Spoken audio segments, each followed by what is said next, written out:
name is Josephine Paul. Susan Achin. Yao Bremen. Jude Ojema Audu.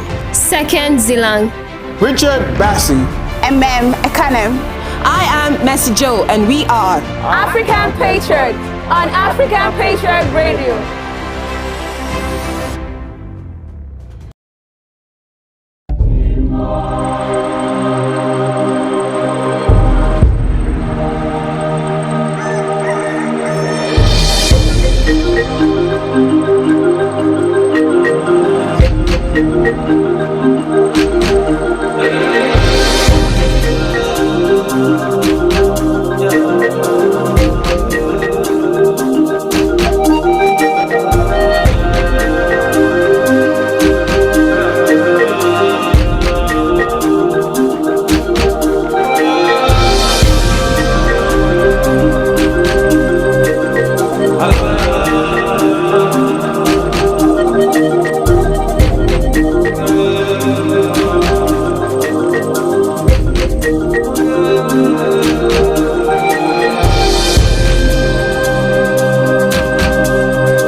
Too many hours for my life, I lie.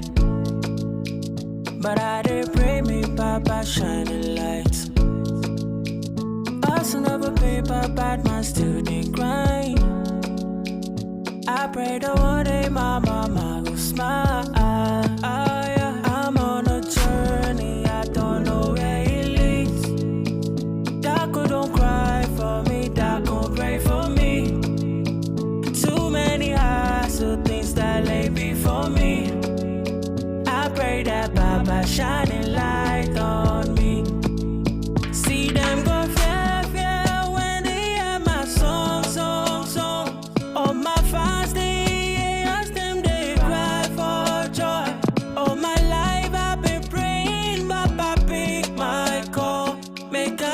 blow, no, no. Make them know, no, no.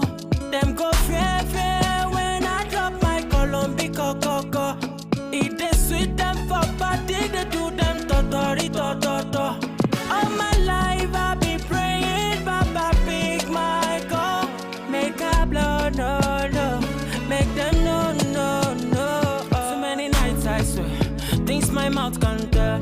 Things my mouth can't. We all just praying for better days. Make the thing just gel. Make the things just gel. Do my best to lift the rest of it, beat my chest out. Say Baba, just shine a light on me. I'm on a journey, I don't know where it leads. Daco don't cry for me, Daco pray for me. Too many eyes, so things that lay before me. I pray that Baba shine a light on me. See them go fear, fear when they hear my song. All my fans, they ask them, they cry for joy. All my life I've been praying, Baba pick my call. Make a blow, no, no. Make them know, no, no. Them go fear, fear when I drop my Colombian coco. It is sweet them for body, they do them totori, to. All my life I be praying, Baba pick my call. Make a blow, no, no. Make them know, no, no. So I know.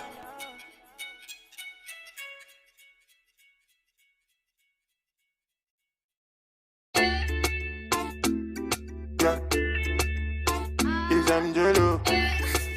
I'll be already know. Life na jungle, oh. Body, you need to struggle, oh. Sure you want collect all the bundle, oh. Yeah. Life na jungle, oh. Body, you need to hustle, oh. If you want jump, so they bubble, oh. Yeah. Reggae baby, yo. I land to you, they make men go crazy, yo. They say you find the pass it a rego, maybe, yo. Oh, yeah. Reggae baby, yo. I land to you, they make men go crazy, yo. They say you find the pass it a rego, maybe, yo. When the beautiful ones are not yet born. Go shout, yo. And it's your birthday. Go shout, yo. Oh, yeah. Good morning, afternoon, depending on which time or evening. I hope say this little piece of advice I go get meaning to those who been they feel solo. Based on their baby, you are all now your own. Now you pray to the ceiling. I know the situation of the country right now no funny. You know go even feel wash your clothes, make you big money. I know say you go like to right your wrongs, but there's no penny. Meanwhile, you go how you see that of one wife still on it. But based on this fact, you say you won't give up. Buna, you feel give up. BP rising, no great drop. But based on this advice, you say make a shut up. I go shut up. One more line, then I lock up. Waiting, man, do. Life done, they do hard for man, do. You guys find a way to survive, too. Another value, do. Waiting, man, do. Life done, they do hard for man, do. You guys find a way to survive, too. Another value, do for man, do. Life na jungle, oh. Body, you need to struggle, oh. Sure you want collect all the bundle, oh. Yeah. Life na jungle, oh. Body, you need to hustle, oh. If you want jump, so they bubble, oh. Yeah. Reggae baby, oh. I land to you, they make men go crazy, yo. They say you find a pass it a rego, maybe, yo. Oh, yeah. Reggae baby, yo. I land to you, they make men go crazy, yo. They say you find a pass it a rego, maybe, yo. When the beautiful ones are not yet born. Go shout, yo. And it's your birthday. Go shout, yo. Oh, yeah. Baby, your back be the cozy, I go slow. They made bad man one dance, see a zone two. Show me your back, make I spend all the money. Now man, they walk, now babu, they chop. Oh my lordy, Ninja situation ready. Boys just they grind on a steady. All I want ask is just one more question. Waiting, man, do. Life done, they do hard for man, do. You guys find a way to survive, too.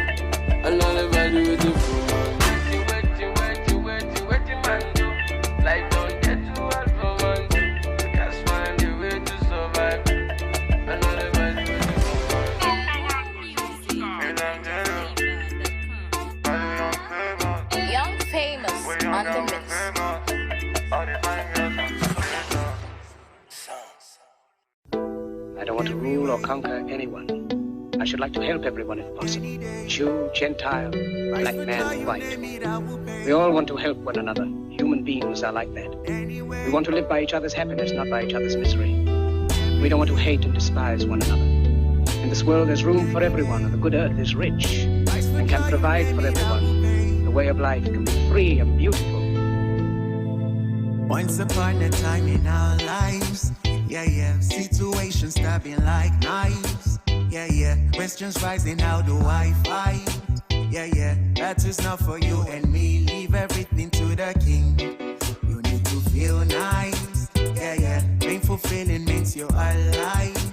Ain't no dead man feeling likewise. Thanks and praises to the king. After suffering comes relief. Life is hard and I can understand.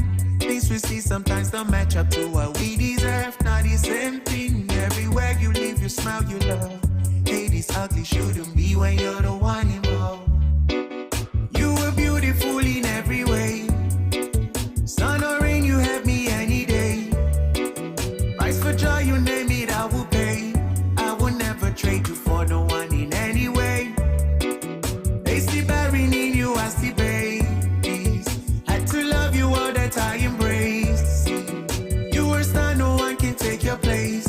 I will never trade you for no one on any day. Doesn't feel right. How they do me bad but flex life. They cheat me but still they leave large. Where's the drive to stay good when surrounded by evil? You need to love still. Let go from unless you won't heal. God is at the wheel, so stand still. Trouble, pain, they disappear when you wait, you wear a chair. Life is hard and I can understand. Things we see sometimes don't match up to what we deserve. Not the same thing. Everywhere you live, you smile, you love. Hey, this ugly shouldn't be when you're the one involved. You were beautiful in every way. Sun or rain, you have me any day. Price for joy, you name it, I will pay. I will never trade you for no one in any way. They see bearing in you, I see babies. Had to love you all that I embrace. You were star, no one can take your place. I will never trade you for no one on any day. See in life, what you like will likely shun you. But be careful what you like and what you shun to. He's your type, you trust him and now he hurt you. But the other loved you but he wasn't for you. And it's unwise, We want this but when it comes, we turn a blind eye. Oh no. You were beautiful in every way. Sun or rain, you have me any day. Life for joy, you name it, I will pay. I will never trade you for no one in any way. They see bearing in you, I see baby. Had to love you all that I embrace. You were star, no one can take your place. I would never trade you for no one on any day.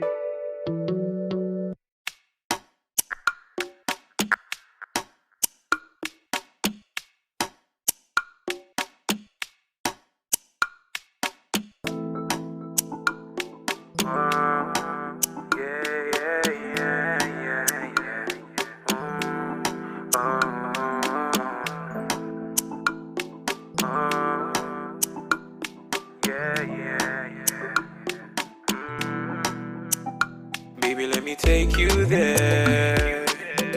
No time to check time, love you, baby, fair and square.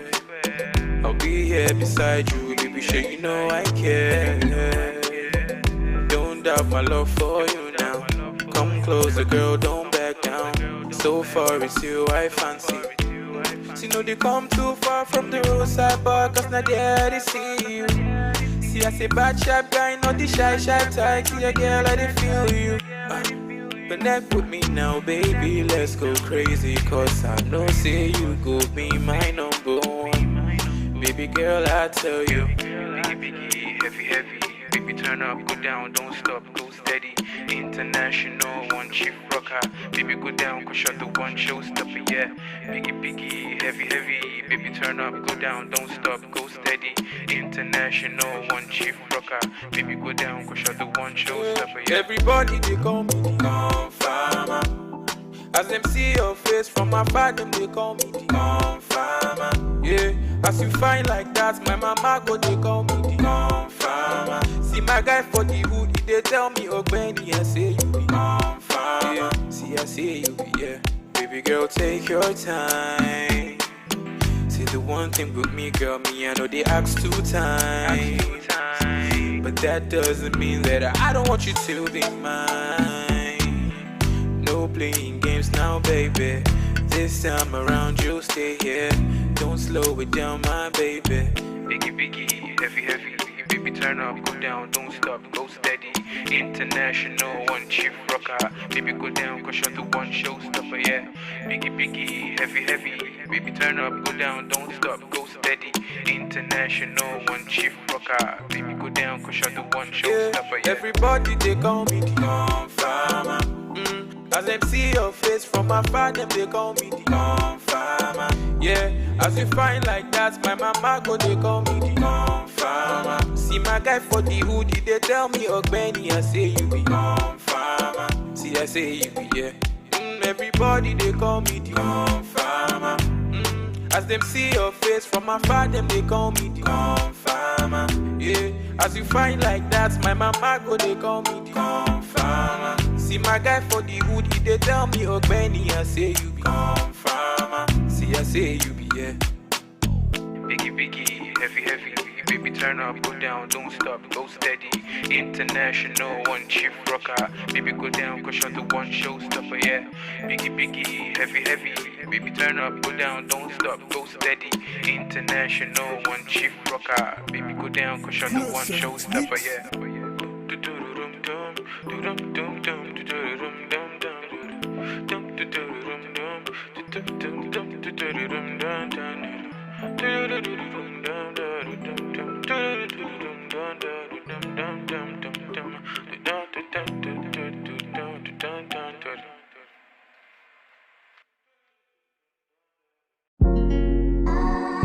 It's Victory and the Bits. Dun.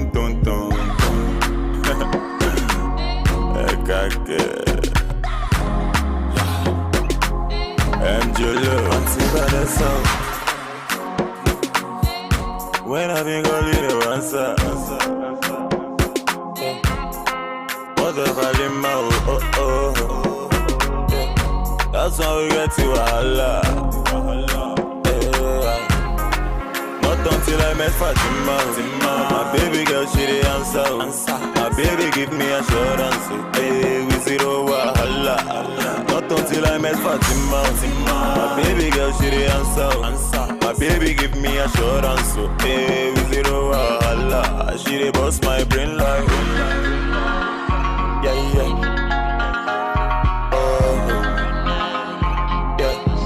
Love for Mona Gigi.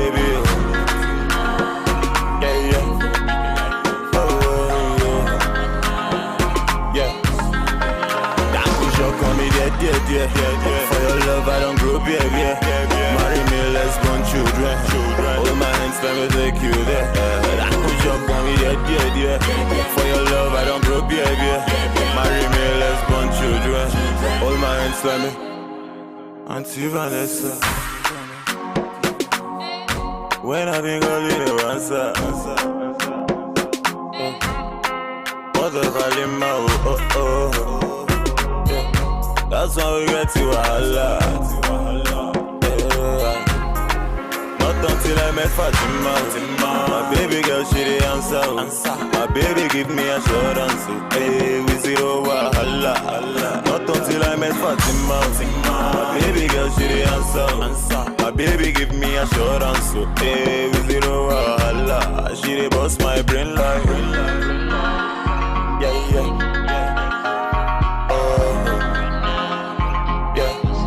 Love for Mona Gigi. Yeah.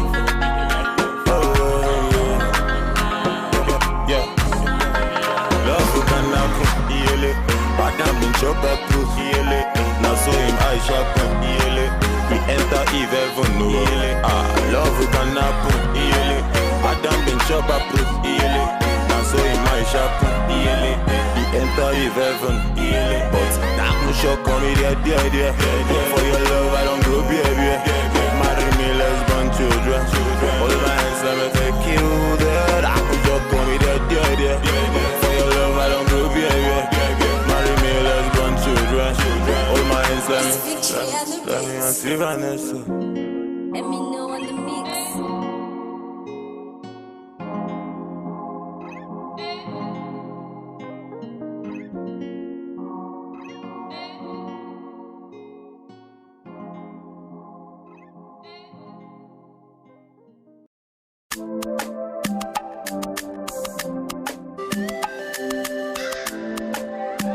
Alexis Media.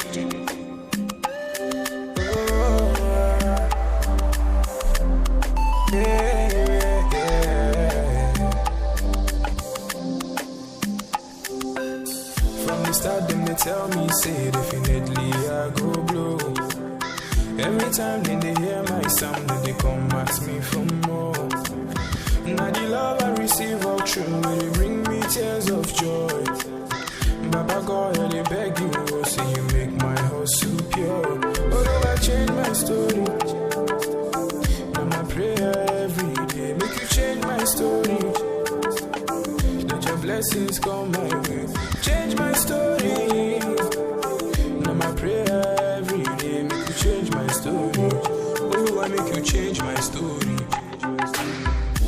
I see Goni Bobo come, every day we walk and pray, no darling. Them ask me when I go shine. Oh, Oluwa, no, I see Koni Bobo come. Every day we walk and pray, no darling. Them ask me when I go blow. Oh, Oluwa, no, man, I've been doing this shit for a long time. Been not too easy, sure you know that. Sharp money, my love will bill. God's got you rich there. Money on my mind, every minute. All of my life, I've been working on it. Mama used to tell me I could make it. Oh Lord, I keep praying for the blessings. Only watching my story today. From nothing up to something. I did pray for your blessings, yeah. For your blessings. Only watching my story today. I might pray every day. From nothing to something. I did pray for your blessings, yeah. I see Goni Bobo come. Every day we walk and pray. My name is Josephine Paul. Susan Achin. Yao Bremen. Jude Ojema Audu. Second Zilang. Richard Bassi. Ekanem.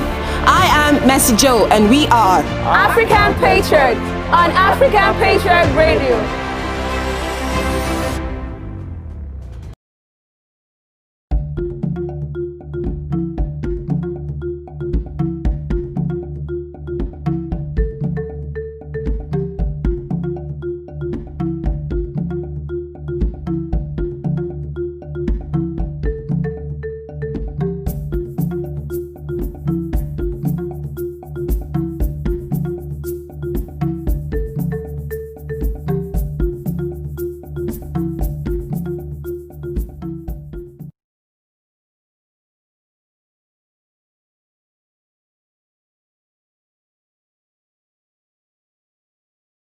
The show. This is African Patriot Radio with the Morning Patriots. How are you doing?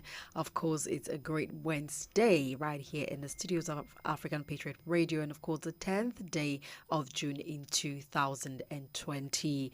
We're glad that you're joining us right here, and if you do not know, you can follow us for this broadcast on Facebook at African Patriot Radio. My name is Susan Achin. You can call me the Slick Susie. Well, it's wonderful to know that you're joining us this morning. The name is Mercy Joe. Susan, how was your night? It was great, and how's yours? Well, it was cold, cozy, all blanky, and sad and fun. A picture just flashed through my mind. I'm not going to talk about it now. Oh, I'm good. I'm good to talk about your own picture. Your socks. Very important, please. If you do not have a socks, this is advising you to purchase one. Yes, very cheap and with affordable. Sweater under a blanket. Yes. Wonderful. Yes. That sight. Yes. Lovely to behold. Yeah, very beautiful. I mean, very beautiful. All covered up, ready for the night to delve into the world of sleep. Well, I had a beautiful night rest. Yeah. It was lovely. I did too. So these days, sleep is hardly ever enough. So, well, that's always my challenge. So it has become a normal thing, a regular thing. So I wouldn't say that's a problem anymore. So are you clamoring for more than 24 hours to be existing in a day? No, What do you have I'm to say not. about that? I think 24 Extra hours. mic? No, this mic is really loud, so I don't even. I don't want to bust the ears of people. Well, 24 hours is enough, but I don't know if it's because it starts from 12 a.m. Because we sleep like 5-6 hours. Yeah. Already, into the time. Some of us though, because some people do not sleep so much. Some do, True. but at the end of the day, you're starting from 12, and by morning, before you get up and finish what you're doing, the day is far gone. Before you know it, you're just bringing to mind what I saw where Mr. Egbe was saying 24 hours a day is not enough to hustle. It's not enough. She actually says, I was like, really? But the good thing is that you always have the next day to continue. So Exactly. There's always the next day. There's another 24 hours waiting for you. So seize the opportunity. Seize the opportunity. If it's not enough, just enter the next day. But anyway, it's a great morning right here, like I said earlier, Wednesday. And we have a lot of programs lined up for you. We'll be bringing you a special edition of Woman Crush Wednesday. And today our focus will be domestic violence on women. How can women stay safe in these times when they are so prone to this evil that has bedeviled our society? Of course, we know the recent happenings. Well, we'll delve into that when it's time. We also got trends across Africa, a lot of juicy stuff, happening, in the continent of Africa. And you know what we do on African Patriot Radio? We take you around the globe, around the continent to tell you what's up and what's happening so that you can be updated. And you can also drop your contributions, tell us what you think about the issues arising in this beautiful continent of ours. We also have an entertainment scene. And of course, our teaser for today is an interesting one, interactive, and you can be part of the show by joining us on African Patriot Radio on Facebook. Just go to videos, type African Patriot Radio, and you get to follow us live to know what's going on. While we're going on a short break, and we'll be right back with trends across Africa. Don't go away. My name is Josephine Paul. Susan Achin. Yao Bremen. Jude Ojema Audu. Second Zilang. Richard Bassi. Ekanem. I am Mercy Joe, and we are African Patriot on African Patriot Radio.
Josephine Paul.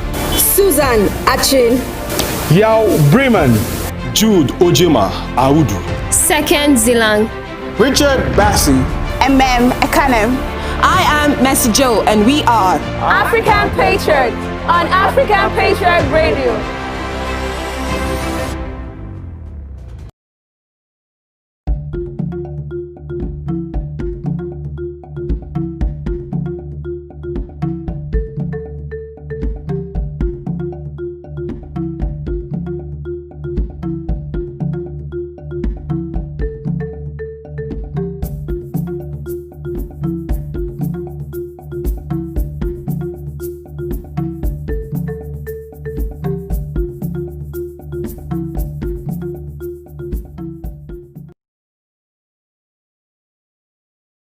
Puff Puff was a cheap snack until it linked itself with spring rolls. Anyway, this is motivational quotes this morning from Mercy Joe. I know Susan didn't usher me in. Susan, I'm going to give it to you later in the program. But then, motivational quotes for the day. Just listen to me carefully. Puff Puff was a cheap snack until it linked itself with spring rolls, samosa, chicken laps, etc. Then it becomes a member of the elite small chops family. What does that mean? Surround yourself with people who can help you achieve your purpose in life. Let me take that part again. Surround yourself with people who can help you achieve your purpose in life. Now, I think this is already self-explanatory, but I will just break it down in very little bits with very little time. Surrounding yourself with people who can help you achieve your purpose in life. Now, basically, the people you hang around, the people you mingle with, goes a long way to telling how far you're going to make it in life and how successful you want to be. Are you around smokers? Are you around gamblers? Probably that's where you're going to end up at the end of the day. You might not become a gambler, like number one of your area. Gamblers, you now become a chain smoker, an alcoholic. That's not adding any impact into your life in progressive days to come. But when you associate yourself with about 5 billionaires, why say you actually be the 6th billionaire? That's actually true. Now, myself, associating myself with the right personnel, the right persons. Let's take journalism, for instance. You want to be a very good journalist. You have to associate yourself with the seasoned ones, the ones that know it, and they're in it. If you do not associate yourself with them, there's no way you're going to know it better or now be the best later on in life. So basically, I'll take that once again. Puff Puff was a cheap snack until it linked itself with spring rolls, samosa, chicken laps, etc. Then it becomes a member of the elite small chops family. Meaning to say, surround yourself with people who can help you achieve your purpose in life. Surround yourself with people who can help you achieve your purpose in life. Very, very, very important. Well, that's our motivational quotes for today. We'll go on a very short break and we'll be back. I'll be back with Susan Archie so I can deal with her.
All right, so welcome back from that break. And this is me, Susan Achin. And you can say the Slick Susie for those of you who know me as that. Apologizing on international radio to Mercy Joe for not ushering her in to give us a motivational quote. She promised you guys she was going to deal with me, and I have apologized. For the records, I can revisit this clip. I see what you're doing play there. just see what in you're doing case there. anything. So I've apologized. So I cannot be charged to court for any misdemeanor. Really, I see what you're doing there. I see what you're talking to the people. Smart, right? Don't be ashamed. Don't be a Shay. Please, jeez. Don't pull a Shay on me. Jeez, no. Shay never. was like, I apologize online No, on TV, and please, Thelma that was guy, like, do you know? I don't even I see don't him understand. worthy of being talked about in this prime time of this show. I really was. I We feel watched like it yesterday night. I- Thelma had to cry.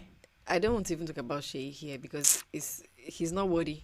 Oh, wow, did I say that? I don't know. I don't know if I said that, but anyways, guys, you're welcome back. This is African Patriot Radio. And guess what? Mercy Jo just brought us a very inspiring motivational quote. She talked about surrounding yourself with the right people, having the right association that would help you achieve your goal. I once listened to a beautiful spoken word from a great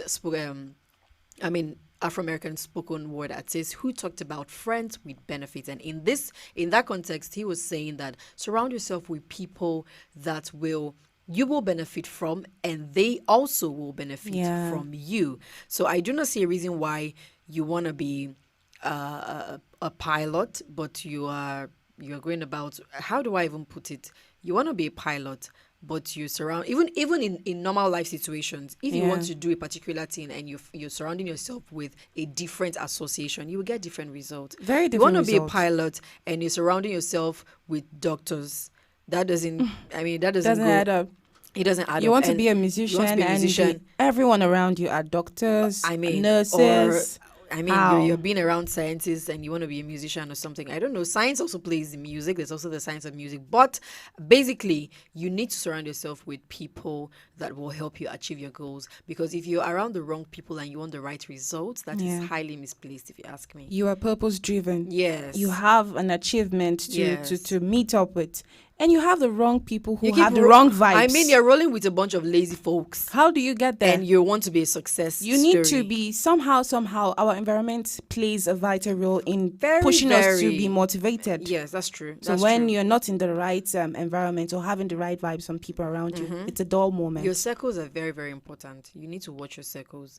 They go a very long way to determine how far you go in life. Very true. Very important. Some people want to just push it behind and say, well, I roll with this rough guys. Well, I'm not rough. When they're acting rough, I know what I want. I stay put. I know don't my join them. Spending that till the end. Exactly. It may not be possible. Exactly. Yeah. So I mean, you need to watch it, and she'll definitely be bringing that one to us subsequently. Before the end of the show, so you can use it for the day and think about it, pondering it, and also listen to the words and meditate. Because when you meditate, you'll be able to grasp the depth of that particular motivational quote. And thanks to Mercy Jo for bringing that one to us on this beautiful Wednesday. All right, so Gracias. guess what, guys? I'm free. All right, moving straight to Across Africa Together trends. A lot of things been happening. Well, of course, we know that yesterday, George Floyd's his memorial service took place a few days ago, but his funeral has been conducted, and well, he has been laid to rest, but justice must prevail. We're not George Floyd being buried is not justice being buried. It is it's a reawakening. And there's a particular speech that one of the guests at the funeral service said. He said that not everybody's death is a death. Some people's deaths are for awakening, and we have seen clearly in the case of George Floyd that his death, is actually a reawakening. His little daughter was playfully shouting, "Daddy changed the world," and she's just talking, but she doesn't know that what she said. She's a child. She really doesn't understand what's happening. But she made a lot of sense by saying "Daddy changed the world," because that's exactly what actually happened. Because she could actually see what happened after Daddy's death. Yes. It's what she's talking about. It's what she thinks she knows. She's saying it. Yes. So I mean, this is a death that has brought change. We see people from all races. Yeah. A lot of things springing up. We're talking about the issue of pulling down the statue of in Edward. the UK, and one would have thought that this would be a black thing, but we have seen that it has cut across borders globally. We're seeing lots of whites exactly involved, because we have moved from color, to looking about humanity. This is about humanity. This is about this is just about what could have happened. It could have been your own relation. It could have been your brother. It could have been your sister. George Floyd is actually just a symbolic of the entire black race and the entire humanity. In the different areas of the world. Yes. Probably not in their own countries. And I mean, we have black Americans. We have the Americans but they are black. So what do you have to say about that? I mean, it's not like they are not American. He They are actually is an Americans. African American. He's a black American as well. So, I mean, at the end of the day, I hope that this doesn't just lie low, and I hope that justice is served and that his death is not in vain. Well, COVID-19 figures in Nigeria have risen. The highest so far in a day, 663 cases have been recorded. You know, when we got 300 plus cases in a single day, we thought that that could probably be the highest Nigeria could record in a day. And then we went along to 500. Over 500. Over 500 recorded in a day. And here we are. And here we are, 663 being recorded in a single day. Now, you're talking about earlier in the morning, you're talking about testing in some areas. Can you throw more light? All right. We have states that have tested, that have been bringing out samples. We have Lagos being the highest with 23,000 plus samples. Yes, okay. Being tested. FCT 9,568. And samples have Lagos is what again did you 23,000. 23,000 in Lagos. In Lagos, 23,000. Kano, 5,000 plus. Or your state, 3,000 plus. Edo State, 2,657. Although was it a month, close to a month now? Almost over a month. When they were saying 300,000 in 2 weeks, yeah? Yeah, Obaseki talked about 300,000. Obaseki was saying that, and then here we are. Please, can you call those figures again for Edo State? 2,000. Just 2,000 in over a month. Out of 300,000. That was supposed to have been done in 2 weeks. It's close to a month now. We're waiting. And Anambra, they have only conducted 141 tests. Are you even kidding me? That's really very low. 100. I mean, the estimate for a state for a day was about 3,000. Yes, it was 3,000. Yeah, so we're seeing 141 coming from a state. It's not encouraging at all. Because I would have, except that I really don't have the figures of Anambra. I'd have loved to know how many cases they even have. Yes, to be testing just 100 and you have a very solid point there. And Bayelsa, 125 tests conducted so far. You know, the chain is going down. So just expect it to going down. Of course, very poor. Yobe State, 116. Cross River, 9. Kogi, 3.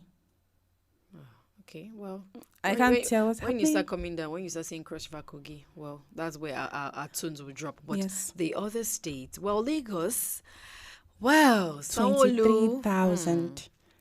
Has been doing a lot. We know that already. 23,000 is a lot. It's a lot from a state. It actually makes me to think, could that be the reason why they keep topping?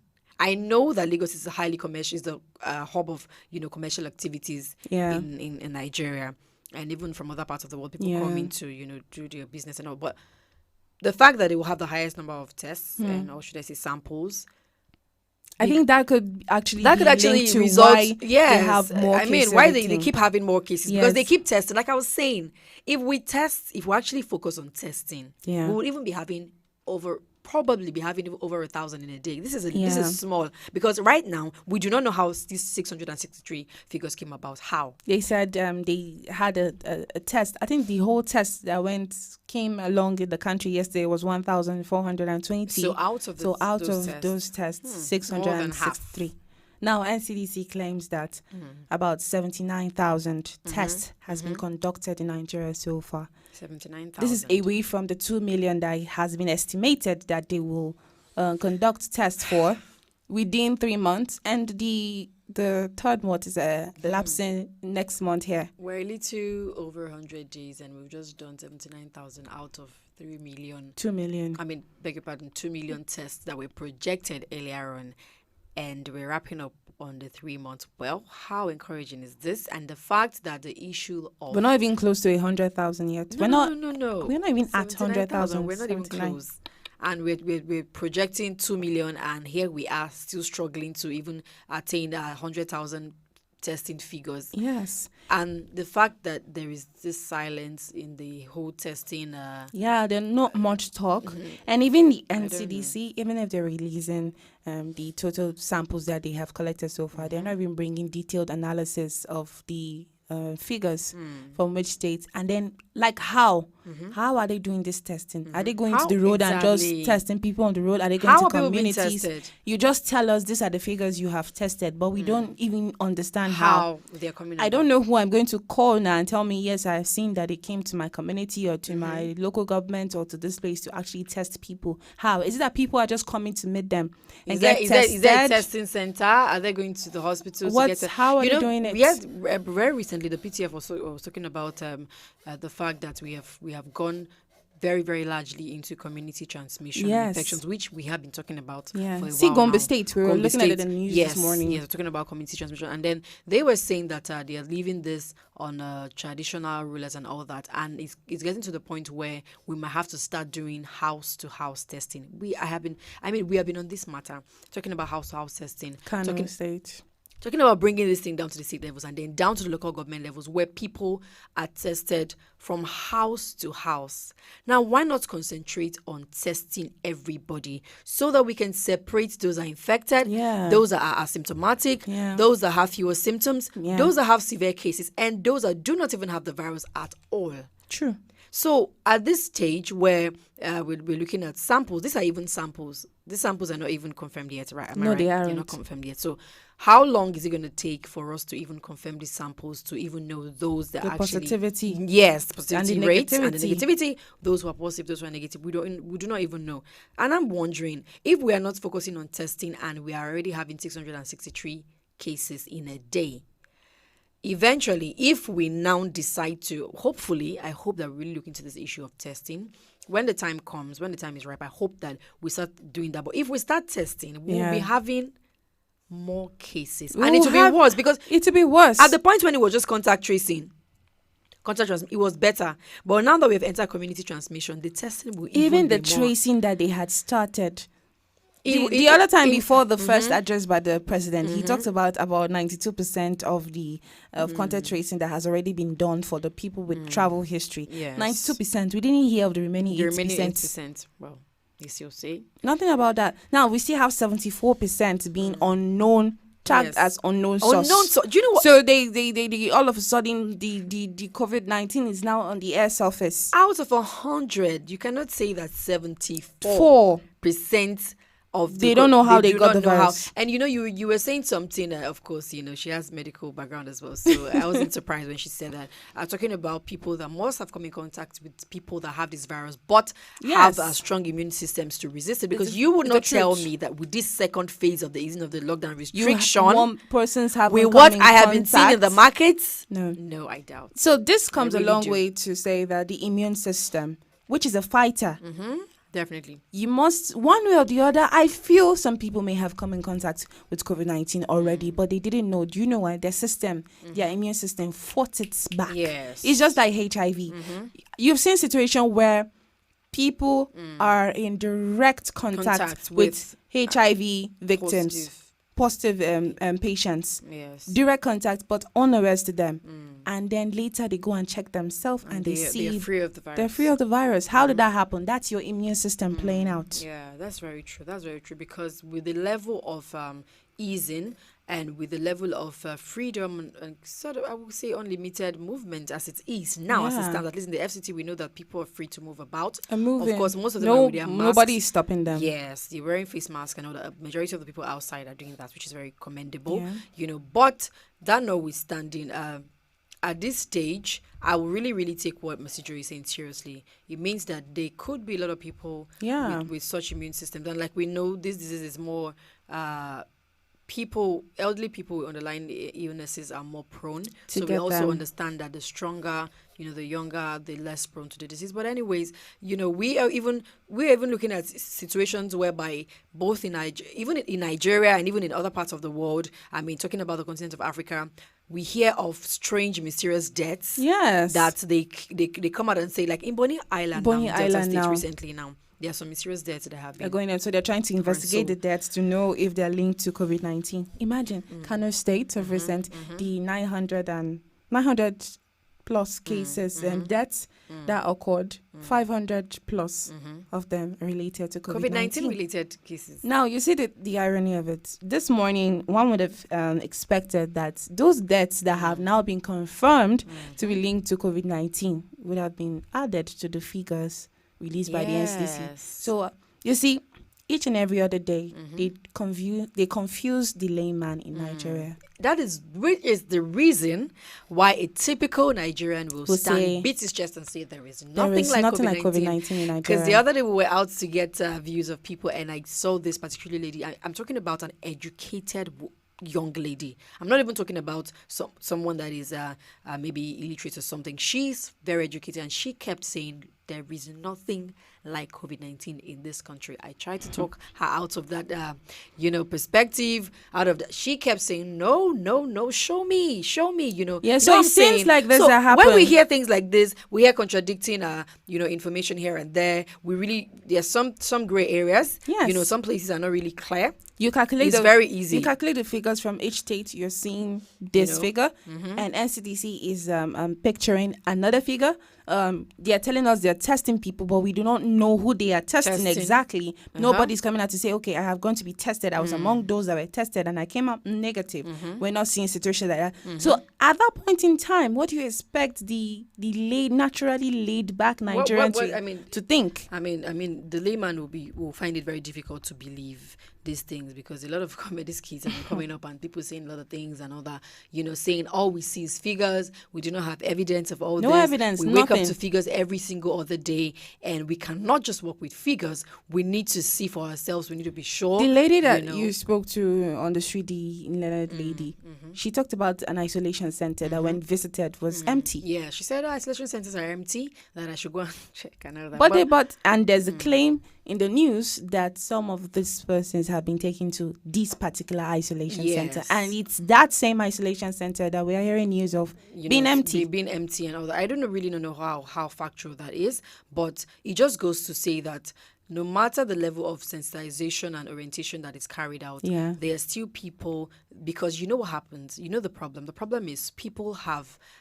been betrayed by the system for so long. They have been, they have lost trust in the system for so long, such that even in this era where we're talking about an issue of life and death, we have lost prominent people to this particular disease. They find it difficult. It's difficult for them to trust the same system, because over time we see a lot of gray areas in a lot of things that happen. So in a way, you will not blame the layman for thinking like that. You will not blame someone that is not. I mean, some people are not even so interested. There are three kinds of people in the society right now in respect to COVID-19. Those that believe that the virus is in the country, but careless. No, let's start from those that believe that the virus is in the country. Now, those that know that the virus is in the country and believe, but they feel whatever. Then those that do not just believe at all. They're saying, no, not a kill African man. Our government is lying. This. They don't believe. But anyways, whether you believe it or not is real. I know that a lot of things might not be as authentic as they should be. I mean, in the past, we have seen a lot of issues, when it comes to our system and all that. So it's not surprising. Yeah. But that does not mean for you to come out, for you to feel or to think that completely there is nothing like coronavirus in this part of the world or in the world. That will be a very, very big deceit and injustice to your own self. Because exactly, the for truth. reals, this is happening and people have actually died. We saw the death of our late chief of staff, someone that prominent, passing away, unfortunately, from this particular virus. So we should know that it's very stressful. But then moving on to South Africa. The Air Force headquarters in the capital, Pretoria of South Africa, has been temporarily closed after 2 people working there tested positive for coronavirus. So the building was evacuated on Tuesday as a precautionary measure and will be closed for 2 days for deep cleaning. That deep cleaning is really very needed. Yes. So the 2 people actually have been quarantined, and the military has advised all employees who had contacted the infected people to come out for the last testing. 14 days, to get tested. Well, we know that South Africa still has the highest number of coronavirus cases in the continent of Africa. Very frank. I mean, at this point, I feel like they might even be getting tired. Already, But their schools are opening yes, soon. they're reopening schools, and all that. So they might be getting tired. But now this has slipped into the Air Force headquarters, and it's good to know that they have shut it down and are taking precautionary measures. So that is also, very, very important. And I hope that they stick with that. If you notice, I think this is this should be a very should I say fire brigade approach? I mean, immediately you notice that something is going in a particular area, just take precautionary measures immediately and do not let it even spread at all. So that our hands. Their families too. If they have families that they want to meet, they should also get tested. The 2 people, their family members should also get tested. The unfortunate news of the death of the Burundi's President Pierre Nkurunziza hit us this day. Today actually happened yesterday, I guess. Yeah. But then this morning we woke up to the sad news of his death. Having a cardiac arrest and dying at an early age of 55. 50, left to me, I don't know, but 55 is very, very early. He is. And he's actually young. You talked about him handing over to his successor on Thursday last week. He was handpicked. That successor was handpicked by President Pierre. And last Thursday, to carry out a 7-year term, not jail term now, term of his tenure. The normal term. Yes, so it's very unfortunate, this death, because he's a very agile politician in the continent of Africa.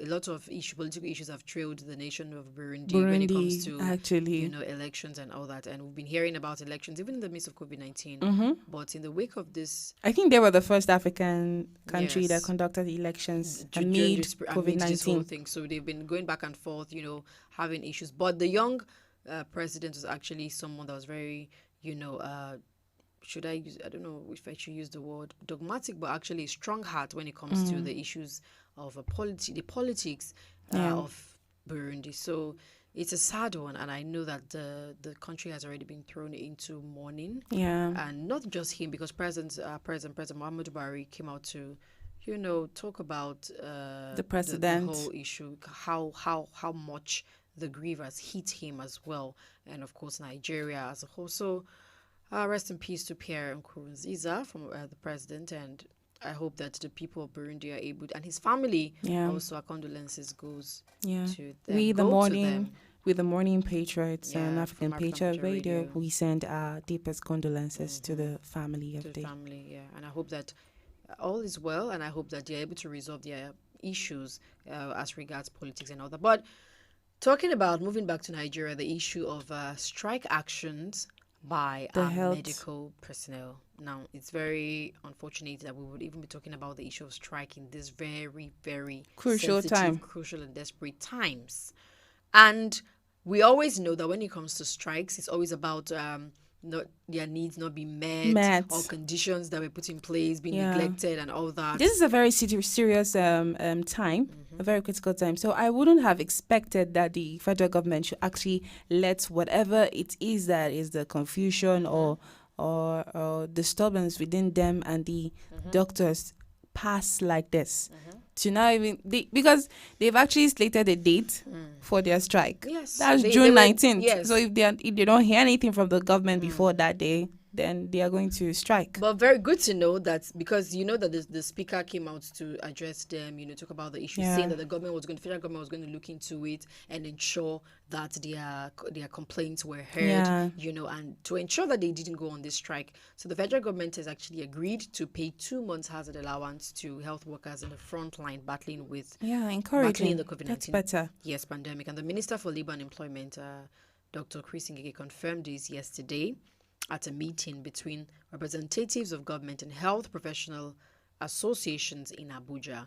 He assured them that the hazard allowance for the months of April and May would be paid before Friday, June 12th, for Democracy Day, and said that the urgent approval granted by President Muhammadu Buhari was in appreciation of their efforts, in risking their lives in the front line in the fight against Because it's their reward. Yes, they They deserve deserve it. it. This is not an issue Even of- more, They they shouldn't deserve even. it. They shouldn't even have to be talking about it. They shouldn't have to have said, I'm going to go on No, no, strike no, before you think that. No, they're the frontliners. If they are not there, who treats this Who treats these people? COVID-19? We know how very saddening it is to hear that we have health workers that contracted this disease and some even died in the process. We see how Yes. it means that if they were staying safe at home like every other person, Nothing would they have happened to not them. have been put in that space. But you The can last imagine. time we were hearing about 812. 12 health workers. No, it's not right. They shouldn't have to come and beg for what they deserve. It's Yes, their reward. they deserve, deserve it. it. You know, these people have kids. These people have family members, and you know, when it comes to the coronavirus,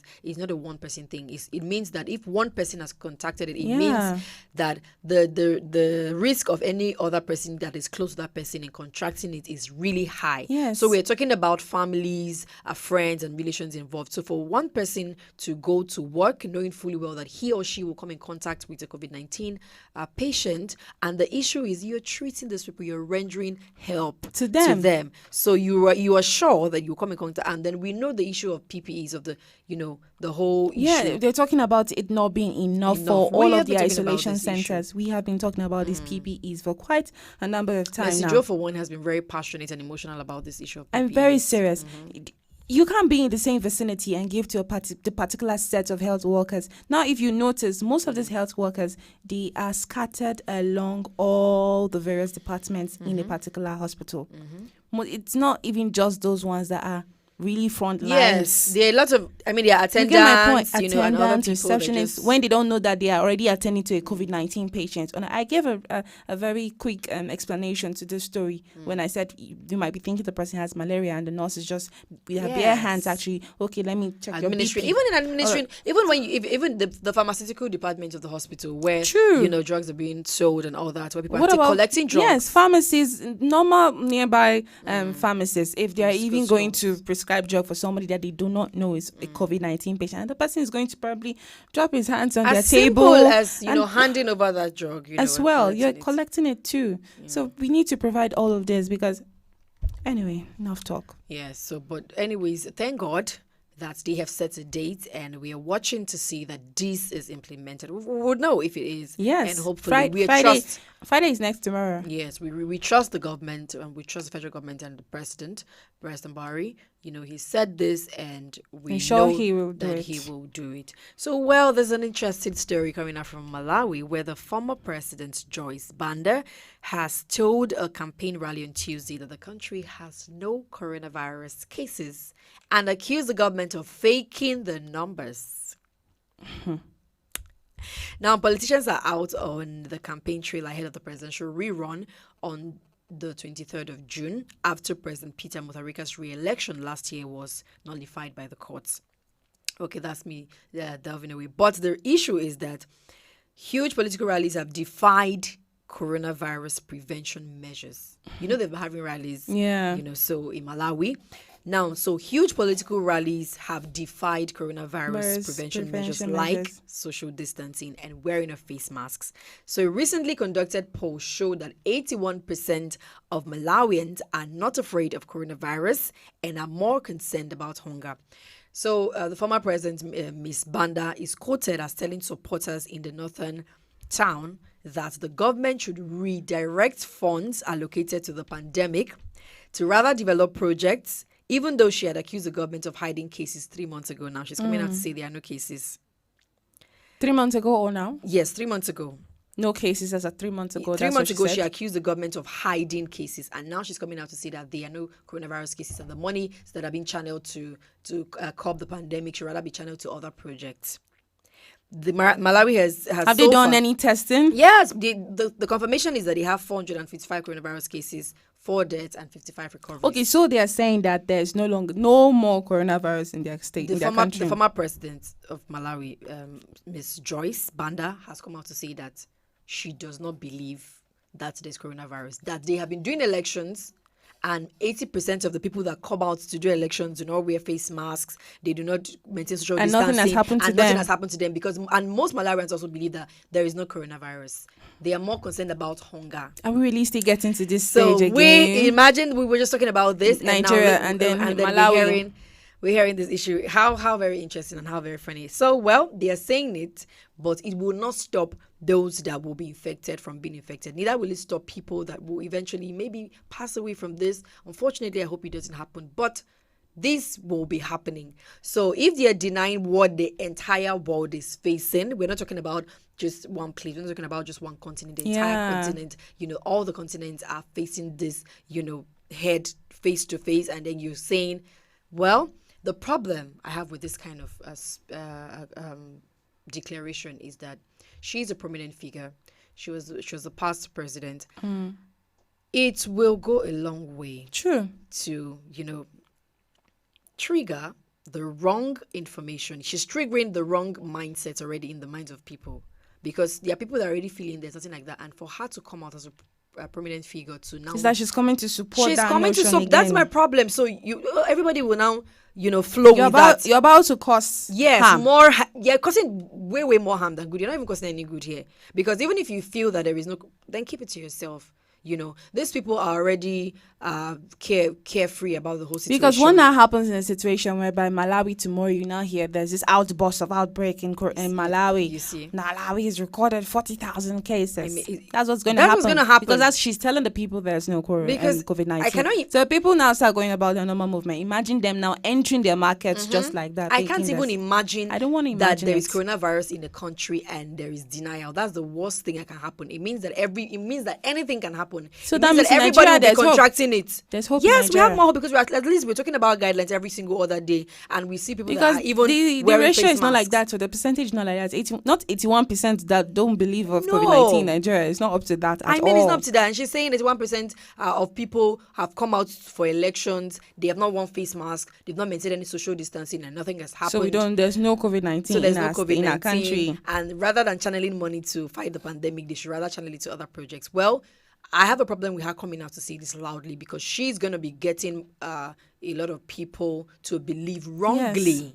Pushing the wrong information. Yes, this is negative. Whether influence. you feel it's there or it's not there, at that point, keep it to yourself, because you are a big person that they are all looking towards. So yes, and it's very important that our prominent figures always come out, always say the right thing. They should be picky, of the words that they say, especially when it comes to talking in public, because they have the opinion. Their opinion is very public most of the time. True. And their opinion goes a long way to make or mar the information that people already have in their heads. So anyways, that is it from Malawi. We'll go on a short break, and when we come back, Woman Crush Wednesday, and the topic is domestic violence. We'll be right here.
Josephine Paul, Susan Achin, Yao Bremen, Jude Ojema Audu, Second Zilang, Richard Bassi, Ekanem. I am Messi Joe, and we are African Patriot on African Patriot Radio.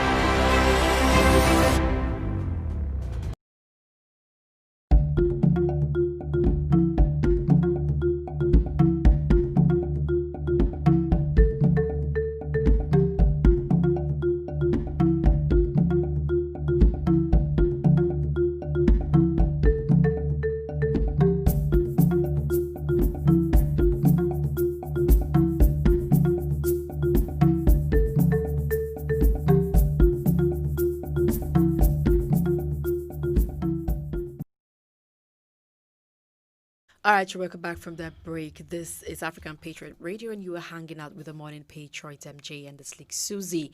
Earlier, when I told you that we had a special segment of our Women Crush Wednesday, WCW, so shout out to all the women out there, the strong African women doing their best, being on their grind 24/7, doing the hustle and the bustle, taking care of the family. Shout out to Susan Archie. Shout out to Messi. Shout out to Jojo, Josephine Paul. Yeah, to all the women in the building in APR. Shout out to Immaculata. Shout out to MM. Shout out to Chiwendo. Yeah, shout out to Chiwendo, of course. So we're shouting out to you guys, and all the love from here to you guys. And shout out to myself. Yes. Yeah, I know you forgot to say me. You're always doing that. I said Mercy Joe. Are you sure you said Mercy Joe? You didn't hear me. Don't let us finish that fight. I said shout out to Mercy. Oh my god. Oh my god. This girl is. I just pull on your legs. Is she? Is she really? All right. Thank God we can always go back, and replay. Really? Yes, because the truth, justice must prevail in this case. I don't understand. But well, like you heard, we will call all the beautiful women in APR and shouting out to them. And once again, just to clear my name, shout out to Mercy Joe. I can even call her other names, but she will not agree. So let's just stay there. Let's stick there. Don't do that. You know how you do it now, so let's hold it there. So anyway, she's there to be a medical coach. She's only her 2 English names, 2 first names. That's how we roll. Mercy Joe. So we are holding on to our ancestry. So so what I'm saying. Like, no, baby. We know how very pathetic and how painful and how saddening the past few days have been for us. Yeah. Talking about the issue of domestic violence in the country, and partially in the world. But then particularly in Nigeria. Yesterday the Muslim women went out to protest, and a lot of women have also been doing that. First ladies have been leading protests. Yes. With women holding placards and shouting out on those placards saying no to domestic violence. Even the first lady of Edo State. She released, there's a video going viral, and she saying no to rape. Yeah, you could see the emotions, and the pain and the anger with which she spoke. Stop it! With so much, and she kept saying stop it, and that is what we are reiterating right here today. We are saying stop it. Domestic violence has. It's something that has been ongoing, and because of the kind of society we found ourselves, where women tend to be really quiet about this thing. Very quiet. Yes. Because sometimes they feel ashamed about it. Most of the time. They are scared of what people are going to say.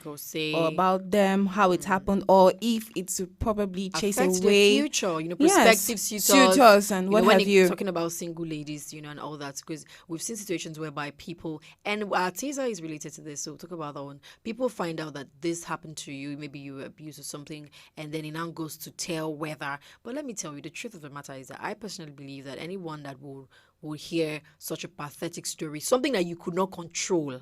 I mean, you did not plan for it to happen. And if you could control it, we know how the issue of rape, you see people, is rape because people do not have the power to control it. At the moment, it means they are overpowered. Yes. So if that would be a criteria for you not being with me, or for you, judging me and then subsequently treating, then that's like a shame on you. You are even you're worse the same as a rapist. So I those are the situations that we have been. Now, most of these ladies at the end of the day who get raped by people that they do not know, some things happen.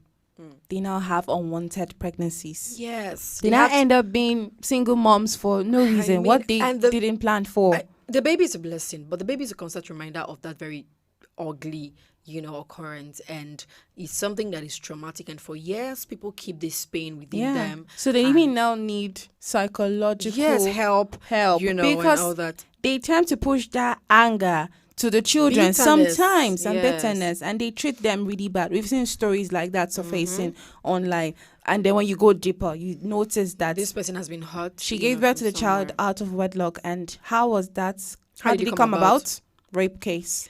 I mean, the issue of rape, and it's very interesting that when one thing starts to happen and we start talking about it, other same kind of things kept happening. It was Vera, it was Vera, and we kept seeing justice for Uwa and all that. And then subsequently, with the issue of the Ibadan 17-year-old, 19, I beg your pardon, 19-year-old, and then subsequently several other issues. We even are had the coming one up of the 70-year. So many issues of incest. Even had the one of the lady being raped on her streets, and then she her rectum. She's now wearing Pampers because she all of those things. I mean, very, very. I don't know, very saddening times, and coming in the wake of the issues surrounding injustices. When it comes to this part of the world and talking about blacks, I really don't know how much of this we can take. Apparently, we cannot take more than we already have. Yeah. So, what we will be saying is, how do we? The issue is, how do we help women?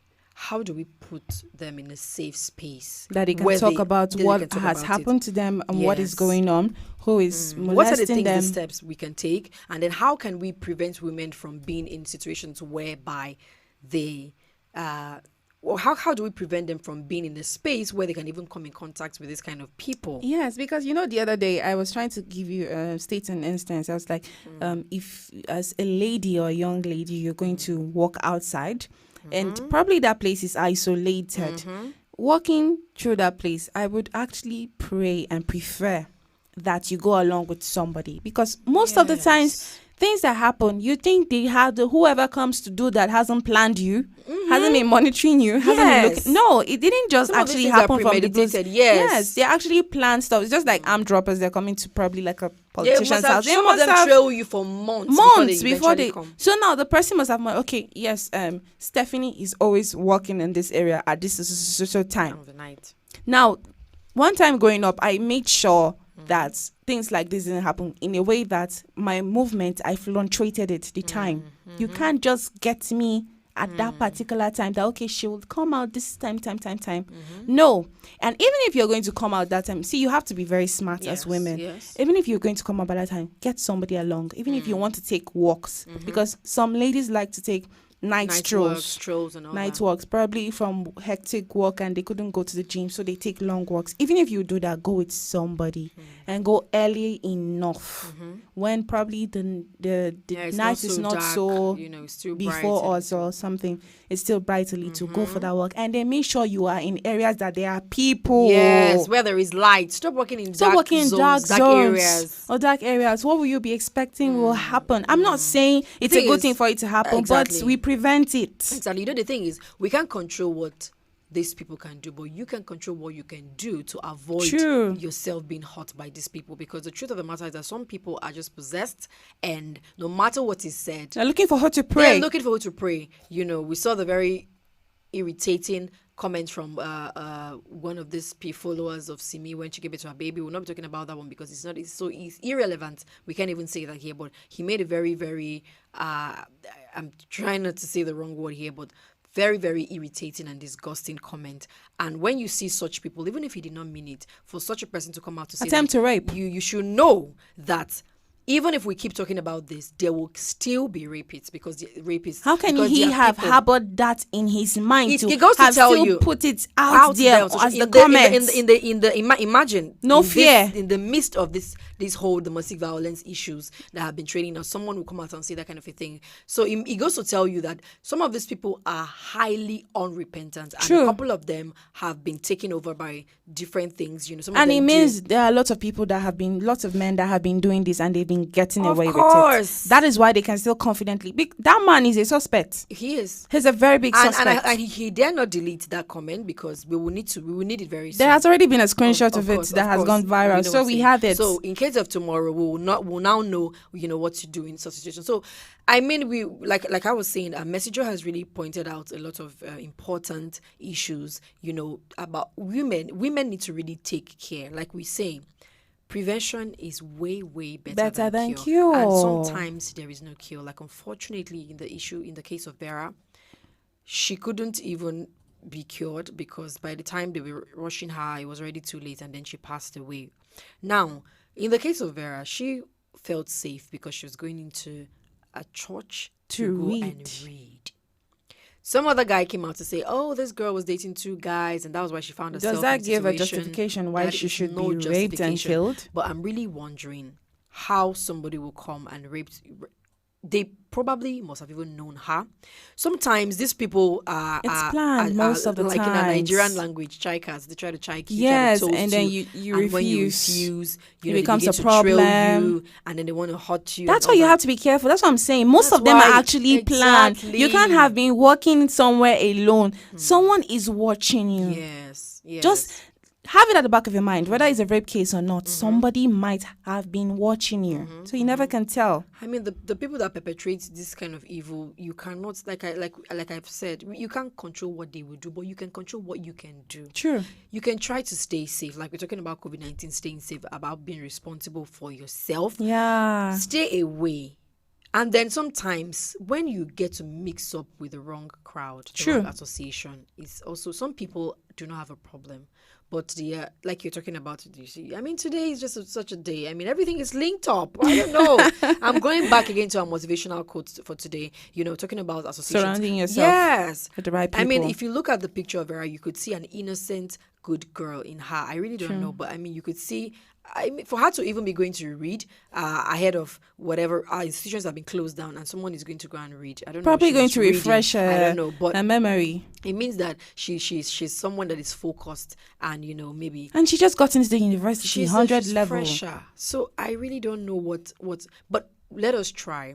I know that it's unfortunate that we have to have situations that we will use as examples. It's very painful, and nothing that she might have done is a guarantee or warranted that very true. wicked act. Very, you know, very you true. raped her. It's bad. It's very bad. But then you go on to Kill her again. That is another level. That is another level. I mean, I don't know how someone can emotionally handle that kind of pain. But the truth is, we have to find ways. Yes. You know, let us do these things that Mercy is saying. Let us try these things and then see subsequently if there can be a reduction. Yeah, and then for cases like daughters that get raped by their own father in their own house, you can have situations where, please, I know you feel free that he's your father. God forbid, nobody is thinking that their father will take advantage of them. No, it won't happen. Or relation. But then, as a lady, it's top priority if you've come of age of sensibility that you should dress appropriately in the house, regardless of the fact men are in the house. Leave it that way. Just put it that way. Dress modestly still inside of the house, because you never know what you're arousing. We watched a movie the other day where the lady, she put on a very short skirt. The father asked her. At that point, he wasn't thinking anything. Yes. He asked her to go and dress the bed in the room. She went into the room. Immediately, he opened the door. She was bent. And that was when whatever entered his head. It's very unfortunate. We know that no matter how indecently someone is dressed, it does gives not warrant the demon in you to rape the Yes. person. But we're talking about preventing. So how measures can you right now. prevent? Now, I also talking about that. I also bring me to the issue of, you know, parents being more open about these things to their True. kids. Now we have kids that grow at the speed of light. This is not like those days. These days, when you give birth to a child, then in our rural areas, when the child is born, they get to put some black things around the eyes of the child for days so that the child can see. These days, the child is born, and the very first day, the They eyes call are it kaja. Kaja. Okay, Yeah. I can't remember what that is. Well, the eyes of the child It's already because open. We're in a social media world. They say the level of technology is very, you know, has made everything very fast, and we have children at 1 year, you know, handling gadgets like they're adults. Some children, 3-year-old kids, teach their parents how to use their gadgets, their own gadgets. I think that's the kind of world we found ourselves. So when you have kids that are this smart, it means that as they are, the world is revolving. You revolve with the system, with the world. Back in the days, this crime rate was not this high. No. You know, people were had a more sincere heart. They were more open. Yeah. You know, they were very innocent. You know, there was this naivety that surrounded everybody. People were more scared of carrying out heinous acts like this. But these days are different. People are stirred up. People watch movies that True. teach them crime. True.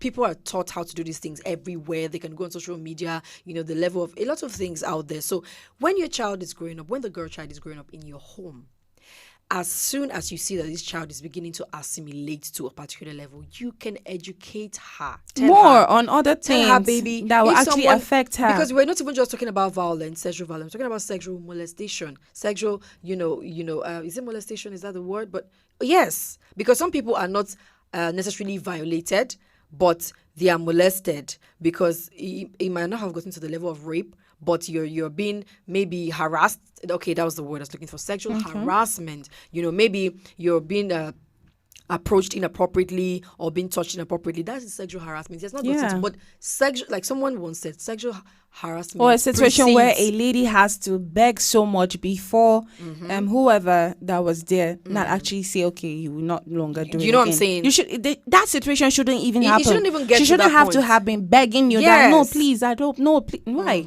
Because you know that sexual harassment precedes sexual violence. True. Eventually, maybe he starts to harass you. Fear automatically fear starts creeping in. Yes, he's into harassing. mind. Now he's harassment because he's trying to touch you inappropriately. Yeah. And you're saying no. A time will come where he cannot control it, and then it will lead to rape, and that will what we will refer to as sexual, domestic violence. That will now be violence. So even harassment, let the girl child be taught that she shouldn't be touched inappropriately or be approached inappropriately. If she knows, tell her, let her know. Tell her, baby, if you see that such person is coming towards you in such a manner, run away. Try to tell mommy. Tell mommy, because some of these kids are suffering from harassment as they go to school, as they're in the home, when they have other people visiting, when their parents are not around. And guess what? They are told to keep shut. Some of them keep quiet and they keep suffering silently. So tell mommy, tell her that she should open up. Tell her if anybody, comes to you this way, tell her this is the limit of this person. If anybody comes to you this way, come and tell mommy. That way, it's easier to catch the First of all, you tell her that if the person is coming close to you in a way that you're not comfortable with, find a way to run away. Yes, when you run out of away, the house. Leave the place. Find a way to place. Immediately. Go Don't somewhere. Stay there. Maybe there's another person, their neighbor's house that she knows. Quickly run there. Yes, shout and say, Uncle, what? Shout. When you're done, mommy comes back. You tell mommy. Tell mommy immediately. And that's why parents need to create a conducive environment for their kids, because if your you're child is very not comfortable, hard, very hard, and you're so that's going to be stuck another up, that will be a very problem. big challenge. Because how does a child open up to you when you're that kind of person? You see some kids that rather talk to their friends or a stranger, and their friends' parents, or their aunts, than or their own mom's sister, than their own mom, because she's not receptive enough. She has not given the child that kind of conducive environment. Anyway.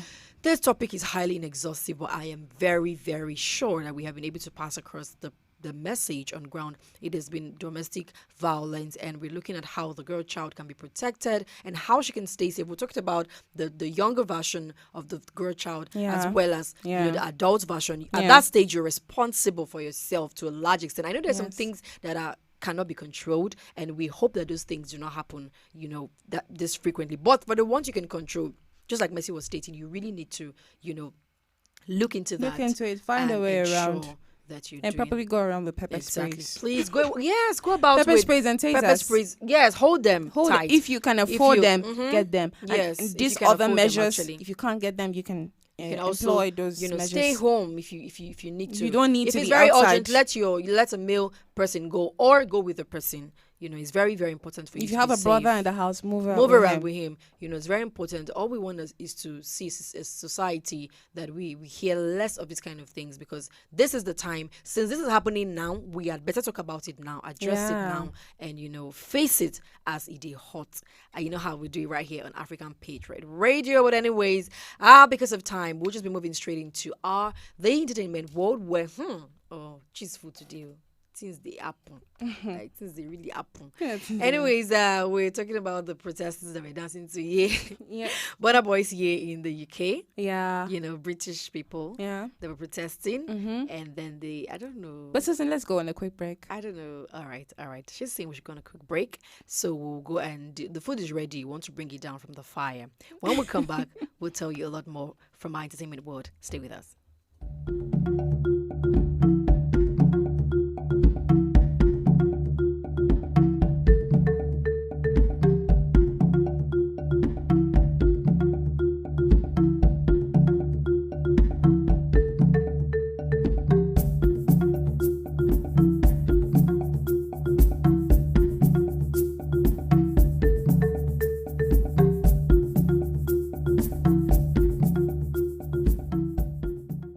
what's up? It's your boy Young Six Swag. I'm on the spaceship right now. You're listening to the one and only Morning Patriots with Messy Joe, Susie, and yo. Stay tuned. It's #1 online radio. 6-way, don't sound. Hey, yo, what's up? It's your boy Young Six Swag. I'm on the spaceship right now. You're listening to the one and only Morning Patriots with Messy Joe, Susie, and yo. Stay tuned. It's #1 online radio. 6-way, don't sound. Hey, yo, what's up? It's your boy Young.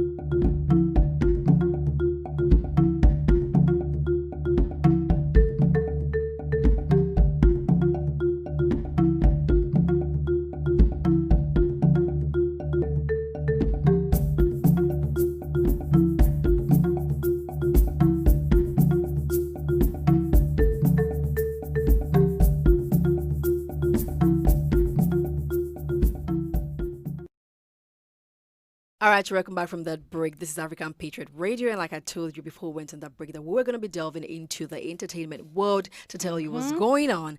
Now, we were talking about the issue of protesters dancing to Burna Boy's Yay in the UK. They were having protests, and then they made a large circle, and one person after the other. I wish it was the video was so real that it was unreal. I was asking myself, seriously, where did he get this song? Okay, no, it's not like they can't get it, but no, they can't get it. But it was very relatable. It's still, yes. I think they said something like some lines in the song was quite relatable. You see, this talking about our Nigerian artists that are coming these days. Some of them should be coming out with messages in most of their songs so that they can be aired, just like in the times of Fela and what have you. So you see, Burna Boy coming in that light. It's like playing the right song in the right situation, and that's kudos to Burna Boy, the self-acclaimed.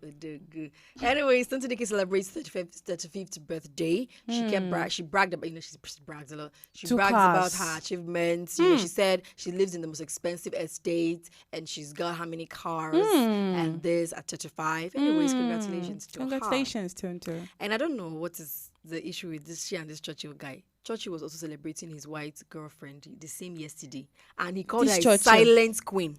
Meaning, so people are she's now the real saying queen. That is it that Tonto is a loud queen? They don't know. They're just passing No, I think this when he meant that silent queen, he meant probably like the real queen.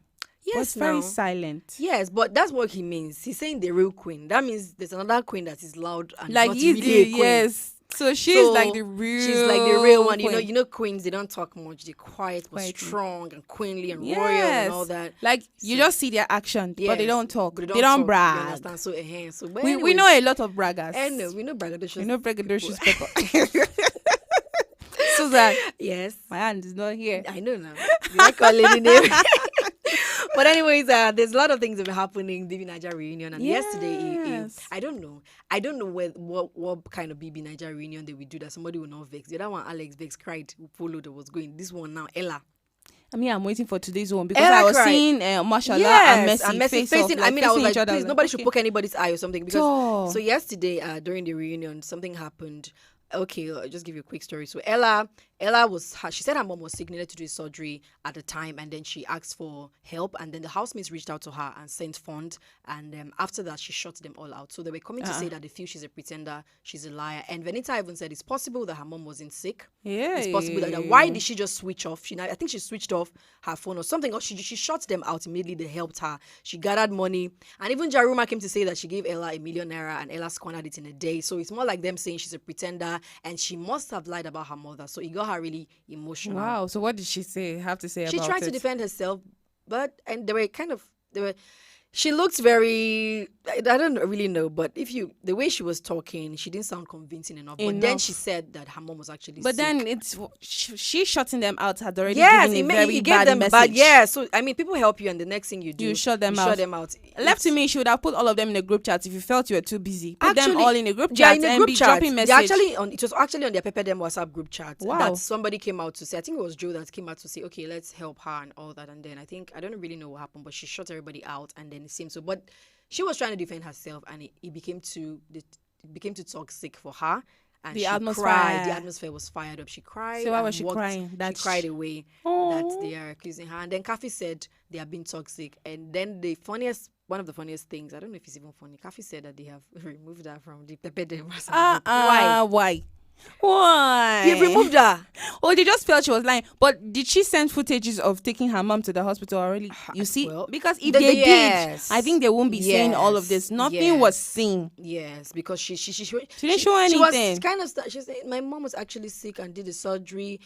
My mom was actually sick. And, they should stop using the innocent woman to. I don't know how she said that. Do they think she will come out to lie? Publicly about her mom's health. We don't know. People do that a lot. But for cloud's sake, and people do we really don't know the truth. But that was what the interesting part, it got so tensed up and then she walked away. And Kathy also came out to say that she has been removed from the group. I think that is too much. That was extreme. She's part of the group. I mean, she was in that season, right? So there is no guarantee. She's not meant to have left. She's for that season. So she was not in the season.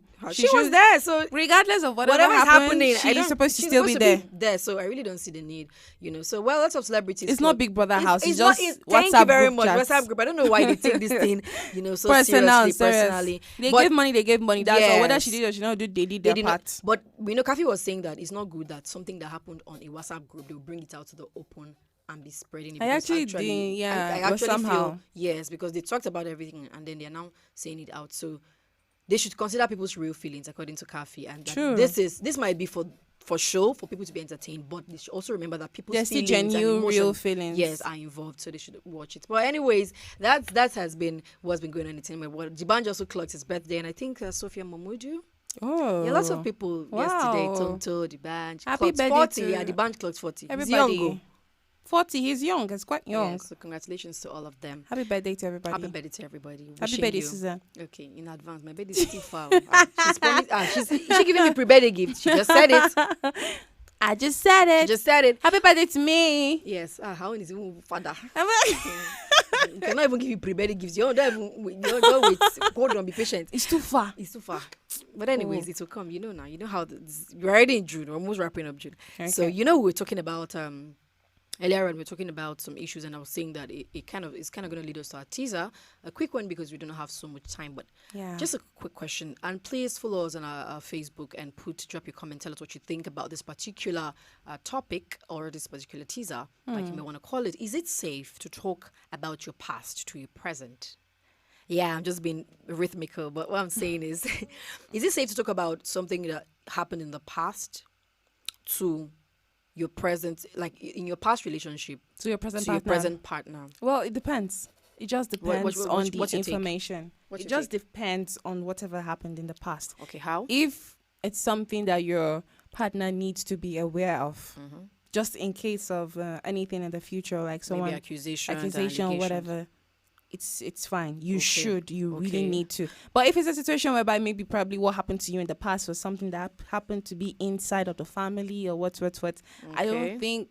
That's why I say it just depends on the information that needs to be carried. I get your point. So you're saying, for instance, now, if maybe in the past if the issue in the past was about another relationship you had, and maybe certain things happened that might implicate you in this present. So you need to tell this present. Or if, let's say, you had a bad past, like probably maybe you did something that affected people, or you understand, maybe you were not so responsible a person in the past. That's the word. You actually need to tell this your present partner so that it doesn't, like when they say your past comes crawling in or haunting you, so he now starts finding out this kind of things about you later in the relationship, and you start getting disturbed because you didn't tell him yourself. So it's always better you tell the truth yourself from the beginning.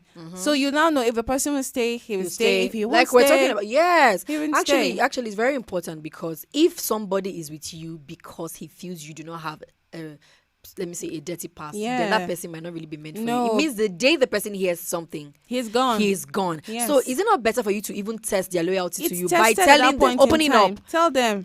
Outrightly. Some people think that by not talking, they are protecting their relationship. It's Meanwhile, no, if you're damaging it. So it's actually true. Except that's not where you want to be. Except that's not what you want to do. But you should actually do it. It's actually true, because there is not every situation that might come to play. Some situations are just external things. Just external. There's no need to talk about it. It's like maybe that one now becomes like you are just overdoing or over talking. Over talking. You understand? But when it comes to things that have affected you, maybe in your past relationships. Yeah. Maybe, okay, this particular person did this to me in that relationship, or I had this problem and this issue, which and led to school issues as well. People, you have to talk about probably how your education was. If you didn't write WAEC, if you didn't do this or you didn't do that. And issues of age. Some people lie about their age, and when they are married and they we have somehow people have like we say it here, football age and all that. So people reduce their ages because somebody wants to get married to somebody, and then she feels that means that if he knows that you are that old, he won't marry you. Why it's already like you're already setting. You're building your relationship. When you now get married to him and he finds out, so how do you not expect that marriage to not be like? And later you start saying, my husband is not coming back home. And like we say, a broken relationship is better than a broken marriage. Yes. So why not sever it already? Then because there are some people that once they find out, they will separate. It's the truth. And when it's the case of marriage, seriously, if it's in marriage, it's going to be very disastrous. It will be more bearable. It has driven a lot of people away from their marriage more because bearable they found out what they didn't know inside the marriage. And that is lies. It's too much that lies. Would be, you know what? Not to lie, to say, okay, to lie about your age is okay, that's a lie. But then not to even talk about it at all. But you will know. Some people, you see some people and you already know that they assume they're a particular age. So if you tell them otherwise, they'll be shocked. So why not just tell them? You understand? Maybe they've already seen you. Maybe you have a small stature and you look like you're just a smallie. Yeah. And then you already seen that from the way they are talking, they think that you are a particular age. You know in your mind that you are not, and you know that they are feeling so. So you just play along. You're getting it. But then that is also a lie. Because you're not coming out to say. But what about situations where some ladies, they've actually given birth before? Because of their age. No, because of their age, they feel like, okay, it would be believable that child is my younger brother. Exactly. So they now get married to the man and they did not lie that it's my younger brother. And then the man now later finds out that this person you're saying is your younger brother, since that is your mom, is your son, is your child. That one is, you have built your relationship on lies. That's lie. That's lying. It's bad because at the end of the day, you hurt yourself again. Exactly. And you have to keep doing one lie to cover up another lie. Exactly. Because if you lie, it's bad. If you're supposed to say something and you do not say it, it's still like lying. It's like silent lying. So either ways, it's very important for you to be truthful in your relationships. It's very good because it will test it means in the future, if you do something, that person can forgive you. But if you lie, you're lying, and then that means that if you're lying, it means that relationship is even fake. It means the person is with you because he doesn't know the truth. It's true. That means how do you feel? How do you feel? How do you feel when you I sleep? feel comfortable. Like when I watch the Nigerian movies and I see people do just love potion. How will I even be happy feeling you don't love me naturally? I'm using love potion. How do you feel? What if the charm clear for your eye one day? I will not feel comfortable that somebody loves me because of he love doesn't potion. love It means me. you don't love me. It's love potion. I have to force you to love That me. means that's the same thing. If you're lying to save your relationship, it means you're using love potion. The person doesn't really love you until the person finds out and then makes a decision whether to be with you or not.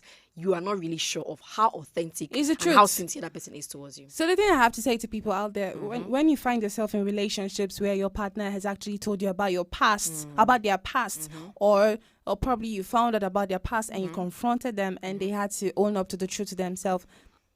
At that point in time, the responsibility is now on you if you want to still be in the relationship or not. But regardless, weigh the options very well before be very sure. Be because very sometimes sure. it might really affect you. So you can't blame people for leaving sometimes. You can't blame people that leave as well. So you have to be very sure before you say, okay, I'm going to stay, I'm going to leave. But at the end of the day, if you stay, you're a strong person, whether you're a guy and or you're a good lady, person. And we love you in advance. We don't know you, but just love you there, just like that. You understand what I'm saying?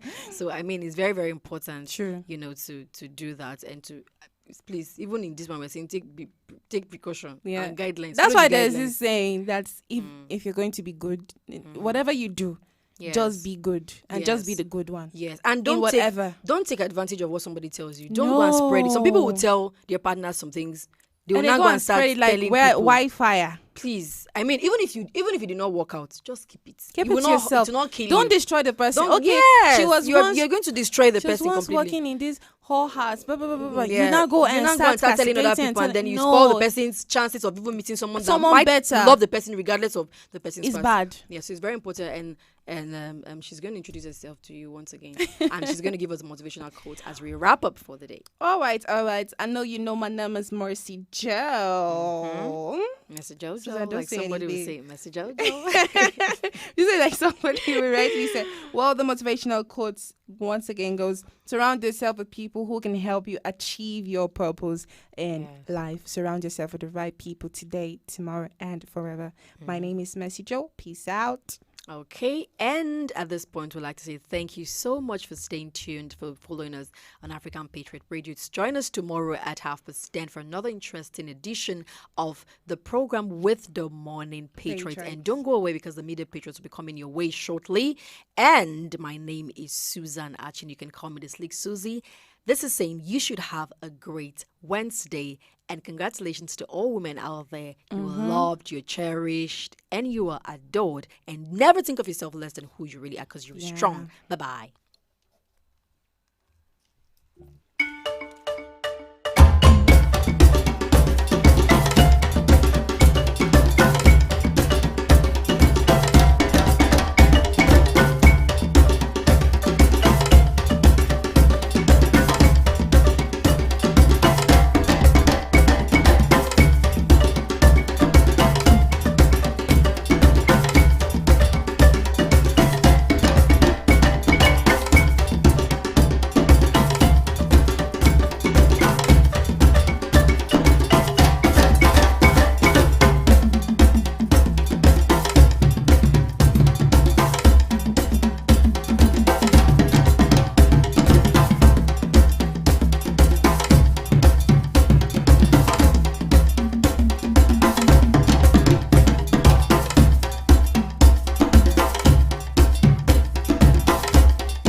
Josephine Paul, Susan Achin, Yao Bremen, Jude Ojema Audu, Second Zilang, Richard Bassi, Ekanem. I am Mercy Joe, and we are African Patriot on African Patriot Radio.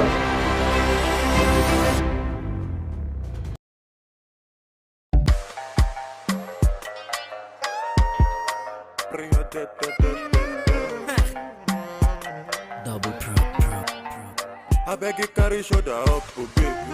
I beg you show them this younger, oh baby. Dance and break all of your waist, oh baby. Until they allow it to, oh baby. Oh, I beg you carry shoulder up, oh baby. I beg you show them this younger, oh baby. Dance and break all of your waist, oh baby. Until they allow it to, oh baby. Oh, I beg you do me jeje, je. Corona magrese, je. I beg you to be je. Corona magrese,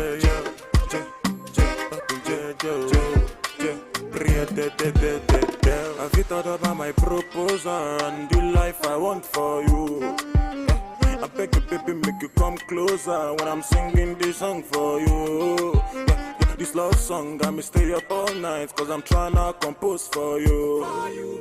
The last time that you say you won't go, girl, you broke my heart into two. Just call me baby, I'll call you boo. You want me so bad, I want you too. My number is 08042. I'm only one call away from you. I beg you to be je. Colora my best,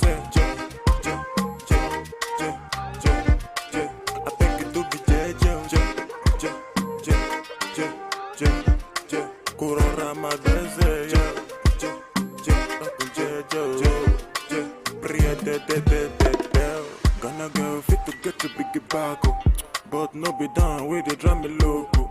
If your loving we go make me psycho. From Kampala to Okoko Michael. I'm just with the bamboo. Canadian girl fi big the card. If your loving we go to the train. Oh, anytime I sing, go she not to do for biz. Get, and you be a minado. Now you the rise my temperature go. San Francisco, I sing you dope like Jimmy Jatto.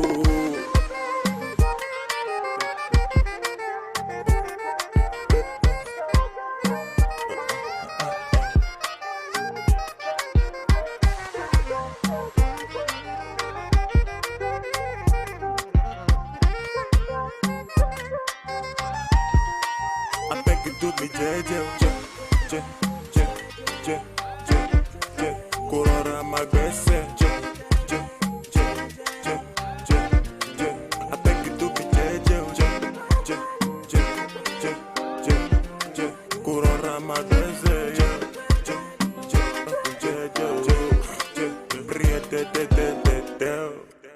Double pro.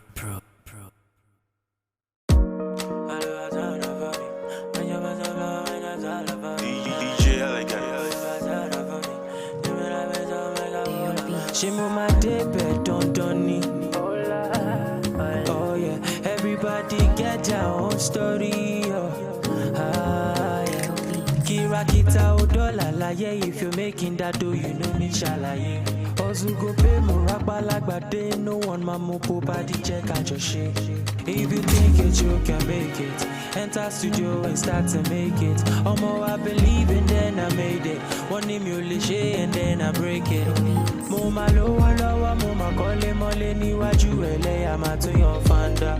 Lowa, muma kole mole ni waju ele amatu yon fanda. Muma lowa, muma kole mole ni waju ele amatu yon fanda. Lowa, muma kole mole ni waju ele amatu yon fanda. Mama told me, boy, this life ain't no easy go. This life when I turn right and make it count, giving meaning go. I expect to check on my nije Baba show me the way. Magic way. Authority LA Papa dakun jowo dakun ba me. Tell me the reason say this thing I no go far. Tell me the reason I no get back. It's your Olu, I know the reason I'm look at. See for your eyes, see my nigga I go blow pa.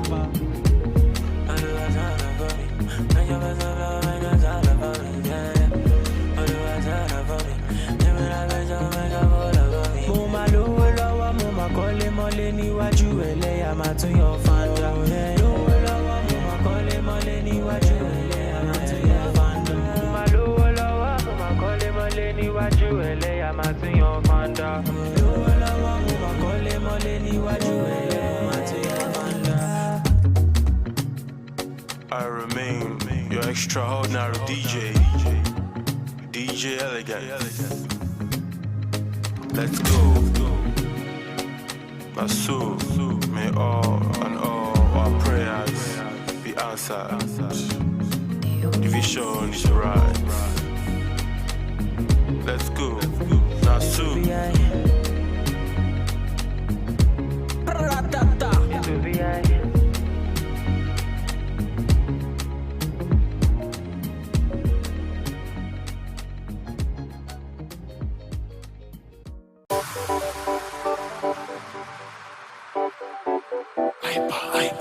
Oh no deeper.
Josephine Paul, Susan Achin, Yao Bremen, Jude Ojema Audu, Second Zilang, Richard Bassi, Ekanem. I am Mercy Joe, and we are African Patriot on African Patriot Radio.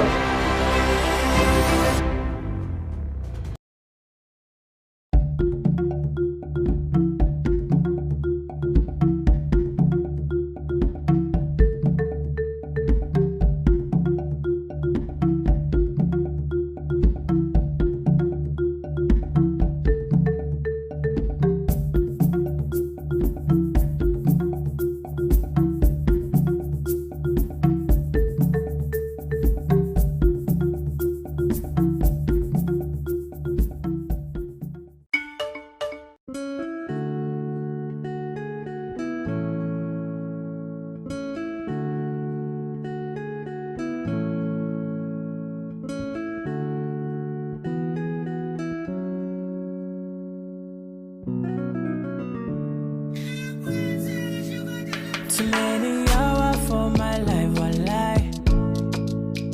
But I did pray me, Papa, shining light. Hustle of a paper, bad man still they grind. I pray that one day my mama will smile. Yeah. I'm on a journey, I don't know where it leads. Daco don't cry for me, Daco pray for me. Too many hassle things that lay before me. I pray that Baba shining light on me. See them go fair when they hear my song. All my fans they ask them they cry for joy. All my life I've been praying, Baba pick my call. Make a blow, no. Make them no. Them go fair when I drop my Colombi coco. It is sweet them for party, they do them totori. All my life I've been praying, Baba pick my call. Make a blow, no. Make them no. So many nights I swear, things my mouth can't tell.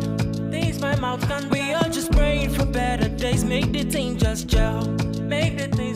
Do my best to lift the rest. I beat my chest. Say Baba, just shining light on me. I'm on a journey, I don't know where it leads. Daco don't cry for me, Daco pray for me. Too many hassle things that lay before me. I pray that Baba shining light on me. See them go fair when they hear my song. All my fans they ask them they cry for joy. All my life I've been praying, Baba pick my call. Make a blow, no. Make them no. Them go fair when I drop my Colombi coco. It is sweet them for party, they do them totori. All my life I've been praying, Baba pick my call. Make a blow, no. Make them no. So I know.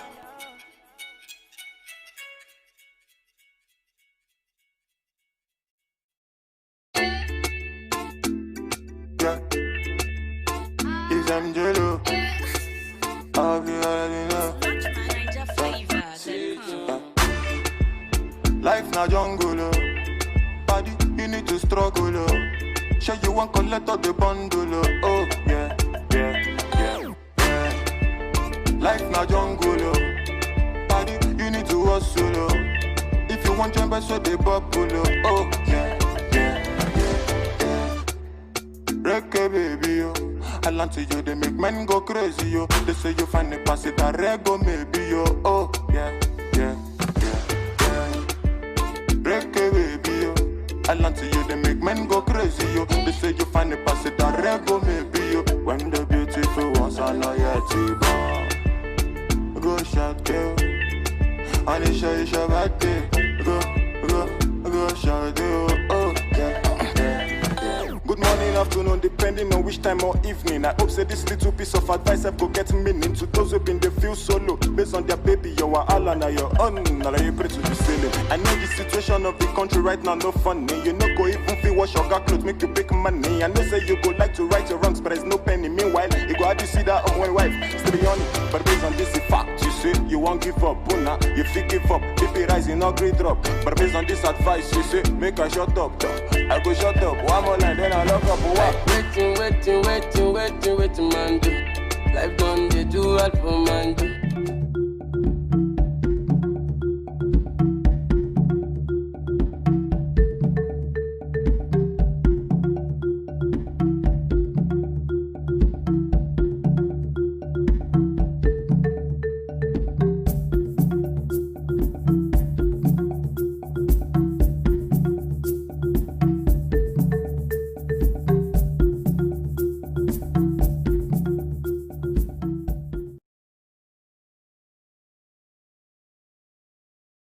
Hello and good afternoon, Africa. Wherever you're listening from, it feels great to be back.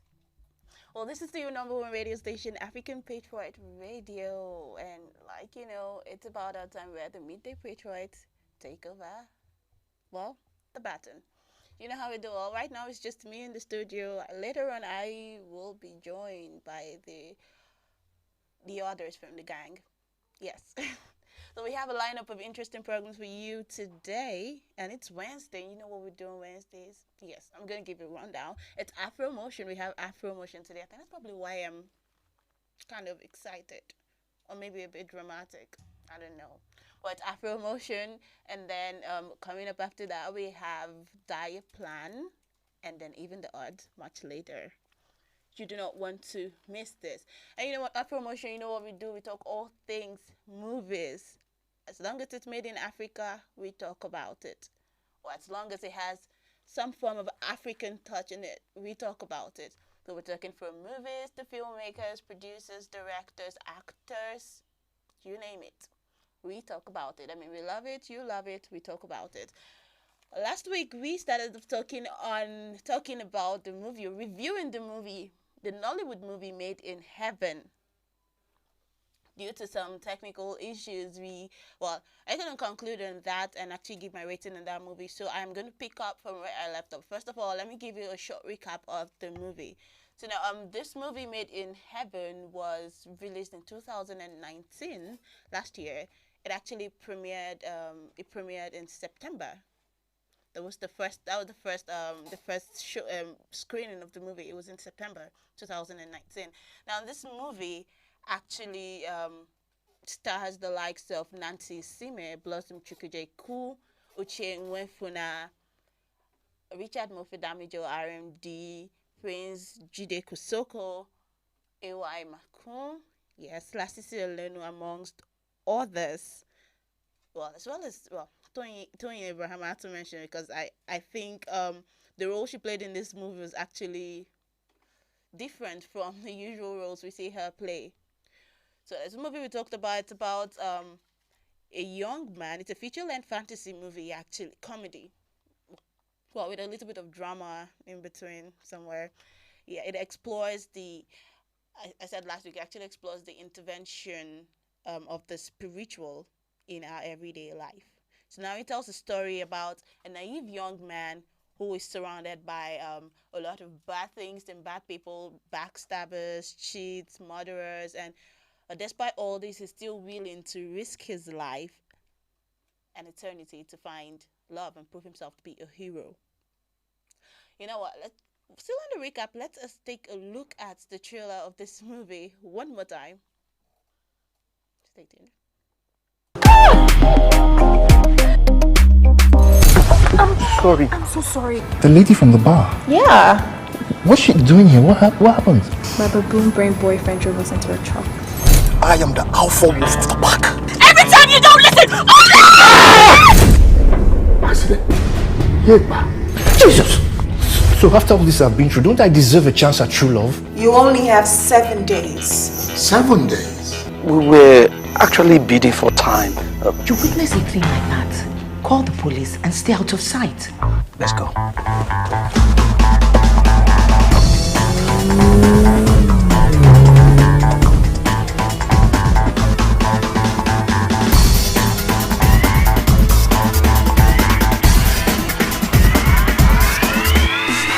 Good time to jump in? Who is this?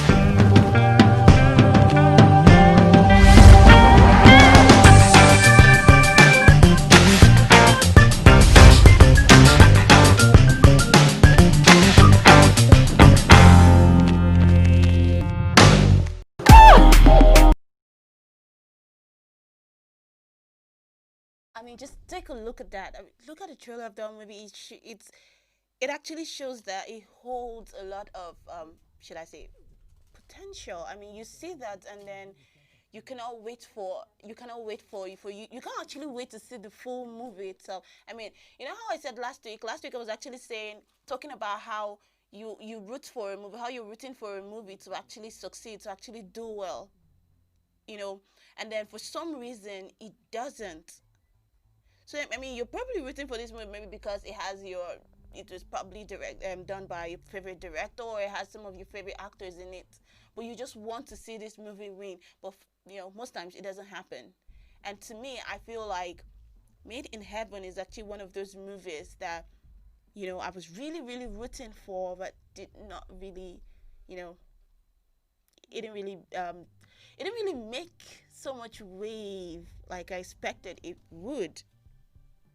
Yes. Anyway, so a short summary of this movie. Like I said, this movie is about a naive young man. Now, okay, it tells a story about two people, a young man and a young woman who met on a particular night, and unfortunately, both of them actually died on that same night. Now, they end up finding each other in like the whole way to heaven. Like I said, remember, I said this movie actually talks or touches on the intervention of the spiritual in everyday life. Now, these two people, after meeting on the same night and dying the same night, they finally see themselves again in the hallway to heaven. And now they got talking, and due to some circumstances, the girl is asked to return to her body. Now this young man makes a deal with his guardian angel to go back because he was sort of fascinated by this young woman that he met. Now, he was given 7 days to go back to return to Earth. He was given 7 days to return to Earth, find this girl, and not just find her, but make her fall in love with him. If not, he will die again, and this time be damned for eternity. I know. I mean, if you ask me, I feel like the idea, like I said last week, the idea of this story is actually quite creative. I mean, you don't see a lot of this in most of our movies. The thought of it, or the idea of the story, was actually quite creative. I mean, it shows that the writer actually put in a lot of thought to be different, put in a lot of thought to, you know, make something out of the norm that we've been seeing in the Nigerian movie industry. Now, like I said, this movie is a fantasy comedy, and it was directed by Toka Magbaro. If you are into Nollywood movies, you would know Toka Magbaro is an amazing director, amazing filmmaker. And when it comes to handling camera, cinematography, and all of that, he is amazing. I think he did a pretty amazing job. He did a pretty good job on this movie. I am actually it was quite impressive, the cinematography and all of it. Back to the story. The storyline of this movie, I said, was very creative and, well, a bit out of the norm, out of what we see every day in the Nollywood industry. And for that, I am actually going to give a big ups to the writer of the script, I mean, for the idea of the story. Now, last week I did mention how witty the dialogues were in the movie. Now, the thing about it is that this, despite the fact that the dialogues were witty, some of the lines, when it came to delivery by some of the actors, some of the lines were the delivery was actually kind of weak. So even when you're hearing a line that is supposed to be punchy, it wasn't exactly punchy. Now, back to the directing of this movie, Toka Magbaro, like I said, did an amazing job. He's a diverse filmmaker. So he's well vested in like different areas of filmmaking when it comes to handling cameras and cinematography in general. I mean, I know there were a lot of CGIs and that he used in the movie, but I mean, it came out pretty well, especially when you had to deal with angels and demons and all of that. We knew that CGIs had to come in and all of that, but I mean, it wasn't all there. It wasn't all wow. I mean, it's not like it's something we haven't seen before, but it was good compared to what we probably have been seeing in the past. All right, so now let me move on to some of the things that I feel actually led to the downfall of this movie, or why it didn't actually make wave, like I said. Now, things that were quite weak, things that were quite weak in the movie that I feel actually ended up making the movie not all what I thought it would turn out to be was this. I mean, one, I talked about the story idea for the movie. The story idea was creative. It was quite creative, actually, out of the box, like I said. But now, the thing about it is the story was not well developed. Now, if it's one thing to have a good idea for a movie or for a story, and it's another thing to develop it properly that people would actually watch and want to keep watching to the very end and not get bored in between. So it's one thing to have an idea, and it's another thing to develop it and make it better. Now, I feel the story wasn't properly developed. Now, I don't know if it was probably because they had like another writer, or maybe someone else, the first writer that had the idea started off and then some other writer came and continued. I don't know if that was the case, or maybe the writer just lost it somewhere, or maybe became lazy, or just, I don't know, just couldn't bring out or put to paper the idea that she had. I mean, properly develop the story. I really don't know what happened, but the story development was just not it for me, and I feel like that was one of the things that actually led to the downfall of this movie. And now, secondly, some of the acting by some of your, favorite actors out there was just not it for me. I mean, you see some actors and you've seen them in other movies, and they've done wonderfully good in these movies, and then you expect to see something similar or something better, because I feel like if you're going to go into a form of art, you should always stick to developing yourself daily. So now I don't know if these actors actually do that, or if they probably just saw the story and say, oh, hey, nice story, I feel like I can do this, let me just do it. But to me, the acting by some of them was just not it. And I feel like that was another thing that actually led to the downfall of this movie. Now, I'm not all for not having a power-packed cast in your movie, but you know that thing I keep saying, too many captains in a ship could actually sink the ship. When everyone wants to chip in the ideas and do whatnot, or when you feel like you've gotten to a certain point where you no longer need to work so hard, that's actually a problem. So and I don't know if these actors were a bit relaxed or what, but the delivery was just not it for me. I mean, there were some parts I actually saw, and I was wondering what was going on. I'm like, okay, you're an actor. Like, what exactly is going on?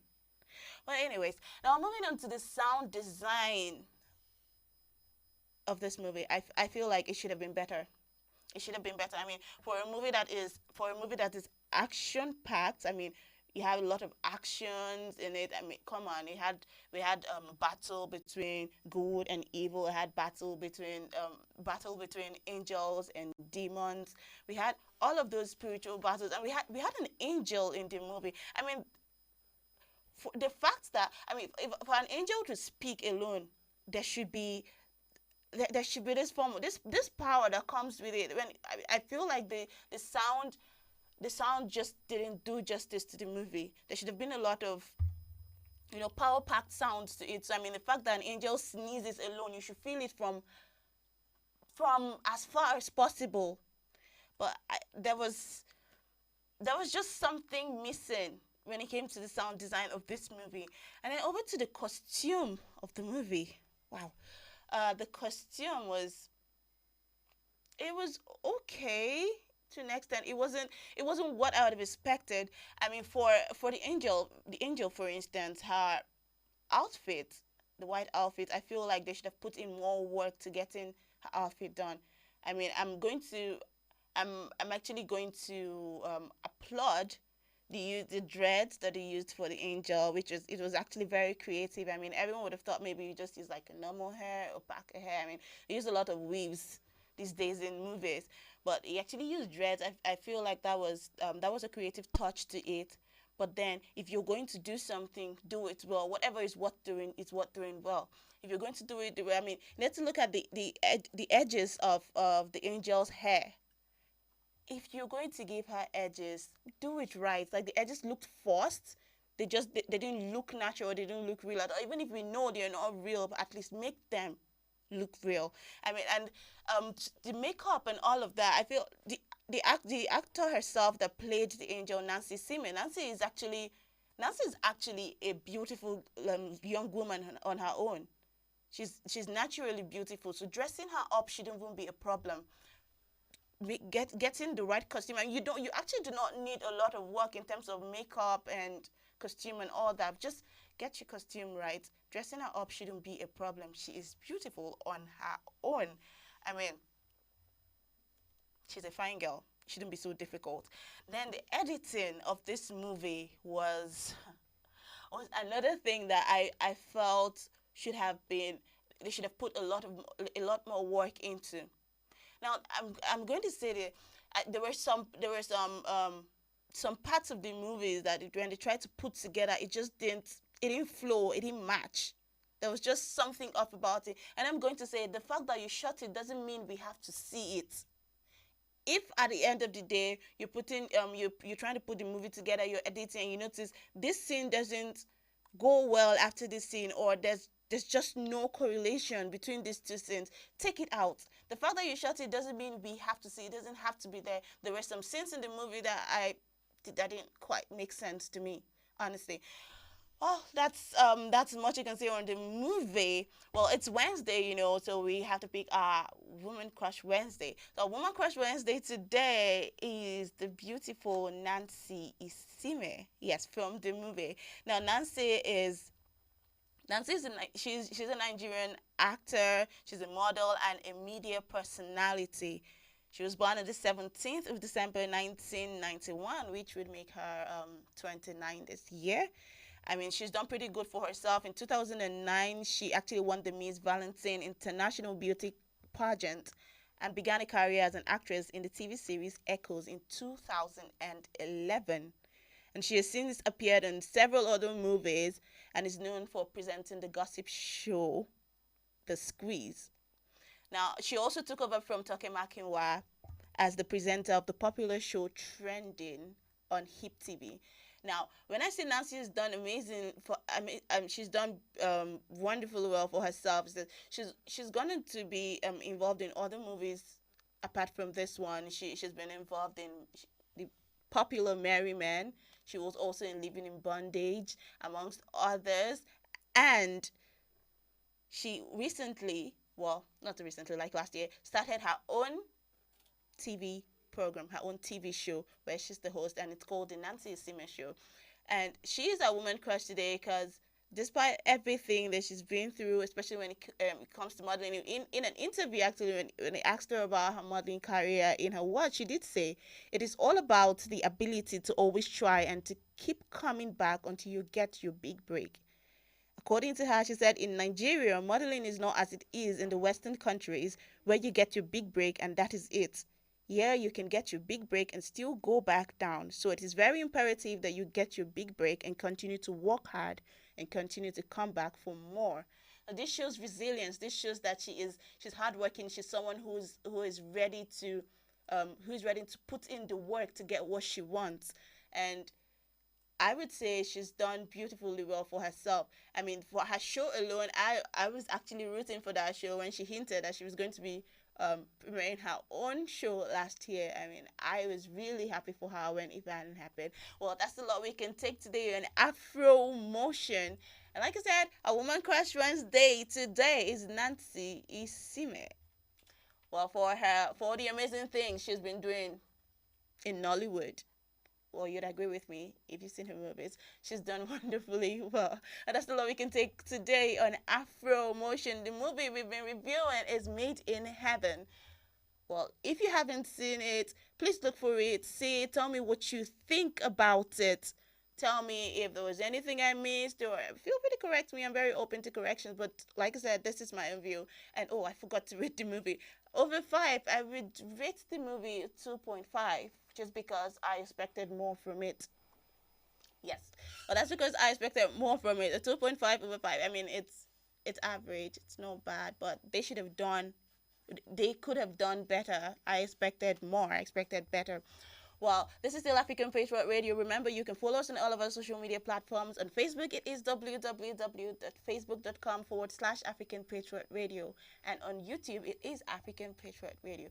Feel free to leave your comments in the comment section. Let me know what you think about this movie. If you've seen it, if you haven't seen it, well, I would advise you see it so you know what I'm talking about. All right, stay tuned for Diet Plan coming up next. Bye-bye.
Josephine Paul, Susan Achin, Yao Bremen, Jude Ojema Audu, Second Zilang, Richard Bassi, Ekanem.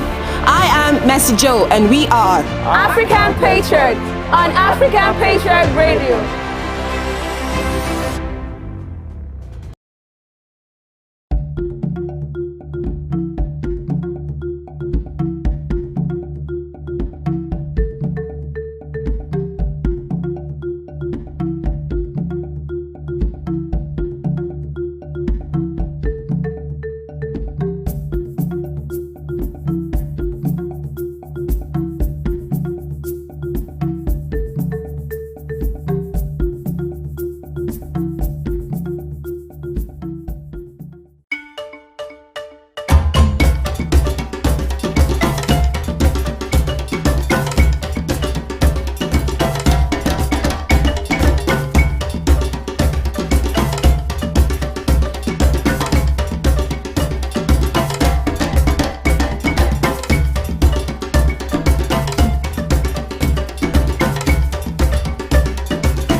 Josephine Paul, Susan Achin, Yao Bremen, Jude Ojema Audu, Second Zilang, Richard Bassi, Ekanem.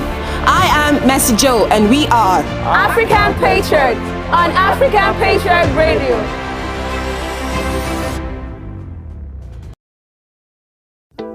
I don't want to rule or conquer anyone. I should like to help everyone if possible. Jew, Gentile, black man, white. We all want to help one another. Human beings are like that. We want to live by each other's happiness, not by each other's misery. We don't want to hate and despise one another. In this world there's room for everyone, and the good earth is rich and can provide for everyone. The way of life can be free and beautiful. Once upon a time in our lives, situations stabbing like knives, questions rising, how do I fight? That is not for you and me, leave everything to the king. You need to feel nice, painful feeling means you're alive, I know that man feeling likewise, thanks and praises to the king, after suffering comes relief. Life is hard and I can understand. Things we see sometimes don't match up to what we deserve. Not the same thing. Everywhere you live, you smile, you love. Hey, this ugly shouldn't be when you're the one involved. You were beautiful in every way. Sun or rain, you have me any day. Price for joy, you name it, I will pay. I will never trade you for no one in any way. They see barren in you, I see babe. I embrace. You were star, no one can take your place. I will never trade you for no one on any day.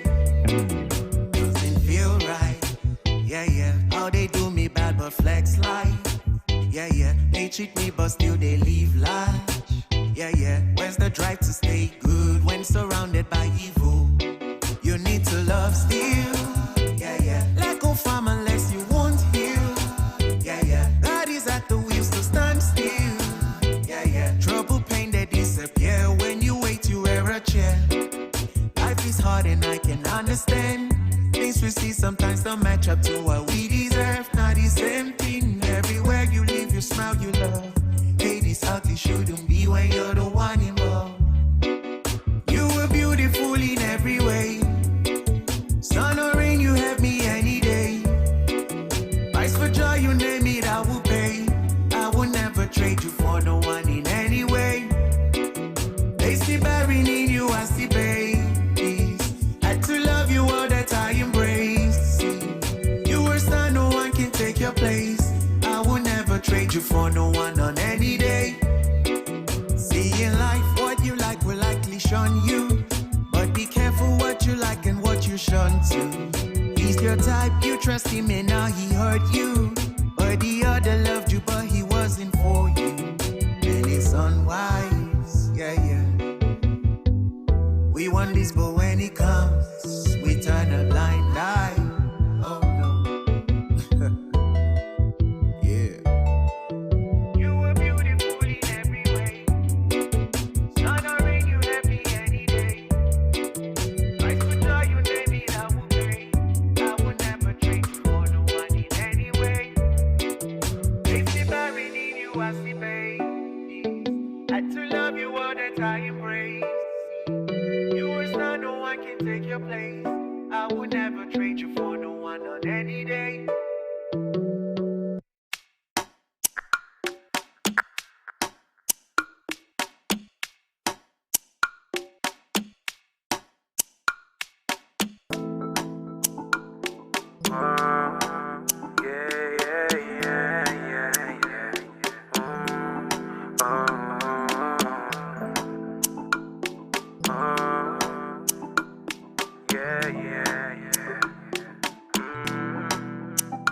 Baby, let me take you there. No time to check time. Love you, baby, fair and square. I'll be here beside you, baby, sure you know I care. Don't doubt my love for you now. Come closer, girl, don't back down. So far it's you I fancy. See, no, they come too far from the roadside bar, cause not there they see you. see, I say bad sharp guy, not the shy type. See a girl, I dey feel you. Connect with me now, baby, let's go crazy. Cause I know say you go be my number one. Baby girl, I tell you. Biggie, heavy. Baby, turn up, go down, don't stop, go steady. International, one chief rocker. Baby, go down, go shut the one showstopper, yeah. Biggie, heavy. Baby, turn up, go down, don't stop, go steady. International, one chief rocker. Baby, go down, go shut the one showstopper, yeah. Everybody, they call me the Confirmer. As them see your face from afar, them they call me the Confirmer.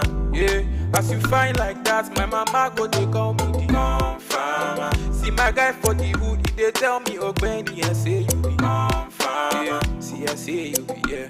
Baby girl, take your time. See the one thing with me, girl, me, I know they ask 2 times. But that doesn't mean that I don't want you to be mine. No playing games now, baby. This time around, you'll stay here. Don't slow it down, my baby. Biggie, heavy. Baby, turn up, go down, don't stop, go steady. International, one chief rocker. Baby, go down, go shut the one showstopper, yeah. Biggie, heavy. Baby, turn up, go down, don't stop, go steady. International, one chief rocker. Baby, go down, go shut the one showstopper, yeah. Everybody, they call me the Confirmer.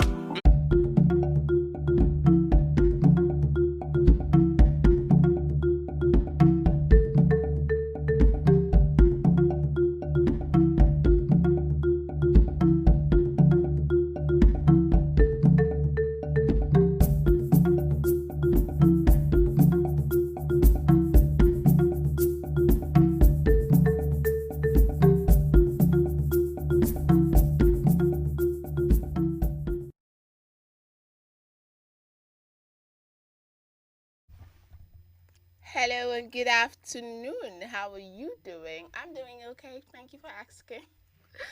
Okay, my name is Udo Immaculate, and you're still on to the midday section of our broadcast. Remember, you can actually be part of whatever conversation we're having in the station or in the studio by going to follow us across all social media platforms. On Facebook, it is www.facebook.com/African Patriot Radio. Yes, and we're streaming live on YouTube as well at African Patriot Radio. Okay, it's not news that when I'm super excited, like when I'm this excited, and it has something to do with food. I said it. All right, it's time for Diet's Plan, and like I like to say, it is food o'clock. It's food o'clock right here on African Patriot Radio, of course, your number one station on the net wave. It's Diet's Plan. The program is Diet Plan, and today on Diet Plan, like you come to notice, every Wednesday on Diet Plan, it's a recipe special. Yes, we've tagged it our recipe special because it's ours, like it's you and I, like, you know. Of course, you know. All right, today on Recipe Special, we shall be taking you through the process of making shawarma. I know you're excited. I'm just as excited. I know it could be pocket wrecking to buy shawarma, but I bring you good news. You can actually do this from the comfort of your home with things that you already have in your kitchen. Of course. Oh, you didn't know? I bet you didn't know. Okay, so I will be taking you through the process, but first let's look at a brief history of shawarma. Shawarma is like a Levantine Arab meat preparation. When I say Levantine, I mean like it's a term used in geography that refers to an area or in the Middle East, which includes the historical areas of Lebanon, Palestine, Israel, and Syria. Okay, yeah, so it originated from that axis. Yeah, lamb or chicken or turkey or beef, sometimes mixed meat, except organ meat though, are placed on a spit, commonly like a vertical spit, and they are grilled for as long as a day over an open fire. And shavings are cut off from the block of meat for serving, and the remainder of the block of meat can actually be kept heated on the rotating spit for a long time. Shawarma can be served on a plate. Does that surprise you? Yes, I was shook when I saw this too. Shawarma can be served on a plate, generally with accompaniment like, okay, sometimes it can be served as a sandwich or in a wrap, which is the popular kind we have right here in Africa. Shawarma is like usually eaten with tabon bread, or what we call Lebanese bread, or pita bread, yeah. I think here in Nigeria, it's basically known as pizza bread. It's served with tomato and cucumber, whatever toppings. The toppings also include like hummus, pickled turnips, similar things like tahini sauce. But I think we do, right here in Nigeria, we do a lot of mayonnaise and salad cream instead. And there are similar dishes that come from that region. Like we have the Turkish doner kebab. We've heard about that. There's also the Greek gyros. For me, I didn't used to know like what's the difference between the Greek gyros and then the shawarma, because it's almost one and the same thing, and to think that they all mean the same thing. Okay, quick fact: shawarma is actually an Arabic word, because like we talked about the Lebanese, the Palestine, the Israelites and the people in Syria, they actually speak a lot of Arabic, yeah. So shawarma is actually an Arabic word for turning. Surprise! I didn't know that as well, because it's actually meat that, should I say, roasted on a turning spit. So now that process where meat is being turned over open flame used to be like coal, like you know how we have the grill and coal underneath it, but recently people use electric grill, yeah, to do that. So the turning process of the meat is what the name shawarma was gotten from. Can you beat that? Of course, I know what you don't know, and you heard it first right here on African Patriot Radio. Similar names like the doner kebab is actually Turkey. The doner is actually Turkey word for turning. The gyros is a Greek word for turning as well. So this basically has got to do with the process or the way that the meat is being turned, blah, blah, blah.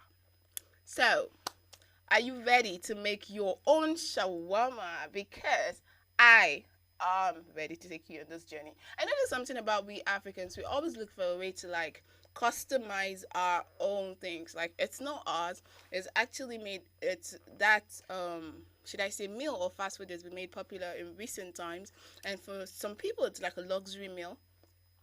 But like I say, the good news is you can make this from the comfort of your home. So quickly, I'll be giving you the ingredients. Or this is like recipe special. Yes, I'll be giving you the ingredients you can make shawarma with, things that you might have in your kitchen. So, are you ready? Of course, I know you're ready. How about you grab a pen and a piece of paper and write this down? Yes, you heard. First, you need pizza bread. Pizza bread is a kind of flat bread. I think you can actually buy that from supermarkets across Nigeria.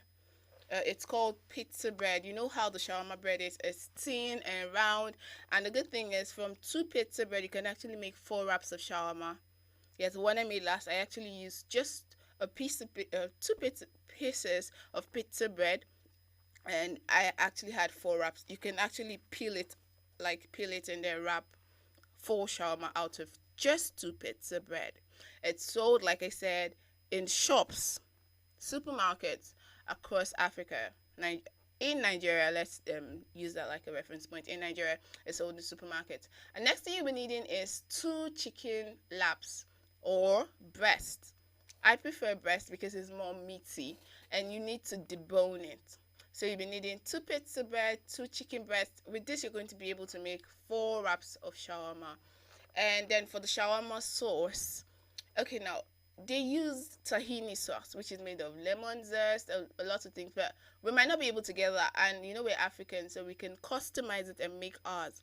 For your shawarma sauce, if you want to make it extra creamy, you know how we like it, yeah? For that creamy shawarma sauce that makes like every bite memorable, you'll need mayonnaise and ketchup and parsley, optional, and then salad cream. Yeah, you're saying, what's the difference between mayonnaise and salad cream? Well, I just said for that extra creaminess, yeah? Okay, now, for the vegetables that will be in the shawarma wrap, you will need a small piece of cabbage, bell peppers. That's optional if you want. For me, I don't like bell peppers. I think what I prefer is suya spice. We are Africans, and we just find a way to put in our own little touch, middle touch here, you know. So I prefer suya spice, but you could do bell peppers if you want. And then you need just 1 carrot and half tomato. And then for your utensil, basically what you'll be needing is a chop board to be able to chop up your vegetables. You need a bowl for mixing. You need a what's it called now? A grill. Yes, but if you do not have a grill, you're safe. You could use a skillet. Yes, you need a filter bowl because when you finish chopping off your vegetable, you need to strain it and keep it for the water to drain the water. And then you need a knife. Now, if you have all of these things, then I guess you're ready to make your own shawarma. All right, I'll let you, just in case you have all of this in your kitchen right now, how about you just grab it all, because I'll be taking you through the process next, but that'll be when we come back from this short break. Stick with us.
Josephine Paul, Susan Achin, Yao Bremen, Jude Ojema Audu, Second Zilang, Richard Bassi, Ekanem. I am Mercy Joe, and we are African Patriot on African Patriot Radio.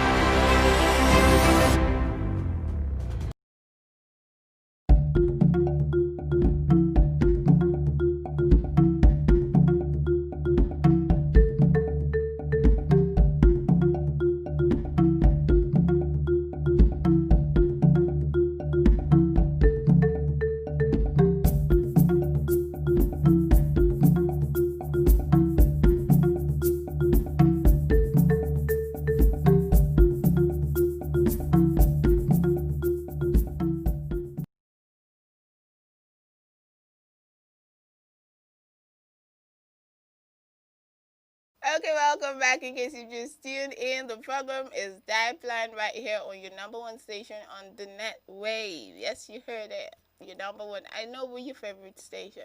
All right, today on Diet Plan, we are taking you through the process of making your own shawarma. You know, a lot of DIYs, yeah, DIYs, do-it-yourself videos have been like the wave of the moment, courtesy of the pandemic and the sit-at-home order. A lot of you have tried your hands on a couple new dishes. This is not a new dish. Shawarma is not new at all, but it's something you rather just buy off a shed on the streets or off a restaurant. And now a lot of you didn't know you could do it yourself. Like the recipe, or should I say the ingredients I just took you through, you notice that you have a lot of this or some of these things at home. So why not just, rather than let them lay about in the kitchen, make good use of it. And trust me, your family is going to be glad you did. Like a lot of us like to make a special dish during the weekend, yeah, to relax with family and friends. And you know, right here on Diet Plan, we are advocates for healthy eating. And for healthy eating, you need to pre-plan your meals, yeah?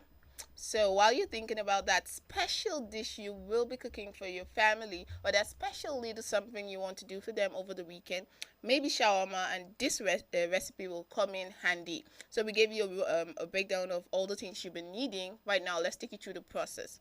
Now, first with your chicken breast. you're going to like chop them up into tiny pieces. We cannot do the style where the Lebanese used to do, like have the meat on a rolling plate, especially because you want to start with a small quantity.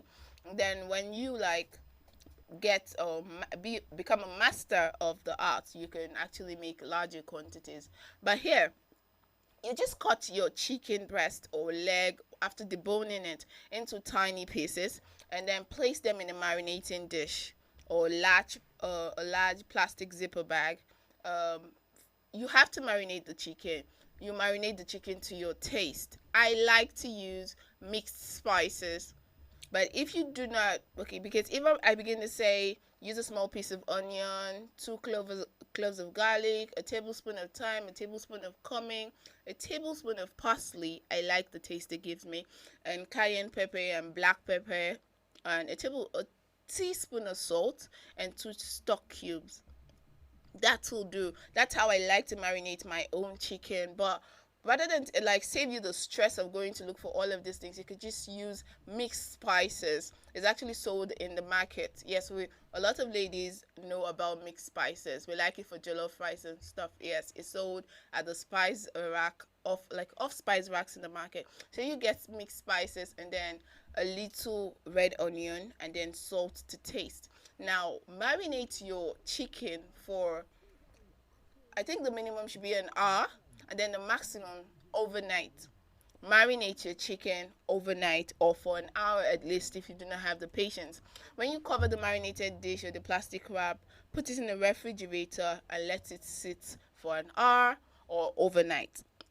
And then when it sits for that long, you bring it out and then you stir fry the chicken in vegetable oil. Yes, you heard me. Stir fry the chicken in vegetable oil and then set aside. Let it cool. Next, you have to dice the vegetables, like that's the cabbage, the carrots, the bell pepper, which is optional, and parsley as well. Like dice the vegetables and then wash it in warm water and salt. Yes, wash it in warm. I didn't say hot water. Hot water is actually going to kill the vegetables. Yeah, make it look soft and tender and stuff. We still want the vegetable to taste crisp. So should I say lukewarm water? Soak it in lukewarm water and add a dash of salt, and then you strain. That's why you need the filter bowl. Put in the filter bowl and let the water strain. Now you set that aside as well. Next, you spread your pita bread. The pita bread is, like I explained earlier, it's local to Lebanese, to Israel, to Syria, but it's sold in supermarkets across Africa. So you can get your pita bread, and then the good thing is you can peel it off, and off to pita bread you can get 4 wraps for your shawarma. Off to pita bread, that's to say you can peel it off. So you peel that off and then get the pita bread. You spread it with a generous amount of ketchup and mayonnaise. You could decide to like spread mayonnaise first and then spread the ketchup next, or you could just mix it together already in a mixing bowl and then add both of them together. I like my shawarma to be really creamy, so I tend to like spread a lot of ketchup and mayonnaise on my pita bread, just like you do the normal bread and butter thing. Yes, you spread a lot of those on it. And next, you add the shredded vegetable. This is after you've let it strain, like you've let all the water, you let out all the water. Yes, so you add the shredded vegetable and your stir-fried meat. Yes, add it side by side. Some people like to add all of that together in a bowl and then add it directly to the shawarma, however your preference. But for me, add the shredded vegetable and then your stir-fried meat.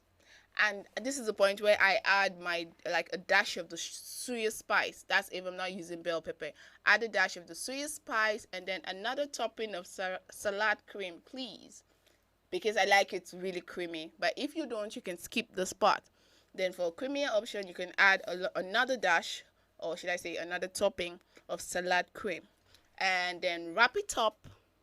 Yeah, wrap it up real nice. And a lot of you will be like, when I wrap it, it actually loosens up. When you wrap it up, this is the point where you put it in a grill. If you don't have a grill, you can use a skillet, but preheat the skillet. Preheat the skillet for like 2 minutes, then add the shawarma, the already wrapped shawarma. Now you want to place the part where like the last part where you wrapped underneath, that's where you want to place on the grill. Leave it on for a minute and 30 seconds, and then you turn it over. I mean, shawarma is all about turning it, right? Yeah, the word shawarma stands for turning. So you flip it over, and voila, shawarma is ready. How many of you are going to try it? I know lots of you, and I'm looking forward to see your outcome because I'm going to display my outcome right now. I did this last night, and it came out beautiful. And the people were like, I add sea spice. I did, and it came out nice. Trust me. It's supposed to have this tangy, zerty kind of feeling, and it came out really, really nice. Trust me. I'd like to see what your outcome is like. I'd like to see pictures. Okay, drop your comments. Let me know if this was helpful, if it came out nice or not, if you did like play around with the spices and other things you feel we can actually swap for. However it comes out, I just want to hear from you. This has been Diet Plan, and today was recipe special, and I hope you had as much fun as I did sharing this recipe with you. Up next is Information Africa News. Do stay tuned.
Time check Africa.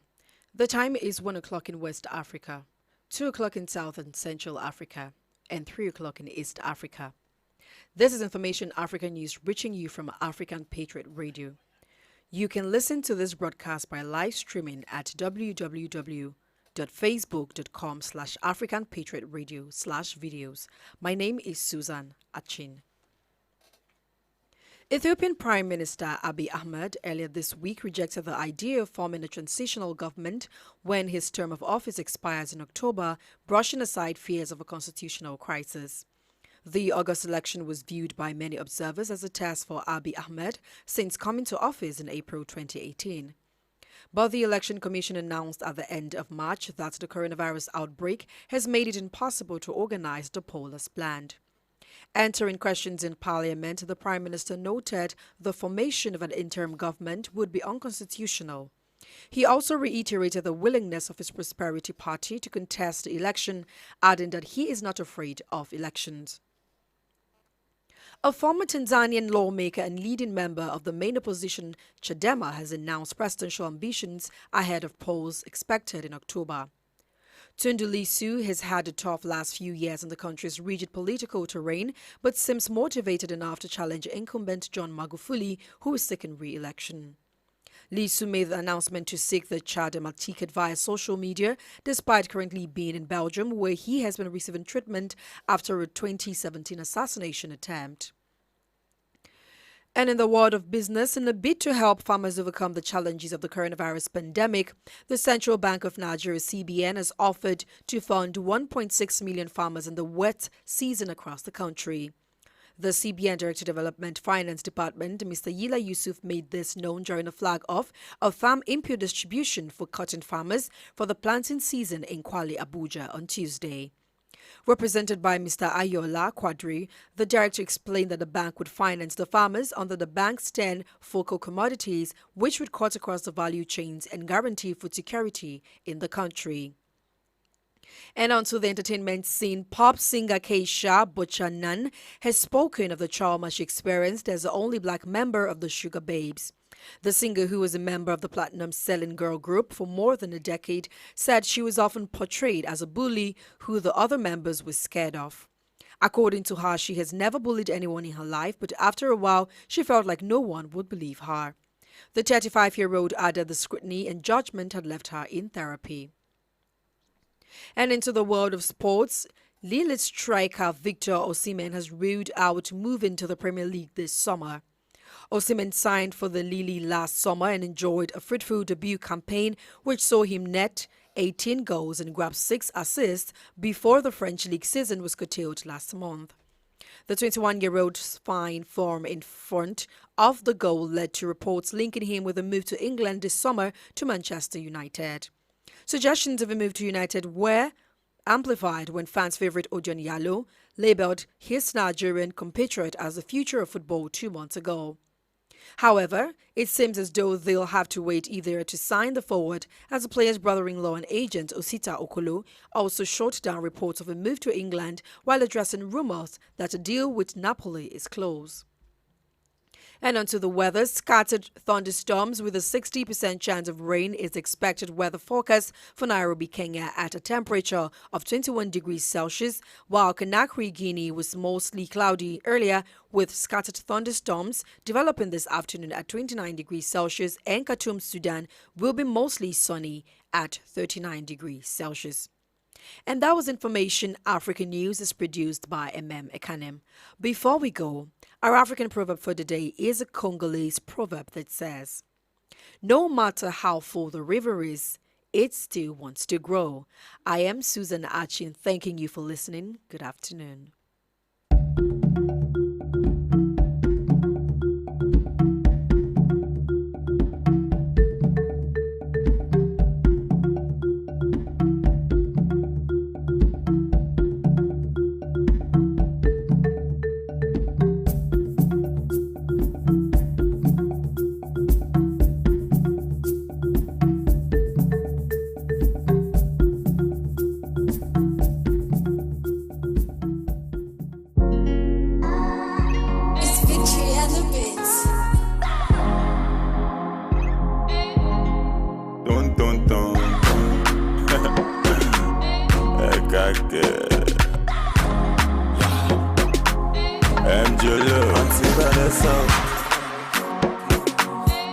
When I been calling you answer, what the value that's why we get to Allah. Not until I met Fatima. My baby girl, she the answer. My baby give me assurance. Hey, we zero wahala. Not until I met Fatima. My baby girl, she the answer. My baby give me assurance. Hey, we zero wahala. She the boss my brain like. Yeah, yeah.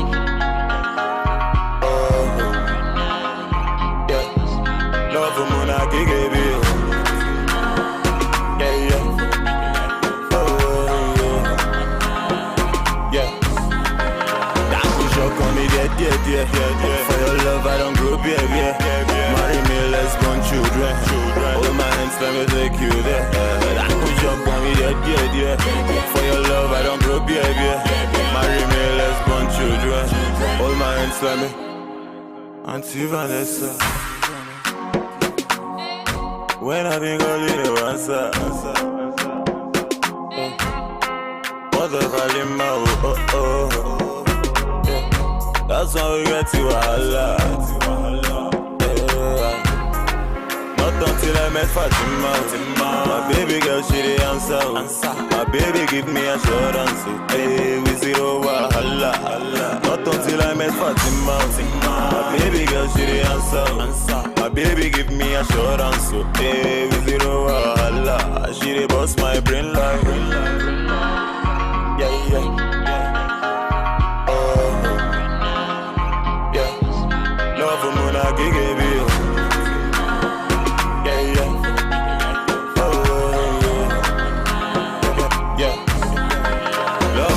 happen, yele. Madam been chop up, yele. Now so him I sharpen, yele. He enter Eve heaven, no, yele. Love who can happen, yele. Madam been chop up, yele. Now so him I sharpen, yele. He enter Eve heaven, yele. But that no shock on me, there. For your love I don't go baby. Marry me, let's born children. All my hands let me take you there. That no shock on me, there. For your love I don't go baby. Marry me, let's born children. All my hands let me see Vanessa. Let me know on the mix.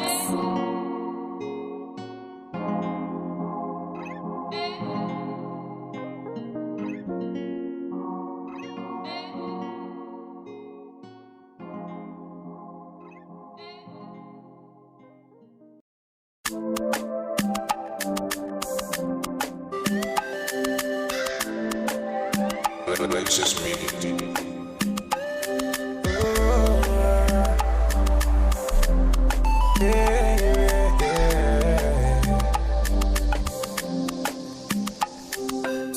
From the start, them they tell me, say definitely I go blow. Every time then they hear my sound, then they come ask me for more. Now the love I receive all true, they bring me tears of joy. Baba God, I they beg you, oh, say you make my heart so pure.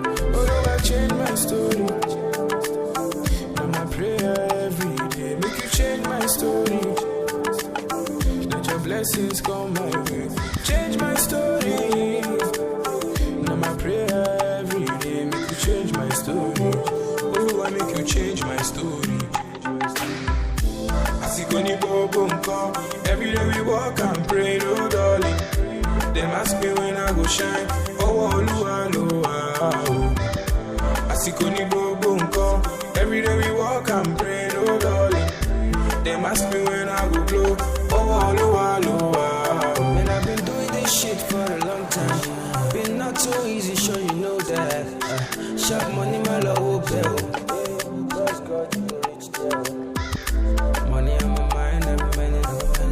All of my life, I've been working on it. Mama used to tell me I could make it.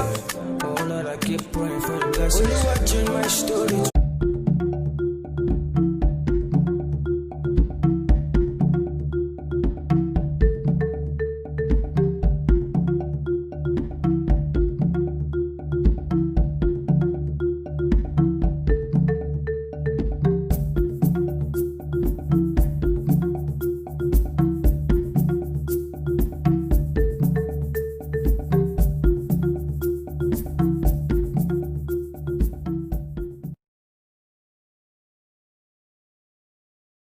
Good afternoon.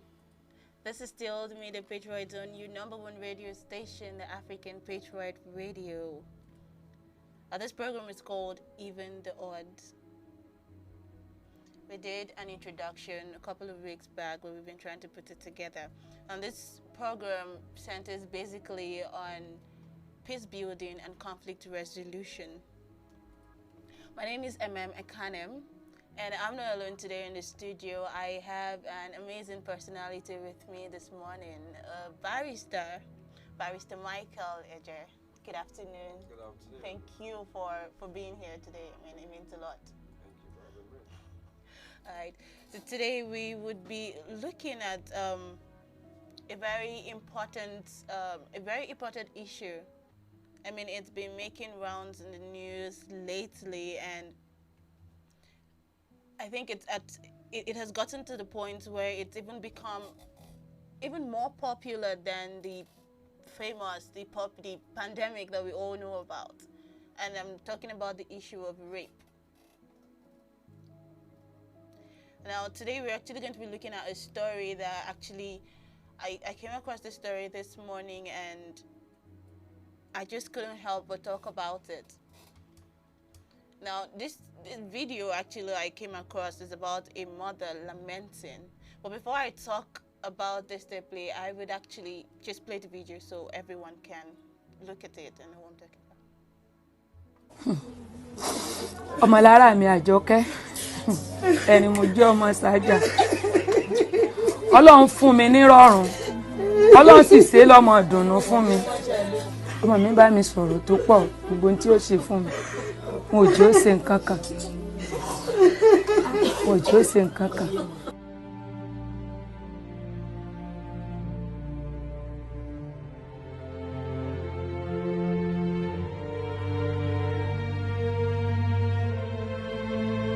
n tó ṣẹlẹ̀ ọlọ́run ló yé torí mi ò sí nílé bíi tòsí ìsìná pè mí pé kí n ṣàmọ̀ bọ̀ àlẹ́ nǹkan ti ṣẹlẹ̀ ìgbà tí mo délé ni mo bọ́ ọmọ mi nínú àgbàrá ẹ̀jẹ̀ àbúrò rẹ̀ ló jẹ́ káwọn èèyàn mọ̀ òun ló ti lé kéwúdé tó sílẹ̀kùn tí ò rántí rẹ̀ kóun lọ wà ntí rẹ̀ lẹ́yìn ìkùlé ó bá ntí rẹ̀ lẹ́kùlé nínú àgbàrá ẹ̀jẹ̀ ilé ni ó wà lẹ́yìn tó bá lọ ra nǹkan títí àbó lọ ṣáàjì fóun ó mú fóun rẹ̀ lọ kárà ní bíi tó 7 ní Sunday ó sì lọ gbà bóyá bíi tó 2 níjọ́ Monday yẹn ipò àwọn èèyàn náà rí bíi 4:30 sí tó 5 ní títì tó wá sí tí ń bọ̀ wálé ó sì lọ pọn omi tí ó fi wẹ̀ náà ló gbé dẹ́kùlé bóyá àwọn ẹni ẹ ti ṣiṣẹ́ tí wọ́n torí wọ́n mú nǹkan nulẹ̀ àwọn páàtì tí wọ́n kó bíi àtàwọn tí ń bẹ́ẹ̀ lẹ́lẹ́ bí gbogbo ẹ̀ náà ṣà bóyá ń gbà tán lọ náà bọ̀ ní ẹ̀kùlé tó ti gbé omi kalẹ̀ tó fẹ́ wẹ̀ tán fi ṣiṣẹ́ tán ṣe fún ọmọ tán jọ wà ńlé ni òun ti lọ lé kéwú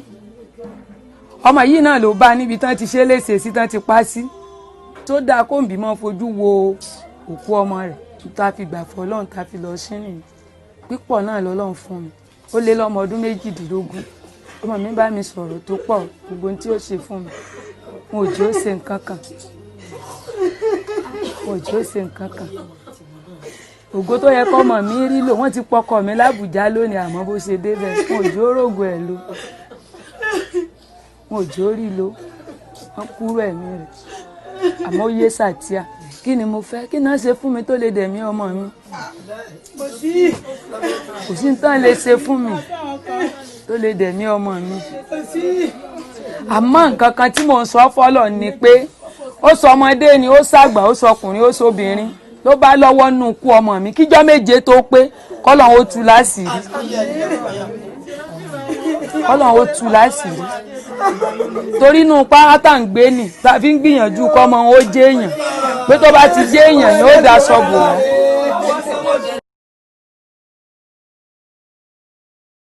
Alright, so that was the video that I came across this morning, and I had to get it translated. So I'm going to read out the translation for those of us that do not understand Yoruba.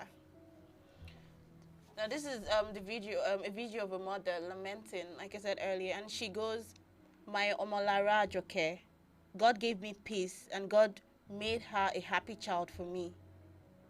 My child told me a lot about what she would do for me, but they didn't allow her do anything. They didn't allow her do anything at all."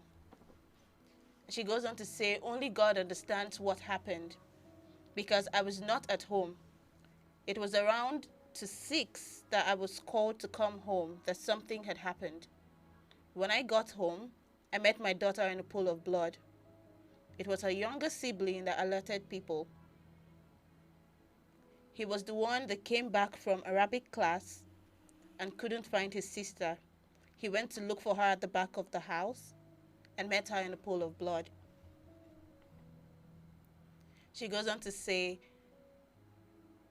the girl, that is the victim, is always at home except when she goes to buy something by the road or goes to charge her phone. Now, according to her, she said she still went to charge her phone on Sunday and went to collect it around to 2 on Monday. She said even people still saw her around 4:30 to 5 p.m. on the road when she was coming back home. She still went to fetch water. It was the water for her to bathe that she took to the back of the house. And then she said maybe the attackers were done with what they were doing in the house because they took some things from the house. Maybe it was when they were going out and they met her at the back of the house where she was about to bathe and did what they did to her. Now, it is in her pain, she actually cried out to ask if it was fair for a parent to lose a child like that. I mean, why rape her and then kill her after that? So this is we're talking 2 crimes here, if I'm not mistaken. And then in her pain, she goes on further to say that only that she has told God that whoever it is, be it a small child, an adult, a man or woman, that has a hand in the death of her child, that before 7 days, God should expose their secrets. So that's basically what the video is about. Now, like I said, the issue on ground we'll be dealing with today is the rape and killing of this young girl. Now, mind you, this girl was, according from what the mother said, she was just a little bit above 18 years old. I know now we would say, oh, she's no longer a child, she's an adult. But it still doesn't justify the fact that she was raped and killed. So now, my question is, what exactly is the government doing with regards to the issues? I mean, because it's no longer new in the country. It's become, like I said earlier, it's becoming even more popular than the pandemic itself. So it is taking the attention away from the COVID-19 that everybody was talking about before, and now everybody's talking about rape. So what exactly is the government doing? What actions has the government taken to curb issues like this? Yeah, it's all right. It's such an unfortunate situation, to say the least, and the fact that it's happened over and over makes my heart even bleed.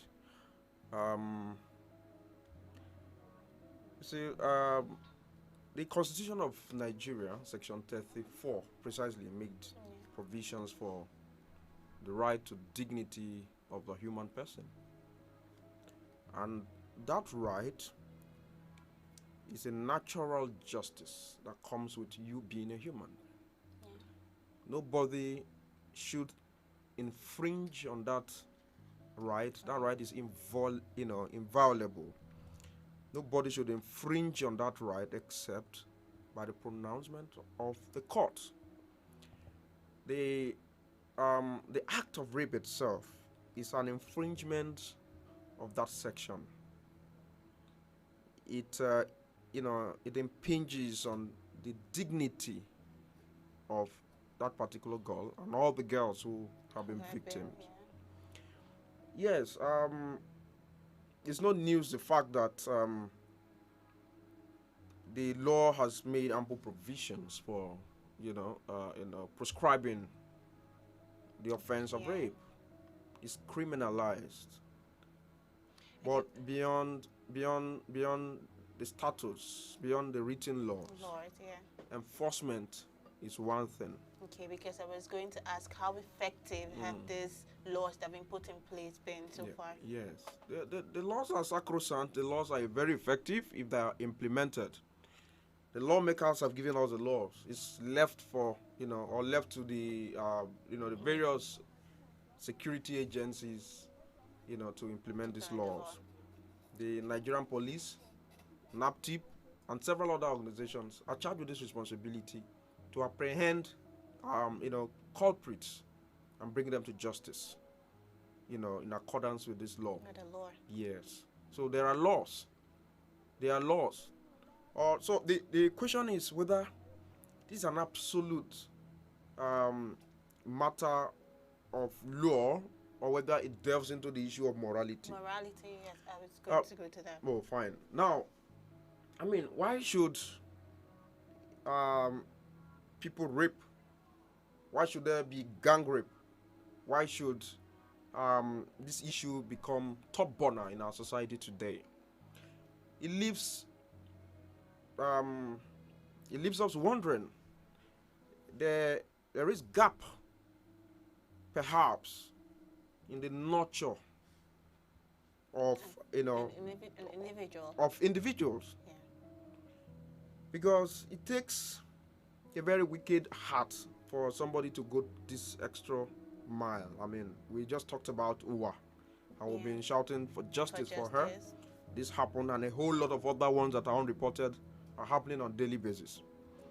In fact, a report by Amnesty International, I came across it yesterday, stated that there were over 80 cases of rape in Anambra State alone and a majority of them, were incest involving father and the young girls.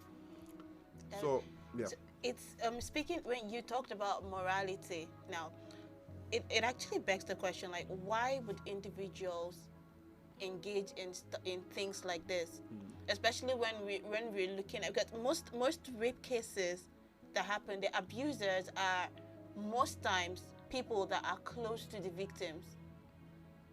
So which begs the question, why would someone do something like this? Yes. There are a lot of factors, responsible for the prevalence of sexual offenses generally. Sexual offenses is not restricted to your rape. A whole lot of issues are arising, issues of domestic abuse, issues of assault and battery, issues of emotional torture. In fact, torture through threats. Yes.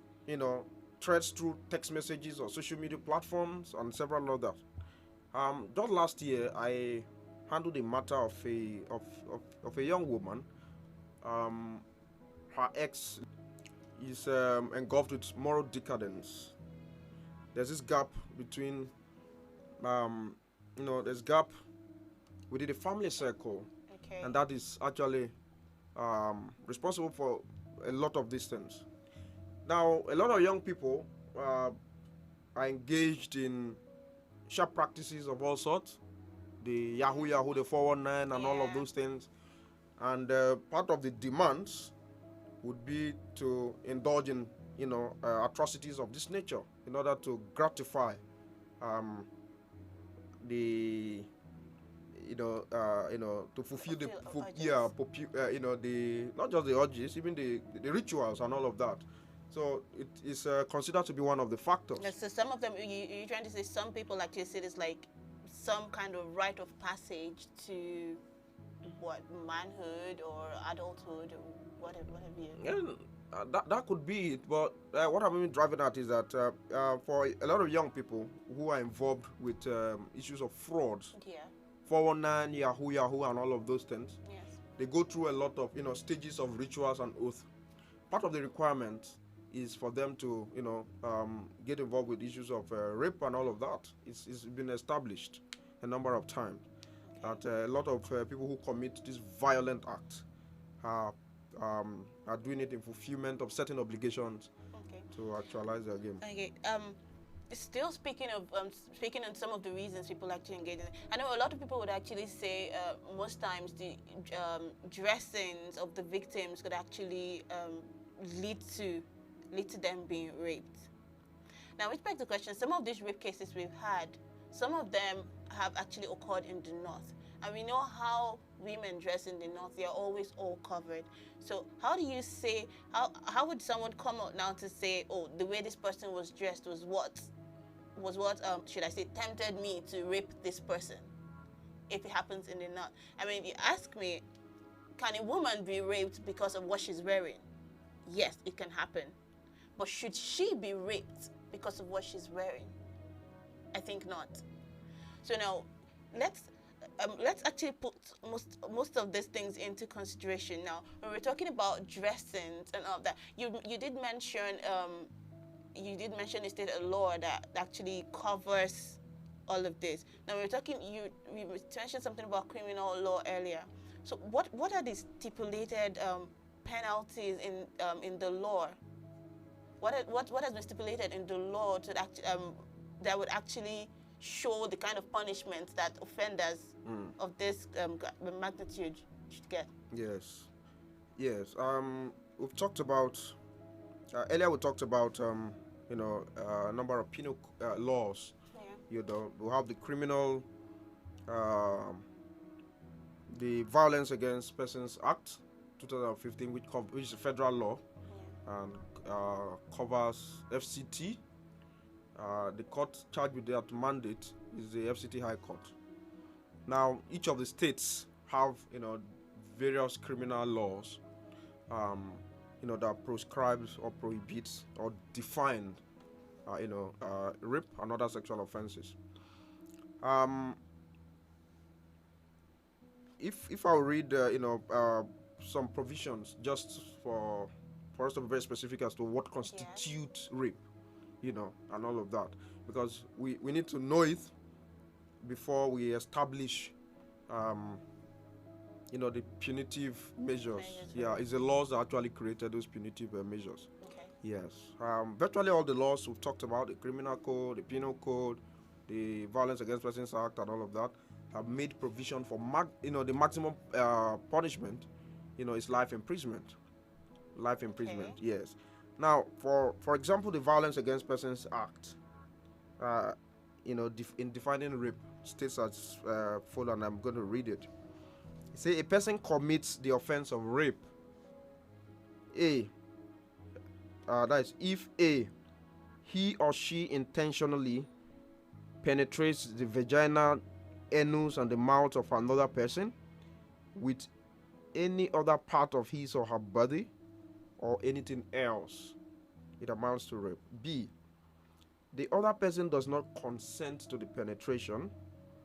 Or C, the consent is obtained by force or by means of threat or intimidation of any kind, or by fear of harm, or by means of false or fraudulent representation as to the nature of the act, or the use of any substance or additive capable of taking away the will of such a person, or in the case of a married person, by impersonating his or her spouse. Now, this provision is so exhaustive, and it clearly defines what rape, means, and what are the components. Now, talking about rape, you could obtain the consent of somebody, to have a sexual relationship. But if that consent is obtained by fraud, deception, or threat whatsoever, it amounts to rape, irrespective of the fact that a person actually offered herself or himself. Right. Now, the provision of the Violence Against Persons Act, deviating a bit from the other, enactments like the Penal Code, the Criminal Code, and all that, makes it, it applies to both gender, because men too are raped. Yes. The boys too are raped. So, the other provisions only talked about female rape, female being victims, yes, and all of that. But here, it's a novel law, and now it's incorporating and all of this law. Now, I'll still beg to read, because there's punishment section here, and I think it will be good for our audience. Yes.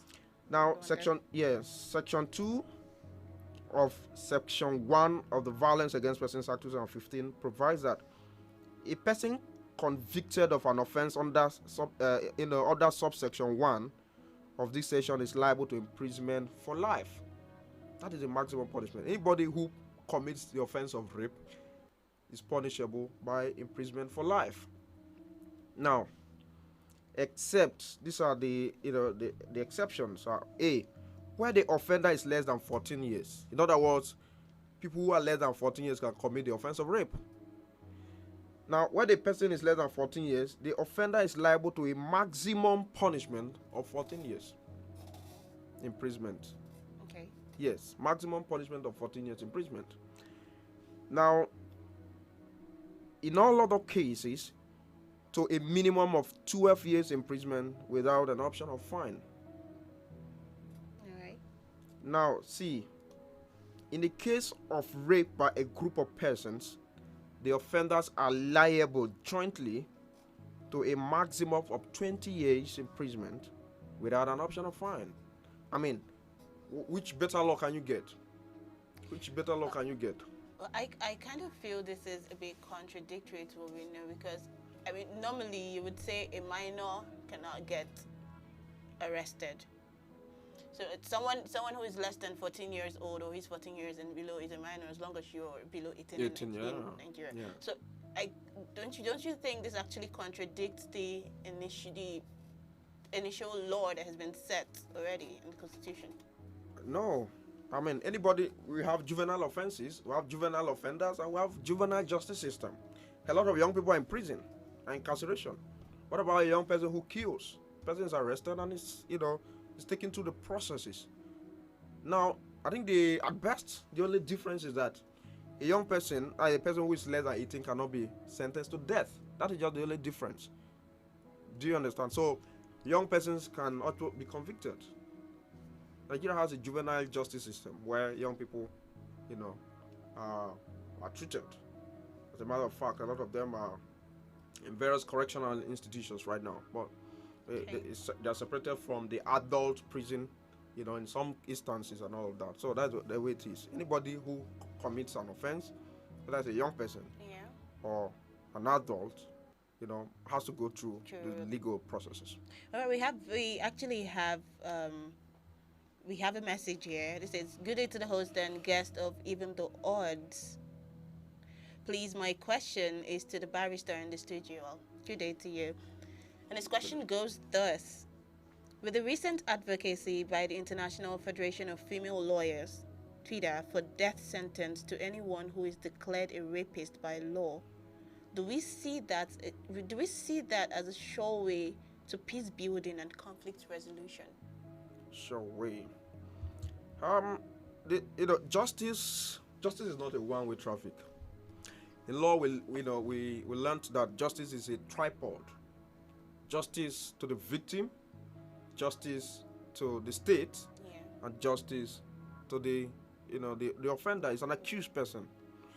Talking about peace building, what can pacify a mother whose daughter is gang raped and murdered? What can pacify her? The only thing that can pacify her, in my own opinion, is that justice is done and justice is seen to be done. Okay. Yes. So now let's ask the question. With the story we looked at today, the video we looked at of the mother Winnie, what would you advise should be like what would you advise should be her first step to take in, finding justice for her daughter? Yes. The battle for justice can't be left to her. It's a collective responsibility, and that is why right now, if you watch all over the country, there's this agitation, clamor by civil society organizations, for justice. So that has been taken up. 2 days ago, I saw the wife of Ogun State Governor, marching on the streets with top brass of the government in Ogun State. And I also saw the governor addressing this issue. A lot of states, there's this agitation, across the state. So the justice of this case cannot be left to the immediate family alone. Yeah. So when the mother, the father, the family sees that justice would be done, and how will justice be done? Justice can be done when the state is proactive enough to take steps to arraign these people, arrest them, and arraign them before a court, and conviction, is secured. You mentioned a lot of protests and agitations going on. Like, we know that everybody. It's one thing to make those marches and protests, and it's another thing to actually get the work done. It's another thing to actually tackle the issue on ground. Now, what exactly is the government doing right now? I mean, you mentioned we had previous cases of rape too. Like, have they been able to find the culprits of these crimes? Have they been able to give them the punishment, have they been able to make the necessary punishment to them? What have they done?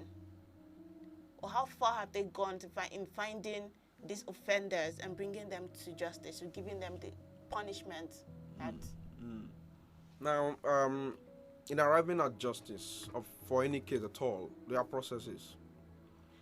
Investigation is the responsibility of Nigerian police and the other law enforcement agents like NAPTIP, to investigate this matter properly. Currently, as I speak with you, I am very convinced that investigations are going on. The culprits would certainly be arrested. Once they're arrested, the investigation will spread. They will know who sent them. They will know who are involved, who helped them, who gave them the link, and all of that. Okay. Now, investigations are carried on through a number of forensic measures, fingerprints, and several other forensic examination will be carried out in the crime scene in order to ascertain the real culprits. Now, this may take time, and I'm sure that that's what they're doing. A lot of works are going on the ground. You understand? Now, once they're able to, apprehend them, they will be charged to court. Charged to court, they'll go through, the long rope of the law. Okay. Yes, until justice is done. All right. We have another message here from Linda Bo from Kaduna. She says, "Good day, Good day. Good day. So please, my question is, could the coronavirus and lockdown be somehow linked to the alarming rise in rape crimes, or has it been a menace that was this high, that was of this high magnitude but kept in the dark?" I think that's a very good one. I mean, like I said, it looks like the case of rape has gradually pushed the pandemic aside, and everyone has almost forgotten about the pandemic that we were all talking about before, and now it's rape we're talking about. So could it be that this virus now, this coronavirus, the pandemic, or the lockdown that everyone is facing is somehow linked to these crimes, or has somehow found a way to push this to a new high? Of course, the pandemic has contributed in no small measure to, issues of domestic abuse, violence against, people at both ends. People who ordinarily were busy going to work, coming back in the evening and all of that, are made to stay home for 3-4 months. And that has resulted in what we are seeing, increase in crime wave and all of that. Yeah, hence the code, an idle man. Yes, an idle man is the devil's workshop. So I honestly pray that very soon the restrictions will be lifted so that people can go busy. But that is not an excuse. That is not an excuse. Some people are lured into this act. Some people, they make up their mind to do this. Some are influenced into doing it by their environment, talking about nature. And nurture, and all that. While others, out of desperation or out of, people involved with several rituals, and all of that because of crime. Armed robbers, they still go and, to do rituals and all of that. Yes. Fraudsters, all sort of things are happening. And these are some of the factors actually contributing to the rise in this offense. You don't actually think that rape has actually been on a high like before now, but somehow this pandemic is actually brought into the spotlight. Had brought it to the light. Rape, like every other offenses, have been here, but we are talking about the aggravation at this point. Yes. Children are not in school. People are not going to work. The government, the whole country is on lockdown, as it were. Just a few people are going to work. So it has never been this bad before. That the whole country will be on lockdown. Okay. So this is actually one of the reasons why the offense of rape and other sexual offenses have aggravated. Right. Yeah, there's increase, even though it is underreported, and we have to stress that. Because I think that's actually one of the reasons why it probably wasn't talked about a lot before now. Yes. Maybe a lot of people are coming out to actually report. Let us take a short break, and when we come back, we would actually look more into certain steps this family, this mother that just lost a child now can take to get justice for her child.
Welcome back. This is still your #1 radio station on the netwave, the African Patriot Radio. And this program is This Is Still Even the Odds. Remember, you can be part of the conversation by sending us a message, dropping a comment in the comment section on all of our social media platforms. On Facebook, it is www.facebook.com/African Patriot Radio. And on YouTube, it is African Patriot Radio. So we've been looking at the story of a young woman, or a young girl actually, she's just a little bit above 18 when this happened, that was raped and killed. And we played the video earlier of a mother lamenting seriously. So now we've talked quite extensively on the issue of rape and provisions of the law in handling issues like this. Now, can we actually can you tell us now, sir, how the steps that this mother can take now? I mean, like you said, finding justice for victims like this is not just left to the family alone. It's something that the whole nation has to come together to do. So now, she as an individual, as a family, as a unit now, what are the steps you would advise they go through or they take in order to find justice for their child? Thank you so very much. The first thing to do would be to incident the mother and the police or the relevant security agents, agency. You lodge a complaint. Now, since it's a criminal matter, the bulk of the work to be done regarding investigation and prosecution and all that will be done by the state on your behalf. What you would do, you incident the matter, for example, in the nearest police station, and write your statement, make available people, witnesses, they should also write down the statement and all that. Then the police would go into the crime scene to investigate. To take pictures, to carry out some other forensic investigation. And part of the other thing you would do is to not interfere with the crime scene, not to mutilate the crime scene, so that when the officers come around, they will get a perfect picture of what truly happened. Yeah. Part of the things the officers will be looking at, like I said earlier, is issues of forensic examination of the crime scene. Okay. How else would you identify people that are not captured in a camera and all of that? Yeah. One of the ways is the issue of fingerprint. They would examine, scan the entire environment, all the properties around, the doors, the walkways, and all of that, and the girl's body. The system is actually effective enough to do things like that? Because I mean, let's look at it. Even when it comes to voting, I know how many times most people have to thumbprint before they can actually get their details out. Do we have the necessary facilities? Do we have the necessary equipment for that? Of course we do, and that is how notorious criminals have been arrested. We have all of these facilities. The only challenge we have is that for the poor, most times the complaint is that their matters are not treated, properly. They're not handled properly, perhaps maybe because of financial demands or financial obligations and all that. But I tell you that if the Nigerian police or the other security agencies are ready to work, they will go to any extent to work. So we have all of those facilities. So it's one thing to have facilities now, equipment, but we do not have like a database, and even some of us that have national IDs and all of that, it's not in a way where you can actually just go and trace a person by their ID number or something like that. As far as I'm concerned, it doesn't work that way. Yes, we have databases everywhere. I mean, at best, what we complain about is the multiplicity or the duplicity of databases. Okay. You have driver's license, you have a national ID card, you have voter's card, We have all sort of, even the BVN and all of that. Like I said, the Nigerian police, they are well equipped and well trained to handle issues of forensic examination. And as a lawyer, I have seen where they have acted, to bring about justice. The only challenge, like I said, is for the ordinary people. For example, those who are not well known, those incidences that are not reported, on the national TV and all of that. Those ones, the challenge they would have is the issue of, meeting certain financial demands and all of that, because it's actually expensive to go all that hop. But because I was going to go into that, expenses and all of that, because I mean, you just, from what you said now, it's obvious that there's this divide, there's this barrier, especially when it comes to status in the country. For people that are of the lower class, permit me to say that, it's going to be difficult for them to actually, go through this process of climbing up to get justice for victims. Yeah. So how do we manage that? Yeah, of course, like I said, crimes are committed all over, every day, all over the country, even in the remotest parts of the country. Offenses are also classified. So it depends on the nature of the nature of the offense, as it were. But for the case study, I mean, it's a national and also an international incident right now, and I'm sure instructions would have come from either the Commissioner of Police or even the IG's office and all that to ensure that the proper and uncompromised investigation is carried out. In situations like that, I mean, like I said, they are well equipped and they will go all the hop to do it.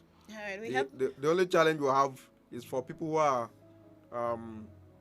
perhaps maybe in remote environments or people whose matters are, do not achieve this status of enlightenment, public enlightenment and all that. All right, we have another message here. Anyway, it's good day, good people of Africa. Have a good day to you too. Please, shouldn't we start thinking social security numbers that carry every single detail to aid find the DNA of the persons via autopsy? Yeah, it's fine. Social security number is fine. Like I said, the alleged assailants will be found very certainly, and when they are found, certainly their data, forensic, their data will be subjected to forensic analysis. Okay. And once there's a match, they will be arraigned in court.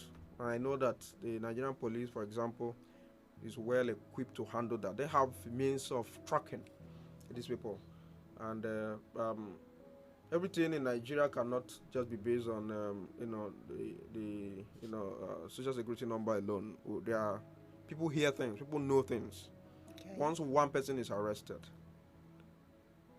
it will lead to the arrest of other people. Still speaking on how expensive this process can be, especially for the lower class.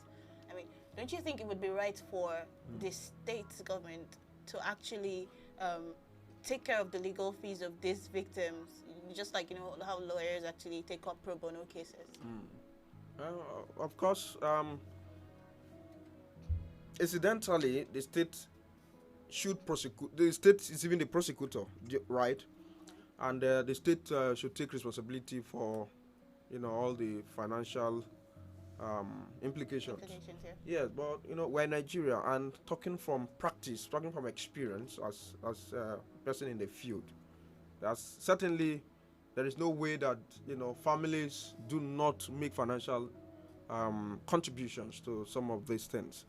Okay. So actually, it is the responsibility of the government to take it all on. But I know of with certainty that there are circumstances where family members are expected to also support or to pay for certain things. Whether that is legal is up to them, actually.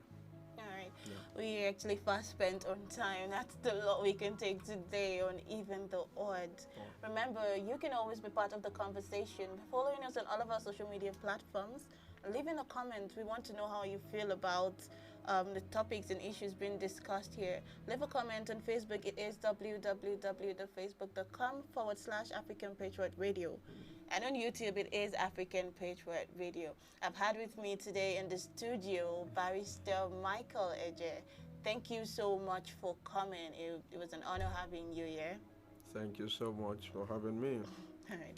My name is Ekanem. We have the Sunset Patriots coming up shortly with more interesting programs. Keep listening to African Patriot Radio. Have a great day.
Josephine Paul, Susan Achin, Yao Bremen, Jude Ojema Audu, Second Zilang, Richard Bassi, Ekanem.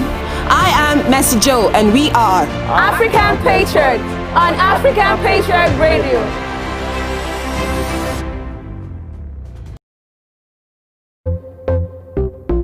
Oh na na na, Cyrus and the Big. Oh na na na, Fuego. Don't you ever leave me for the paper. She said my success is the payback. You be the sauce, you be the flavor. I no go ever use your playboy.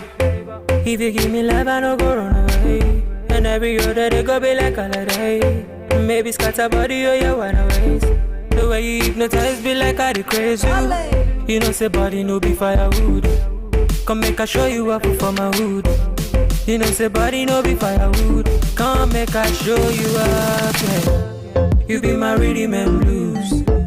I fit to make you my muse. Linda AKG for the news. Ovia baby for the groove, yeah. You be my rhythm and blues. I fit to make you my muse. Linda AKG for the news. Ovia baby for the groove. Oh yeah. Oh baby give me all the loving. All the loving. Oh my baby say yeah. Oh yeah. Oh baby give me all the loving. Oh baby give me all the loving. Oh. Try to put the Gucci on the plate. My baby give it to me, it's getting late. My baby give it to me, you know say waiting you got it, baby, you know say you get it wait. Baby give me love, oh, yeah. Baby give me trust, oh. Baby give me love, oh yeah.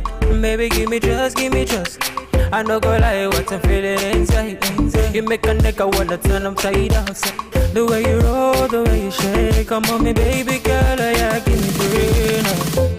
You be my rhythm and blues. My rhythm and blues. I fit to make you my muse. Yeah, yeah. In AKG for the news. Oh, be a baby for the groove. You be my rhythm and blues. My rhythm and blues. I fit to make you my muse. In AKG for the news. Oh, be a baby for the groove. Oh, yeah.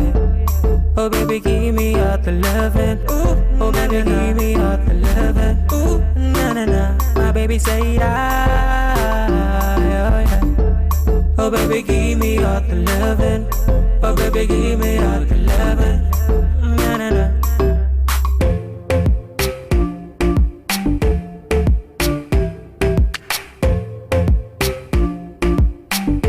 Give me all the loving, you're my baby girl. You. Give me all the loving, you're my baby girl.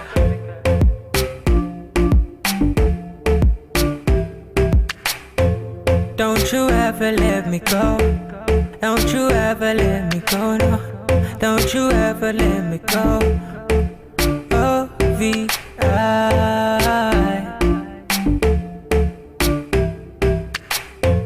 Cyrus and the beat, a Bradley producer.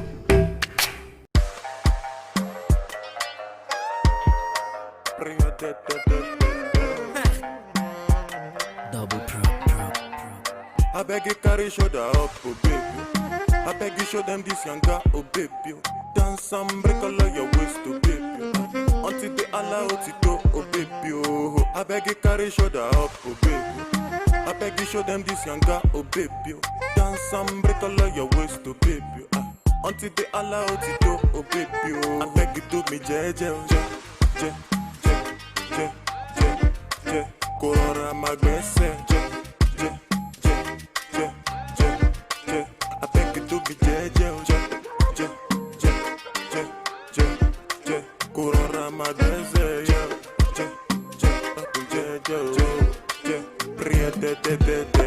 Have you thought about my proposal and the life I want for you?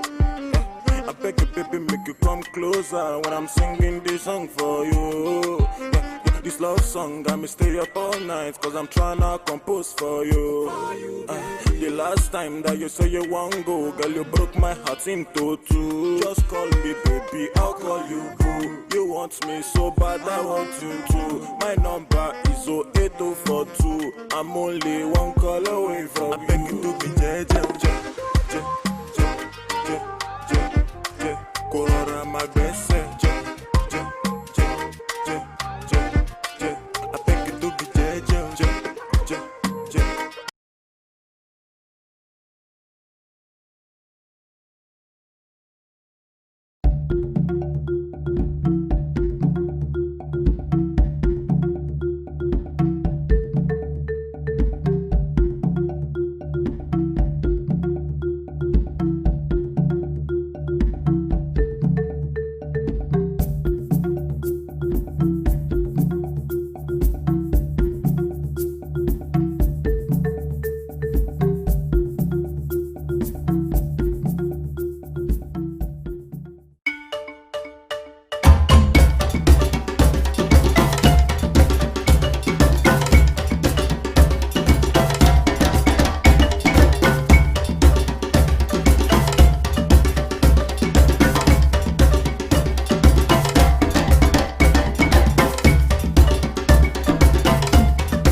Josephine Paul, Susan Achin, Yao Bremen, Jude Ojema Audu, Second Zilang, Richard Bassi, Ekanem. I am Mercy Joe, and we are African Patriot on African Patriot Radio.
It is that moment for your favorite team and your favorite squad to be in the building to make sure you have it all good on radio. And we are already in the building. A very beautiful good afternoon to you, and many thanks for staying tuned to your number one radio station. It is with great delight and pleasure that we welcome you officially on the Sunset Patriot Belt on African Patriot Radio. My name is Elvis Oga, and I have my partner in progress right here with me. Of course, a very good afternoon to everyone. My name is Josephine Paul.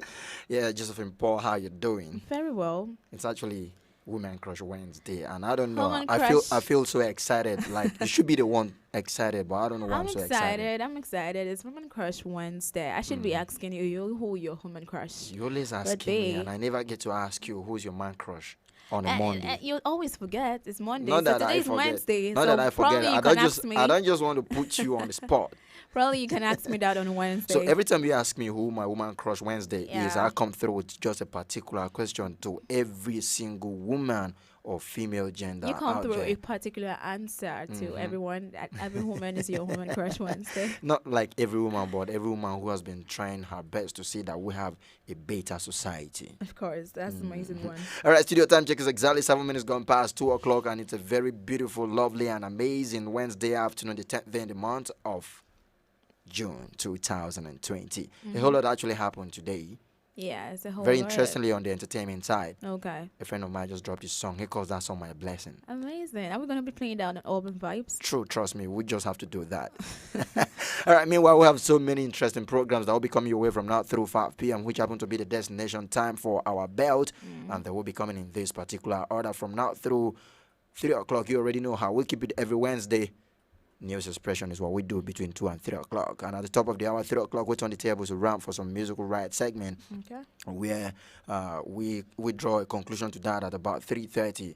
And then from 3:30 through 4 o'clock. You know that time for the program, Guys Talk. It's been a while. We actually came through with that, but trust me, today, we're keeping our fingers crossed to what we got coming your way on Guys Talk for the day. Looking forward to the Guys Talk, basically. You know, you've always wanted to join that program. No, I just want to listen to what you guys have to cook for us. The Guys Talk. The last time we talked about that program, you were like, "Can you be part of the program?" And I just wish I could let you. It. You think about it. That was what I told you. So you. Now in return, it's all good. And then from 4 through 5 p.m., you already know where we spin some amazing record from Africa. We call that Urban Vibes Africa. True. And every Wednesday, we tend to do the hashtag WCW, Women Crush Wednesday. So basically, we'll be doing some amazing song dedicated to some of the best of females out there. And we'll be spinning some beautiful records from female artists too. So you wouldn't want to miss out on any of those amazing programs, because trust me, they are even way better than the way I just made them sound. Exactly. I like that. Is that good? All right, let's bring it back to what we have for the moment, and that's exactly News Expression. News Expression is a program that we normally do on this platform every Wednesdays and Fridays from 2 through 3 o'clock, that tends to analyze and then break it down, bring different perspective to stories that actually made our news bulletin that came up, or that normally comes up at 1 o'clock. That is 1300 GMT. All right, for today, we actually had so many news that made our news bulletin, ranging from news from different countries in Africa. We have news from Tanzania. We also have news from Nigeria, that from the business angle. And then we have some beautiful entertainment news. And then from sport, it's actually beaming the spotlight on one Nigerian wonder kid. That's what I love calling him. So just keep your fingers crossed when we get to talk about that. But a particular story I want us to take a look at, that first story that actually made our news bulletin today. Yeah, talking about the Ethiopian Prime Minister. Yes. Yeah, and the person of Abiy Ahmed. Yeah, we heard that he has rejected some, transitional government. What did you even mean? Transitional government with some political discussion about his position right there. So if we go through the news, you will see that he rejected the idea of the forming of the transitional government. This can actually be traced to an extent the effect of COVID-19. Exactly. Because elections were supposed to be conducted in March, right? Yes, and March. Then that was not feasible because of COVID-19 lockdown and everything. Yeah. And now there are elections or polls slated for August already, but some political talk has actually advised him to form a transitional government Yeah. that will maybe possibly usher in or conduct elections and all of that. But he is saying that's going to result into a whole lot of political crisis in Ethiopia, and he wouldn't want that To happen, yeah. So he's basically saying that there will be no need for transitional government. So since the elections were supposed to have been conducted in March and that was not feasible because of coronavirus, whatever that has happened between March and now, this is June, and then June, August is just Body less corner. than less than 2 months from now. Yeah. So I don't think there will be any need for constitution for the transitional government, because that will actually put fears and then raise a whole lot of questions on the minds of Yes. Ethiopians, Yes. because it's not really logical to see that, okay, from March, Yeah. when they were supposed to hold elections, you didn't raise no transitional government, But and now, then 2 months to later, time. yeah. It will sound like you're trying to buy time, or then playing political gimmicks. So it's actually, I think this decision is quite right. But what caught my attention is the fact that from this part of the world, we've seen the people's affinity to a long stay in office, even when yes. it's not constitutional. I was sharing with you a particular president who claims to been practicing democracy. We all know what happened when Robert Mugabe was ousted as the president yes. of Mugabe. For Mugabe, over yeah. 30-something years of the country's existence after independence. He has been the one at helm of affairs until he was ousted by what we called a coup without bloodshed. Yeah. So one may want to look at this particular story from that angle, because it's already looking like that. Yes, truly. Because I actually wanted to, look at for this election period, this coronavirus, pandemic, this outbreak that actually caused some lot of, election not to hold. Because I think one time when we were analyzing this news on the News Expression, we made mention of the country. I think it's Tanzania, or one of the countries that had this whole issue of election, and they were considering Burundi exactly. Who unfortunately lost the president that just handed over. Yes. Last So night. I think it brought a lot of concern, especially this period like this, like elections being cancelled and being, not being certain if it should actually hold in some countries. So Ethiopia here, I think the Prime Minister himself, Abiy Ahmed, making this decision or taking this decision and this stand about the election, I don't think it's a bad idea, because everything has to, be certain and put in place so that whatever there's a way forward, everyone can actually follow suit and make appropriate due courses that actually has to be put in place, you understand, for everything to be straight out, and not doing it for sentiment or politicking and all that. So everything has to fall in place so that it will go smoothly, and we will not hear cases of rigged election or cases of not violence or irregularities during elections, exactly, which have actually characterized most polls are from this part of the world. True. I think we keep saying that our democracy has actually been in some kind of a nascent stage, but we cannot keep relying on that fact, because with each passing year, each passing day, our democracy is growing old, and then we need to see the age not just in numbers, but being translated to the conduct of our polls around here. Yeah. In the words of Ethiopian Prime Minister, he said a formation of a transition government will be unconstitutional, and then he reiterated his party's willingness to contest elections, and he said he's not afraid of elections. But on the other hand,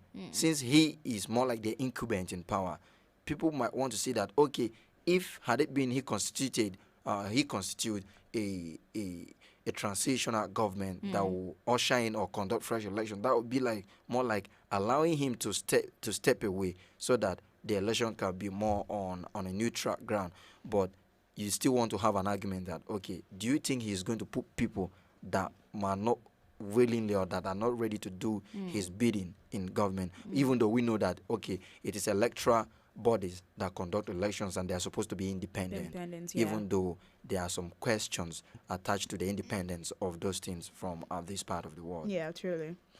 All right, away from that, let's take a look at the second item on our news bulletin that's talking about a former Tanzanian lawmaker and a leading member of the main opposition, Chadema, announcing his presidential ambitions ahead of polls, as that's expected in October. I don't know. A whole lot of countries are actually slated to have their polls this year, including United States of America, that is not even in an African state. Country, So, a former Tanzanian lawmaker actually declares intentions of running for the number one seat in the country. And Tanzania has actually been one country that has been in the news since the COVID-19 era, especially with the claim of the incumbent president, John Magufuli, right? Yes, John Magufuli. Okay, where he has claimed that, okay, Tanzania has found... Yes, it has found COVID-19, yes. COVID organics, COVID organics, yes.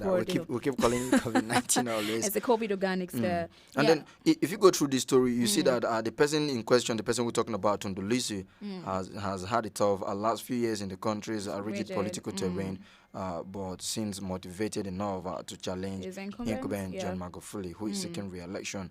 You know, he made the announcement from a faraway location where he's receiving treatment after an assassination attempt on his life. And one may begin to wonder, is this how unsafe our society is? Our society is. You know, Tanzania ordinarily regarding the kind of good news and then the tough stance taken by the country's president to see that, okay, COVID-19, Tanzania register its presence, its names on the map as one of the countries that have actually gone ahead to bring out what has been critically acclaimed as a cure for COVID-19. One may not really see things like this coming from Tanzania. Like but the whole assassination attempt and all. But for this person, the person to actually come out to talk about he's been ready to contest for country's number one position, and this was actually made known from Belgium, where he's been receiving treatment after assassination attempt. It brings to a light another side of Tanzania that the world has not really seen or heard of in recent times. But I think it's you know, it's him coming out to still be in power and position, like not regardless of his condition at the moment, regardless of his medical attention or that he's receiving over there in Belgium. He's still looking forward to run for this position or to go for this post, all right, and taking the stand that he is he's a person that would just come out to represent the country or to represent the state or the country where he is residing right now. I feel like regardless of the whole situation he is undergoing right now, he's still been able to come out to say, okay, I would have to run for this position, or I will have to come out again to make this election again. So Truly, I think there's a little mix-up somewhere. When we were talking about COVID organics, it was from Madagascar, not Tanzania. It was from Madagascar. It wasn't from. So, sorry for that mix-up. We need to correct that impression. It's Madagascar, as fast as possible. But the fact is that the Tanzanian president, John Magufuli, has actually been trying some certain things. Recall that he was that president that came out to say that before this test kit, because he suspected that test kits were not giving accurate result. So he directed that those test kits should be used to test other things other than humans first. And that was where there was news that trees like pawpaw and even animals tested positive. And then that actually brought another dimension to the whole COVID-19 issues. I think I watched the video. And somebody was trying to run an investigation into it, and we're trying to get the experts into it to see if this virus could actually affect all living things, including trees like pawpaw, and then animals as well that actually tested positive. So one was actually looking at it from that angle. So, and he's one of those African presidents that stood in solidarity with the president of Madagascar, Andry Rajoelina, when he came out with the COVID organic and all of that. So, like for a while now, Tanzania has actually been on the spot for some certain things that they have been doing. But like we really pointed out, the assassination attempt was not something that was really linked to Tanzanian for some time. But let's take a look at this is still talking about elections in Africa, and then we have to take a look at characteristics of what has largely characterized elections in Africa, and then the way forward regarding elections in Africa.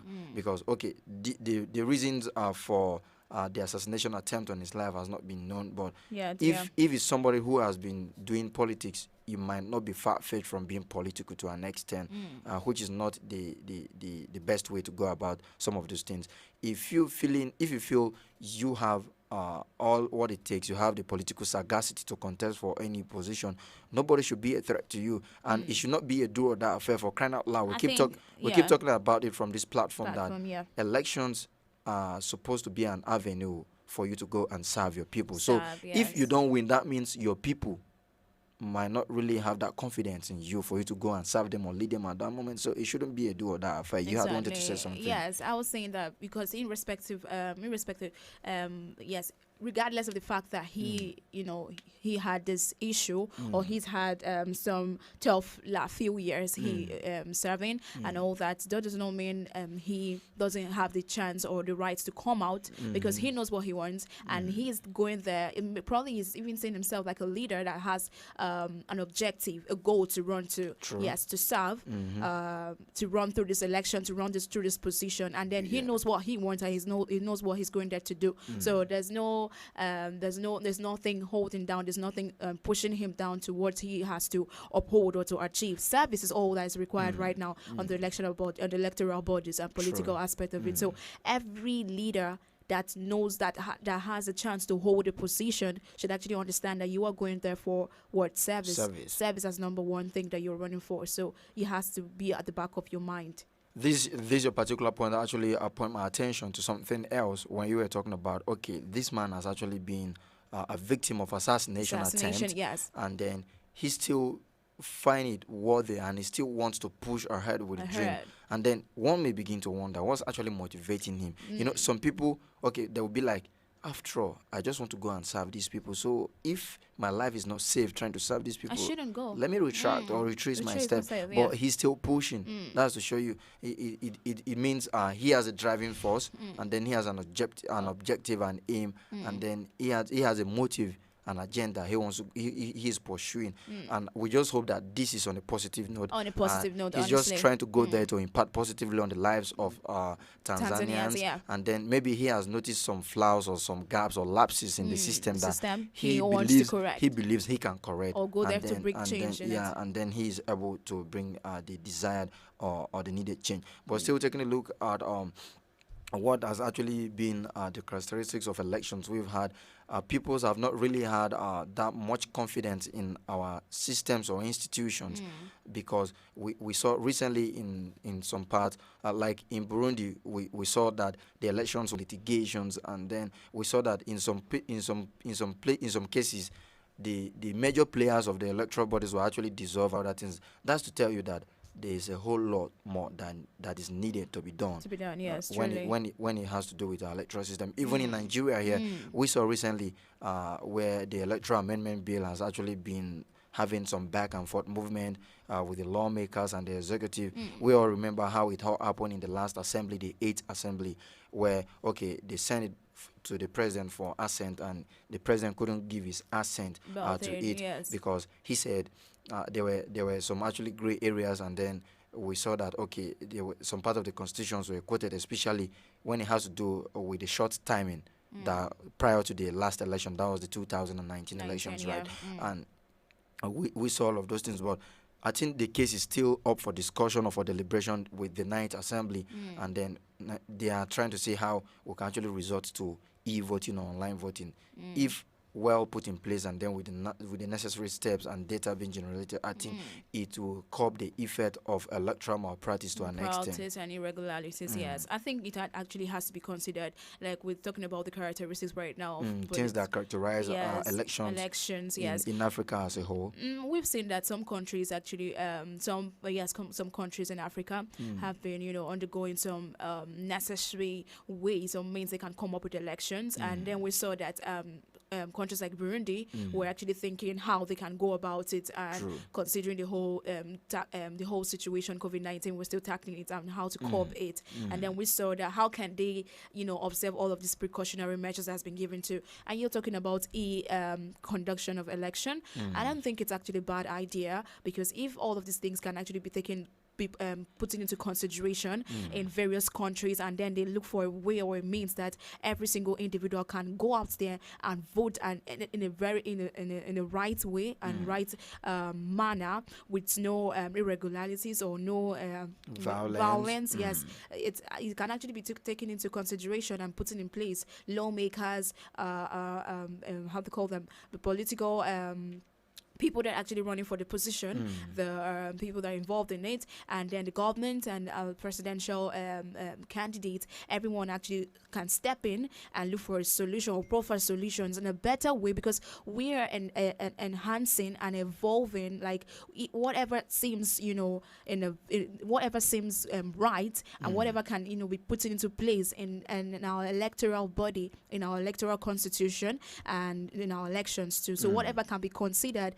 the right way and the right steps to follow. I don't think it should just be left, without taking into consideration, but it has to be taken into consideration. When you talk about a whole lot of electoral reforms, people might want to complain how cumbersome it could be, or how expensive it could be. Yeah. But we all know how much is actually being committed to elections in any given country, because you need to print all the materials, provide the necessary materials, then get the security involved, get all the stakeholders involved and everything. So we all knew how much was committed to elections, especially in Nigeria, for the last elections. And then we saw the breakdown, even down to the police dogs and several other things that were used. We saw all of that. But I think it all boils down to the will, because you remember the popular sayings that goes, where there is a will, there is a way. So it's all about the willingness of our political class, or maybe policy makers and then implementers, to see how we could go about those things. Because at the end of the day, if we can resort to e-voting, like you actually buttressing the point I made earlier on, there are several other things we can do away with, like the issue of militarization of the issue of militarization of the whole process that actually made people to be afraid to come out and vote, which at the end of the day, some people might feel that, okay, the election does not truly reflect the will of the people, because some people were scared, especially when we're having by-elections where there's much concentrations, where, okay, we have so many personnel on ground to be deployed. But you cannot totally blame the law enforcement agencies for deploying such a number, especially when we have so many unguided utterances at hand. We all remember what happened in Ekiti State when the tenure of Fayose was about elapsing, the election that actually gave room to the election of Dr. Kayode Fayemi. We also saw that in several other states that have actually had by-election. Okay, in Osun State, that produced the candidature of Boyega Oyetola when Senator Adeleke actually contested against him in Nigeria. And then those things are not peculiar to Nigeria alone. We've seen that in other African countries as well, and some other developing countries, which is one of those things that characterize them as developing countries. Even the almighty US, that people feel, okay, they have gotten it right to an extent. They didn't just wake up and found themselves where they are today. It started from somewhere and gradually they got it right. But like I said, it has to boil down to how willing are we to embrace this change, to effect this change. And not a matter of just saying it or just merely, declaring it out there, but willingness to do it, actions behind all of these words we've just said. And okay. Yeah, definitely. I was gonna appeal. Like I hope that a lot of our listeners out there, both people in power, our leaders, and political, members and everything, listening to us right now, will be able to take this into consideration and see the way forward. Because if it goes well with our leaders, with our country, citizens, and then the people in power and leaders, then everything goes well with the country as well. For it to be a case, a matter of discussion at the Senate at the moment, or at the National Assembly at the moment, I think we've already taken a step. It's just to see how we can actually expedite action on it and see how it is implemented, and then if the president can actually give his assent to it, trust me, it's gonna go fine. Okay, still news expression on African Patriot Radio. Studio time check is exactly 2:30. We're just at the half-hour mark, and then we'll have 30 more minutes for us to run. So let's take a look at the business story that made our bulletin today, which is talking about CBN giving, do I call it incentives or input or some form of relief to farmers in a bid to help farmers overcome the challenges of the coronavirus pandemic. They have offered to fund 1.6 million farmers in the wet season across the country. And then this directive was given by the director of the Apex Bank and Development Finance Department, Mr. Yila Yusuf, who made this known during a flag of farm input distribution for cotton farmers for the planting season in Kwali, Abuja. That was yesterday. And he was represented by Ayula Quadri. The director explained that the bank would finance the farmers under the bank's 10 focal commodities, which would cut across the value chains and guarantee food security in the country.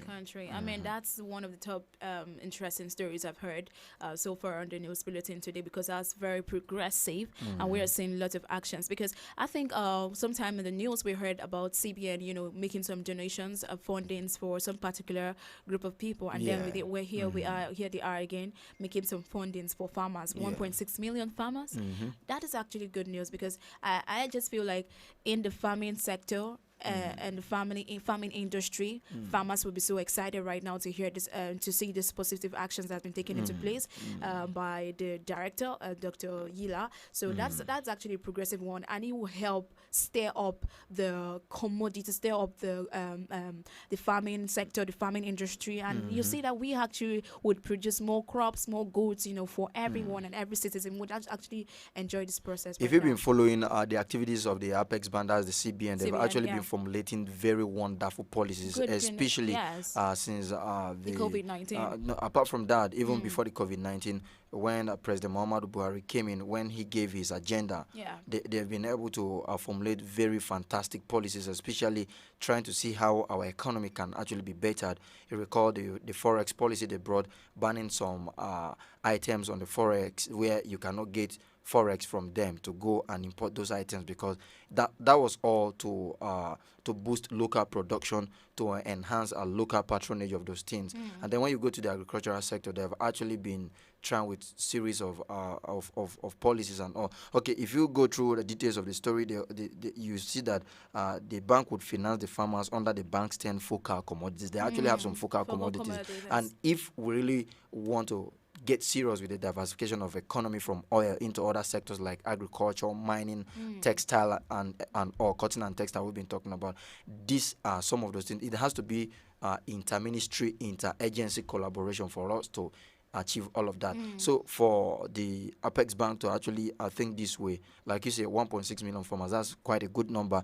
But like, in as much as we're applauding this, I think we still want to see more. And then apart from that, yes, someone might want to say that, okay, the whole stuff happened in FCT Abuja, but if you look at it from another eye or another perspective, Kwale, it's not like the central area. So that is to tell you that, okay, to an extent, they know that this for the urban settlement or settlers alone. But we all know what has been happening in this part of the world, and then we all know that there has been problem of data deficiency. So how do we get all these farmers involved and then see that, okay, this thing gets to the needed people that actually need this thing more, it gets to them. Ordinarily, when issue of farming input or interventions like this are being talked about, what people look at, if you've been close to farming activities or the farming sector, like you've been saying, it's all about having a cooperative that have a little form of data that the government can use and actually distribute some of those things. So we always advise farmers to belong to one cooperative or the other, and then form groups or clusters so that it will be easier for the government like this they can actually, we were talking about the Anchors Boras program, the Rice Initiative and all that the government has actually formulated, and then giving input like improved seedlings, fertilizers and all of those things. So it will actually go a long way, like you said. But if we now look at the way these things are being being done or being handled, I think we need all the level of transparency, all the level of prudence to see that, okay, people really have confidence in this thing, and they know that Yes. this is not some of those things that, okay, at the end of the day, Yeah, they well, have that's- they have these things being taken up by some people who don't even know route to farm. They don't use it. They stock it up in their place, and then they tend to give it as maybe some level of campaign, whatever campaign Yeah. strategies. We've had situations where the government come out with very good policies, and then at the end of the day, people tend to hijack them. So I think there has to be serious monitoring and evaluation of this thing to see that it is followed to the later. I actually get your points there, because I think though sometimes there's bound to be a lot of politicking aspect of it, and driving down to sentiments and all, because some people would just see that as an avenue to get the people to do what they want them to do, like in terms of campaigning and all that. But if this is actually being followed, and then we see that farmers are, haven't gotten this fundings, they are being able to do what they ought to do in the farming industry properly, and being able to handle all of the how to call it now, the crops, all the food and everything that has to do with the survival of citizens in our countries, and different states and different parts. But yeah, everybody actually lives and do the right things, like for the farming sector, and then for our government as well. So everyone has to benefit on it. So we hope that it will be followed suit, and then there's no misappropriation about the whole fundings. Okay, one intent of these things, or one of the aim of policies like this, is to see that, okay, we have food security Food in the security country. is all this matters, yeah. Ordinarily, it is quite rational and logical to see that, okay, we talk about food security first because it is basic, it is primary, but we have to look beyond that, so that we can talk about exporting some of our cash crops, so that we can actually start generating foreign exchange from agriculture in a very large scale as well. Yeah. Especially, there have been projections that, okay, even what we are facing in the oil sector, you all know petroleum happens to be our mainstay of economy till date. But yeah. There were projections even before COVID-19 that, okay, at around 2015 upfront, there's going to be a drop, because there's going to be a series of technological advancement where we're going to be seeing electric cars, then other sources or forms of energy that will actually make the oil not to the business of oil, not to take away that boom from the business of oil. Yeah. We've actually seen that happen, and then to make it worse, COVID-19 came knocking. That has really rendered oil almost like it has grounded it.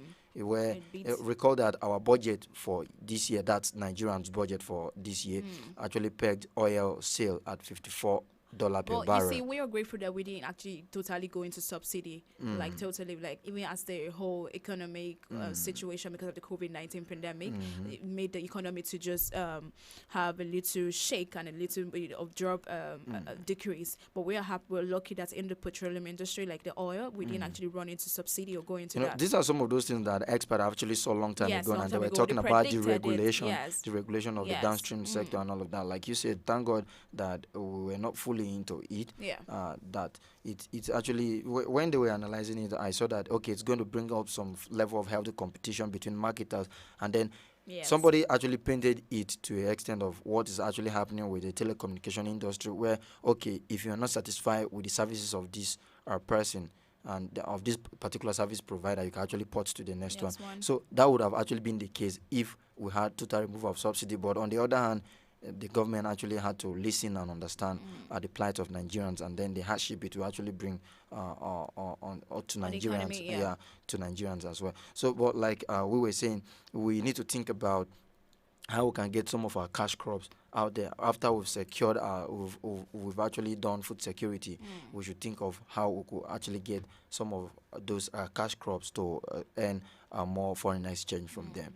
Okay, away from that, let's take a look at our entertainment story for the day, and that's talking about a pop star, Kesha Buchanan, who was a part of a group, Sugar Babes, and she spoke about the trauma she experienced as the only black member of that particular crew. And this is coming at a time where we've been discussing racism. So I wouldn't know what actually made her went through that trauma she was talking about. But I think I searched through part of the story, and I saw that people actually termed her or think she was a bully. I wouldn't know if that's because of her skin color, or maybe because of her stature or whatever. But I think for her to be talking about this, and she's saying that she experienced as the only black member of the group, and she also talked about. But she said, according to the story here, I'm saying that she has never bullied anyone in her life, but after a while, she felt like there were like no one would believe her. I'm talking about this. I'm seeing her age being 35 years old. How would she just react to that? Like, how is she feeling about the whole situation right now? Because I think it boils down to one being matured enough to handle whatever situation or toxic environment. Like you said, toxic environment. This case is quite dicey, and it's not funny. It's not funny because you see, she has been bullied to be bullying other people. So many public figures actually undergo several form of abuse, several form of bullies, where people don't really understand that, okay, these people are humans like every other person. They come, you've seen where the cyberbully public figures, maybe because, okay, you are a public figure, they expect you to be superhuman, they just feel you don't have feelings and all. This is more like a case of what she's talking about. Yes. And it's, like I said, it's coming at a time when we're dealing with racism. So I wouldn't know if that the bully issue has anything to do with her skin color, like I said, or her stature. Well, I'm saying that the whole situation has left her in a therapy, and I think that will really help her a lot, because sometimes when you are actually a public figure, when you're a celebrity, a lot of criticism, a lot of talk, a lot of angles or aspect that people will just come into your life and talk about. So most times the only thing you're left with is seeing a professional, a professional in the field of guiding you towards what to do, like seeing a therapist would actually help. So if she's currently seeing a therapist at the moment, I don't think it's a bad one. No, it's not a bad one. It's a good one because it will help at the moment. Most times some people do not know how to handle or deal with pressure from people, social media, and some team of people you work with, especially in the entertainment industry. You understand what I'm saying? She's not the only one. Last time we talked about Cynthia Morgan going through a whole lot in the entertainment industry, how she was going through. She was also traumatized, right? Yeah, she was traumatized because of some certain conditions. Yes. And she found herself. She found herself in. So you see, it actually happens to a lot of people, a lot of celebrities, a lot of public figures out there. So if she's currently seeing a therapist, it's not a bad decision. Like you said, most people don't really know how to go about this thing, especially when you are a public figure. You might be doing your possible best to see that, okay, you are scandal free, you don't have so much controversy surrounding your name or your brand, because that could actually ruin you and a whole lot. But for her to even I'm just taking this to heart, and I feel pity for her, because she said the scrutiny and judgment had actually left her in therapy, and people actually tend to judge people wrongly and for just no reason. And I think this put out a very big lesson to everybody out there that these celebrities or public figures, they are humans like every other person.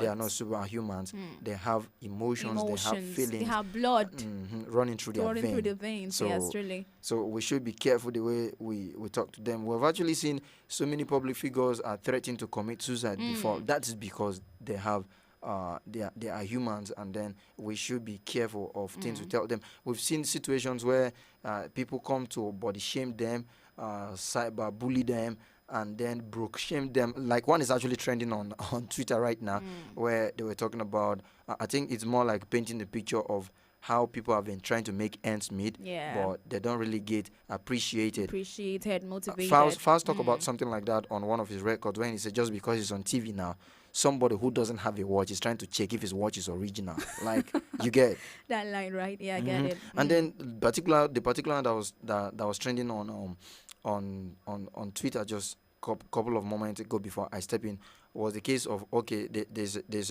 a report that somebody who has been suspected of cyber fraud or cyber crime has been arrested, and then it sparked up several other reactions. And somebody was talking about, okay, imagine a man or a guy who is always on the move with aspirations and dream, trying to make sure that, okay, he makes it big in life, maybe get a job that pays him about 220K. I think the hashtag is tossing on Twitter right about now. And then somebody who has a job of 220k, but because he refused to indulge in other criminal activities, so he's not spending that big money or he's not living a frivolous life. And then somebody, they were. I don't want to be particular because I'm trying to be gender sensitive here, but the whole scenario was like, okay, and then a girl who don't have a job is now telling the guy that you are not my type. Like, and then somebody was like, are you even staying in this contract? Or somebody who is earning 220k is a big boy. Yeah, but that's it. Just imagine that. Yeah. It's a big boy. Somebody was like, out of 200 million people, I think he's among the first 20% of whatever they. So basically, we should. I think it boils down to what the Holy Book said. Don't do unto other what you wouldn't want them to do unto you. Well, I think fans of Keisha should just, as a matter of consideration, I should just, put her into prayers, and what how this whole situation can be when someone is being traumatized, when someone is going through a lot, and the only option left sometimes is just to commit suicide. You just feel like the whole world has abandoned you. So just put her in prayers, and we will do the same as well. And to Keisha, if you happen to be watching from your therapy center, don't be too hard on yourself. True. Just know that there are people out there who love you as well. Yeah. And then to the fans, you can actually send your well wishes to her, and then encourage her. At least that's what she needs right now. Let her get back on her feet. Let's go for a quick break. Still on News Expression. When we return, we just wrap it up with the remaining few stories that actually made our news bulletin for today.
Josephine Paul, Susan Achin, Yao Bremen, Jude Ojema Audu, Second Zilang, Richard Bassi, Ekanem.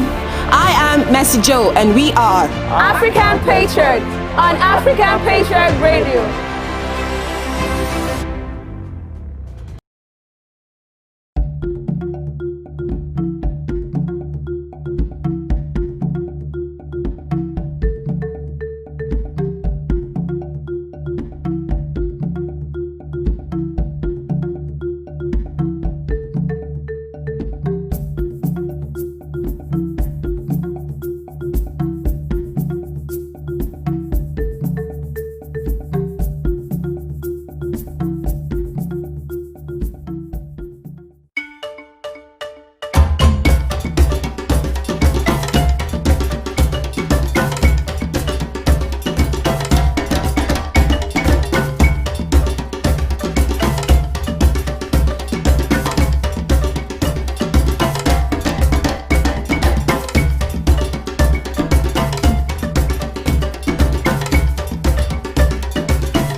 Back, and thanks a lot for staying tuned. And if you just join us, welcome on board. This is your number one radio station, African Patriot Radio. Studio time check is exactly 10 more minutes before 3 o'clock. We've been doing news expression.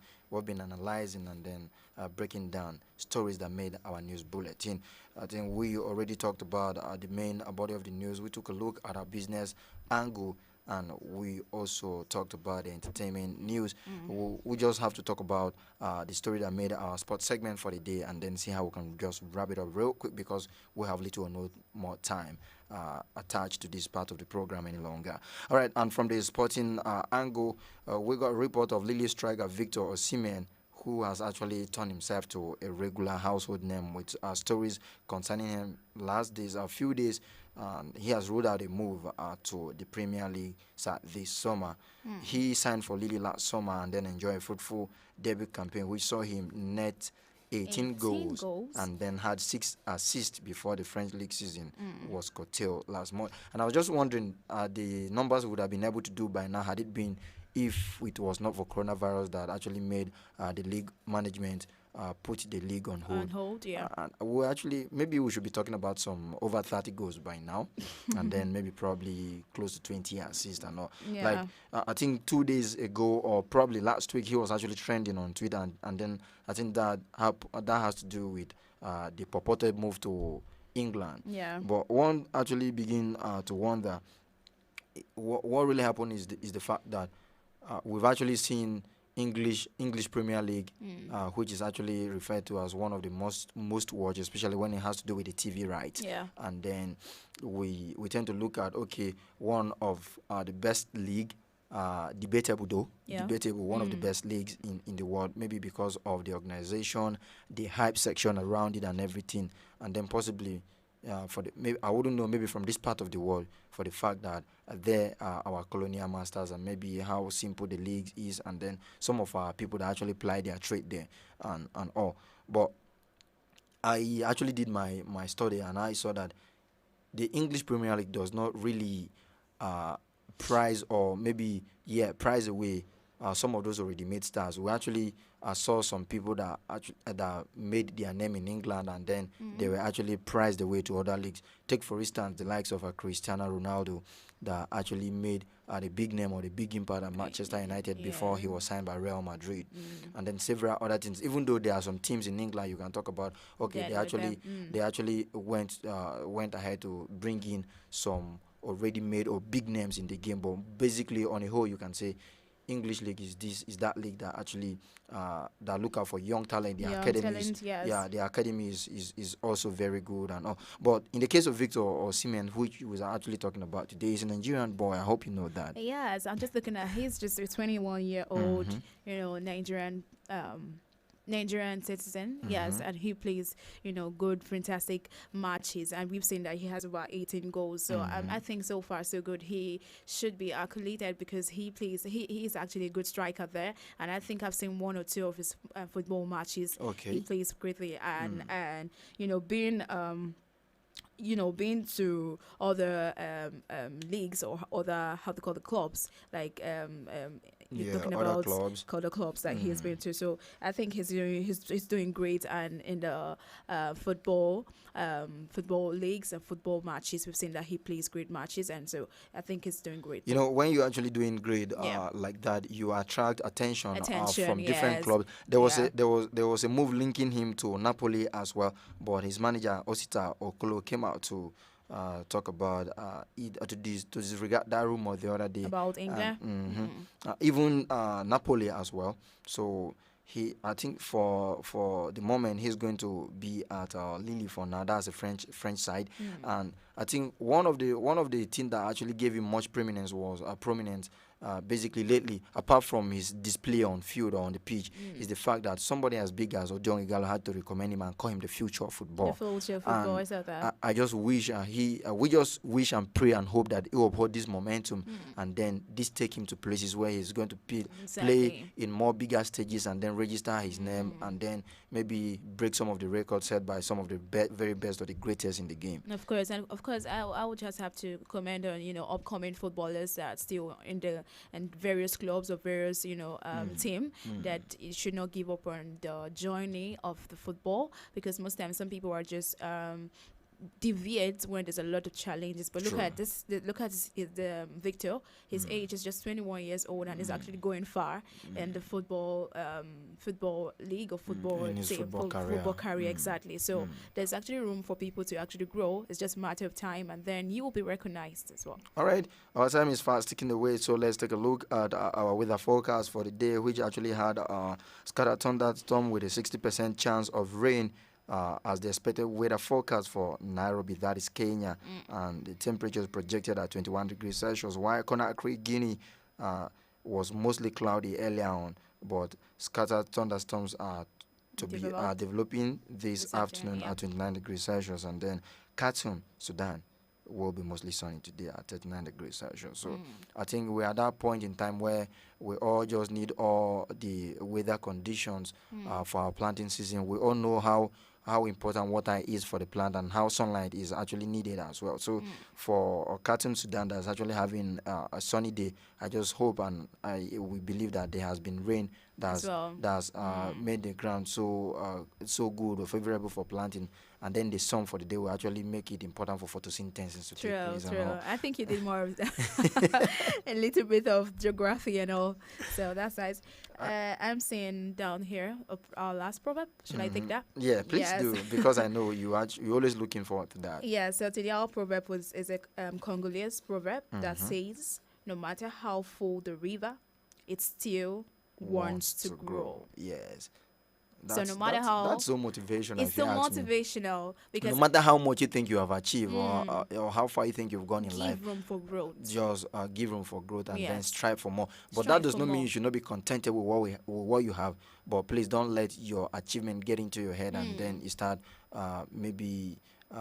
having shoulder pads, some imaginary shoulder pads on you and all of that, as we fondly call it around here. Yeah. Okay, it's all good. That is the much we can take on today's edition of News Expression, and it's been an amazing ride. I'd like to say a very big thank you to everybody who has been part of this ride this afternoon. Join us same time, same station next week for another interesting edition. Until then, my name is Elvis Oga. Don't forget, on Friday we'll be coming through with another beautiful edition of News Expression. I was going to say that as well. All right. Looking forward to Friday's News Expression. My name is Josephine Paul. I would like to say thank you for being on the program. All right. Stay tuned as we take you on a musical ride from now through 3:30 before we bring your way the program Guys Talk by 3:30. You don't want to miss out. Enjoy.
Josephine Paul, Susan Achin, Yao Bremen, Jude Ojema Audu, Second Zilang, Richard Bassi, Ekanem.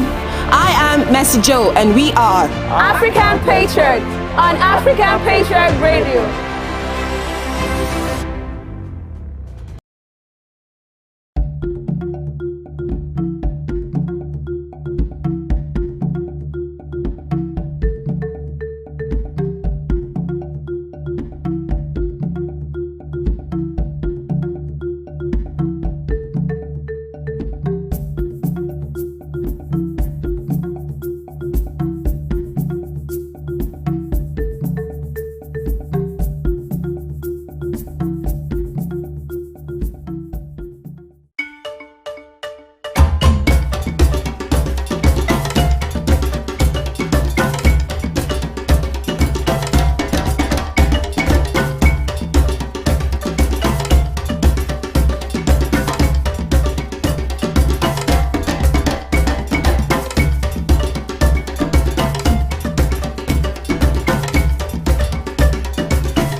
a bad man still dey grind.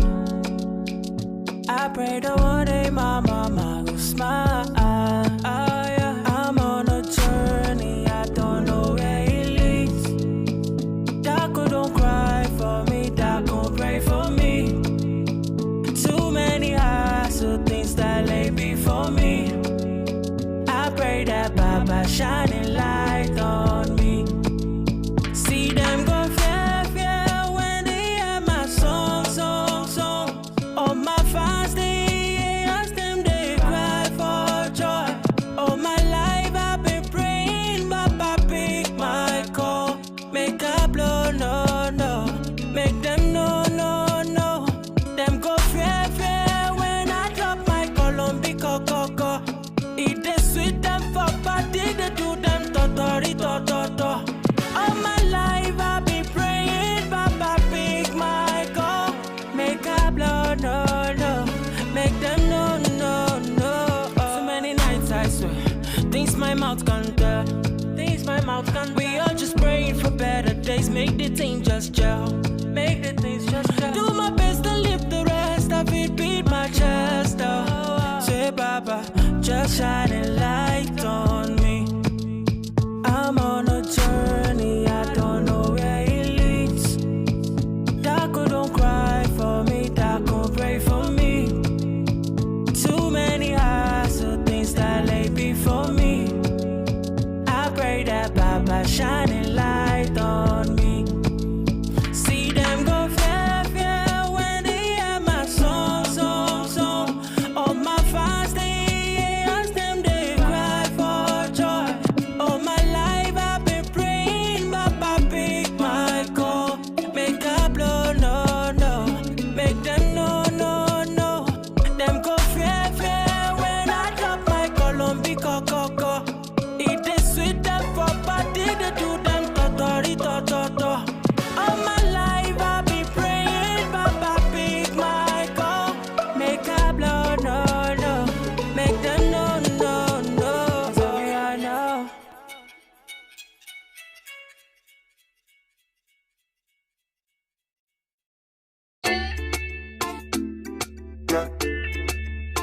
Is Angelo? I'll be already know. Life na jungle, oh. Body, you need to struggle, oh. Sure you want collect all the bundle, oh yeah. Life na jungle, oh. Body, you need to hustle, oh. If you want jump, so they bubble, oh yeah. Reggae baby, oh. I land to you, they make men go crazy, yo. They say you find the pass it a rego, maybe, yo. Oh yeah. Reggae baby, yo. I land to you, they make men go crazy, yo. They say you find the pass it a rego, maybe, yo. When the beautiful ones are not yet born, go shot, girl. And it's your birthday. Go shot, oh yeah. Good morning, afternoon, depending on which time or evening. I hope say this little piece of advice I go get meaning to those who been they feel solo. Based on their baby, you are all on your own. Now you pray to the ceiling. I know the situation of the country right now, no funny. You know go even feel wash your clothes, make you big money. I know say you go like to right your wrongs, but there's no penny. Meanwhile, you go out to see that on my wife. Still be on it, but based on this fact, you say you won't give up. Buna, you feel give up. BP rising, not great drop. But based on this advice, you say make a shut up. I go shut up. One more line, then I lock up. Waiting, man, do. Life done, they do hard for man, do. You guys find a way to survive, too. Another value, do. Waiting, man, do. Life done, they do hard for man, do. You guys find a way to survive, too. Another value, do for man, do. Life na jungle, oh. Body, you need to struggle, oh. Sure you want collect all the bundle, oh yeah.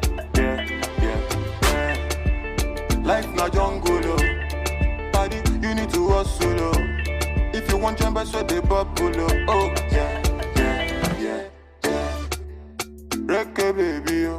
I land to you, they make men go crazy, yo. They say you find the pass it a rego, maybe, yo. Oh yeah. Reggae baby, oh. I land to you, they make men go crazy, yo. They say say you find the pass it direct, go maybe you. When the beautiful ones are not yet to born. Go shout you. Honey, show you your birthday. Go shout you. Oh, yeah. Baby, your back did it cause I go slow. They made bad man one dance, see as on two. Show me your back, make us spend all the money. Now man they walk, now babu they chop.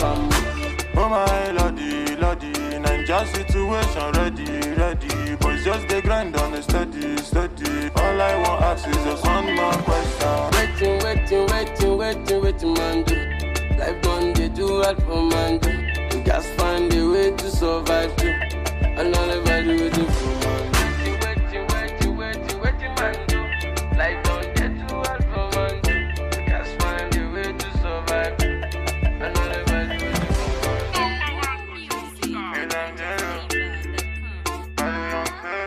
Young famous on the mix.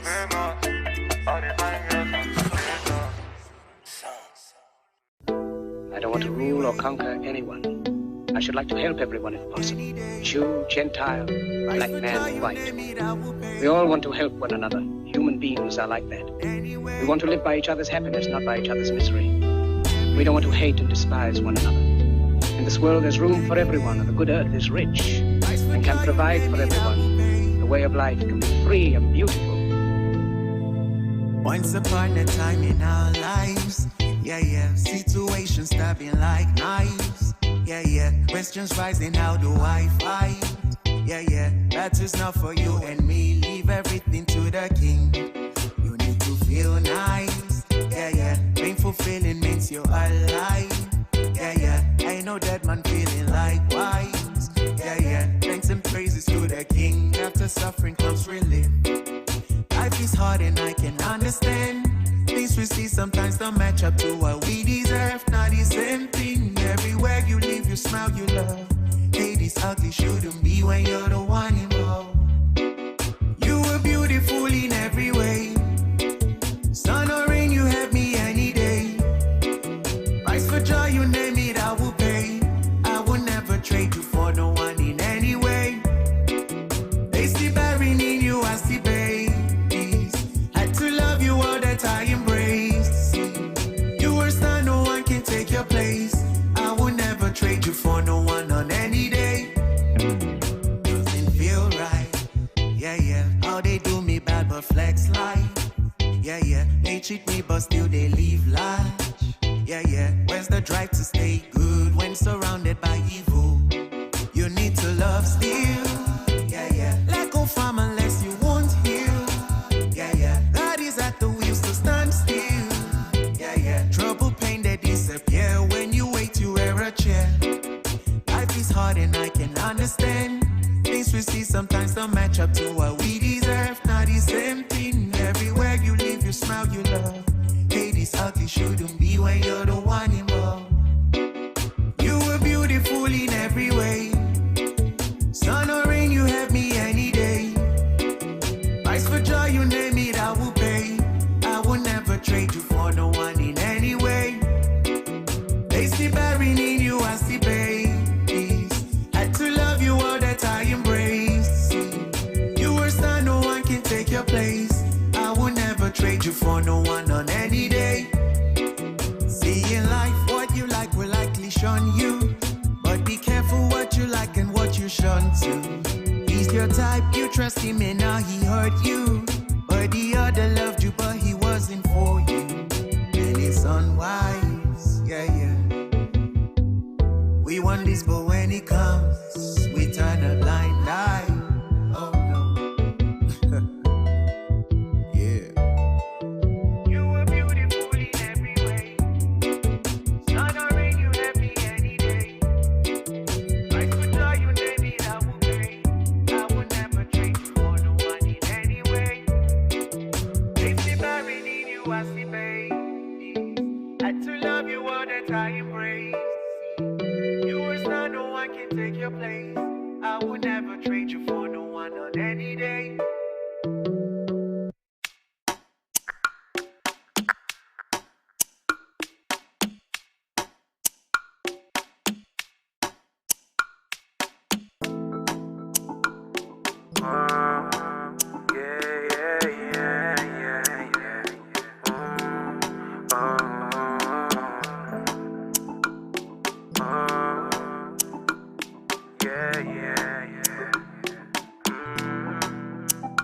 Baby, let me take you there. No time to check time, love you, baby, fair and square. I'll be here beside you, baby, sure you know I care. Don't doubt my love for you now. Come closer, girl, don't back down. So far it's you I fancy. See, no, they come too far from the roadside bar, cause not there they see you. See, I say bad sharp guy, not the shy type. See a girl, I they feel you. Connect with me now, baby, let's go crazy. Cause I know, say you go be my number one. Baby girl, I tell you. Biggie, heavy. Baby, turn up, go down, don't stop, go steady. International, one chief rocker, the one showstopper, yeah. Biggie, heavy. Baby, turn up, go down, don't stop, go steady. International, one chief rocker. Baby, go down, go shot the one showstopper, yeah. Everybody, they call me the Confirmer. As them see your face from afar, them they call me the Confirmer. Yeah, as you find like that, my mama go they call me the Confirmer. See my guy for the hood, they tell me Benny, I say you be Confirmer. Yeah, see I say you be, yeah. Baby girl, take your time. See the one thing with me, girl, me I know they ask 2 times. But that doesn't mean that I don't want you to be mine. No playing games now, baby. This time around you'll stay here. Don't slow it down, my baby. Biggie, heavy. Baby, turn up, go down, don't stop, go steady. International, one chief rocker. Baby, go down, go shot the one showstopper, yeah. Biggie, heavy. Baby, turn up, go down, don't stop, go steady. International, one chief rocker. Baby, go down, go shot the one showstopper, yeah. Everybody, they call me the Confirmer. As them see your face from afar, them they call me the Confirmer. Yeah, as you find like that, my mama go they call me the Confirmer. See my guy for the hoodie, they tell me Benny, I say you be Confirmer. See I say you be, yeah. Everybody they call me the Confirmer. As them see your face from afar, them they call me the Confirmer. Yeah, as you find like that, my mama go they call me the Confirmer. See my guy for the hoodie, they tell me Benny, I say you be Confirmer. See I say you be, yeah. Biggie, heavy. Baby, turn up, go down, don't stop, go steady. International, one chief rocker. Baby, go down, go shot the one showstopper, yeah. Biggie, heavy. Baby, turn up, go down, don't stop, go steady. International, one chief rocker. Baby, go down, go shot the one showstopper, yeah.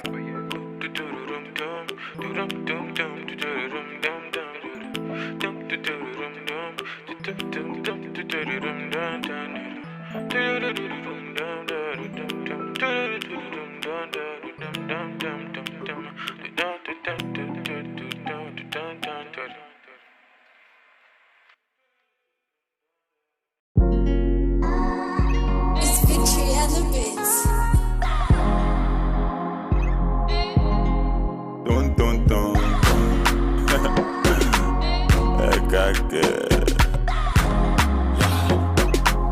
MJ Vanessa. When I think all you answer. What the valima, oh. That's why we get to Allah. Not until I met Fatima. My baby girl, she the answer.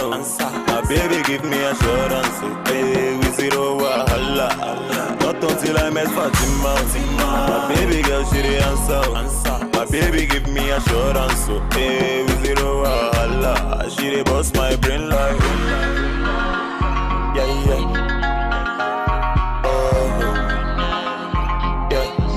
Love for Mona Gigi.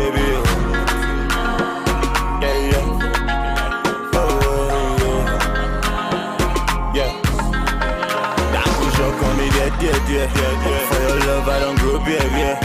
Marry me, let's born children. Hold my hands, let me take you there.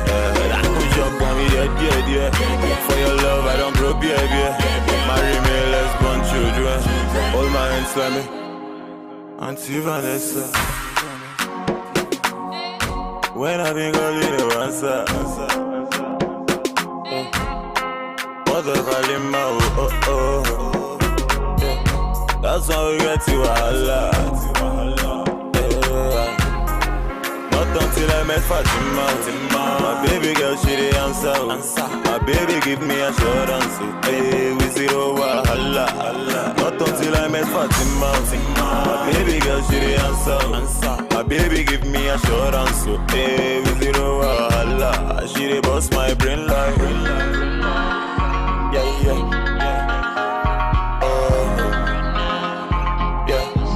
Love for Mona Gigi.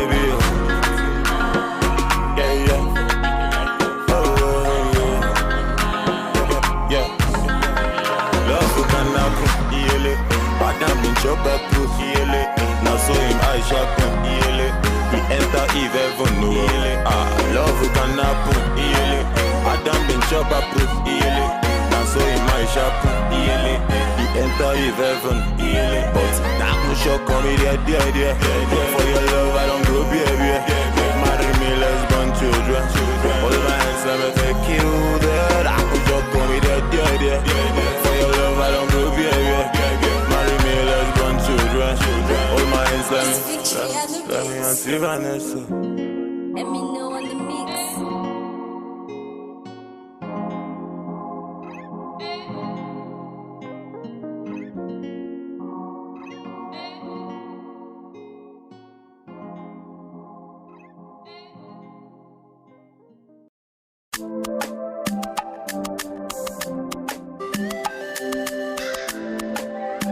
Alexis Media.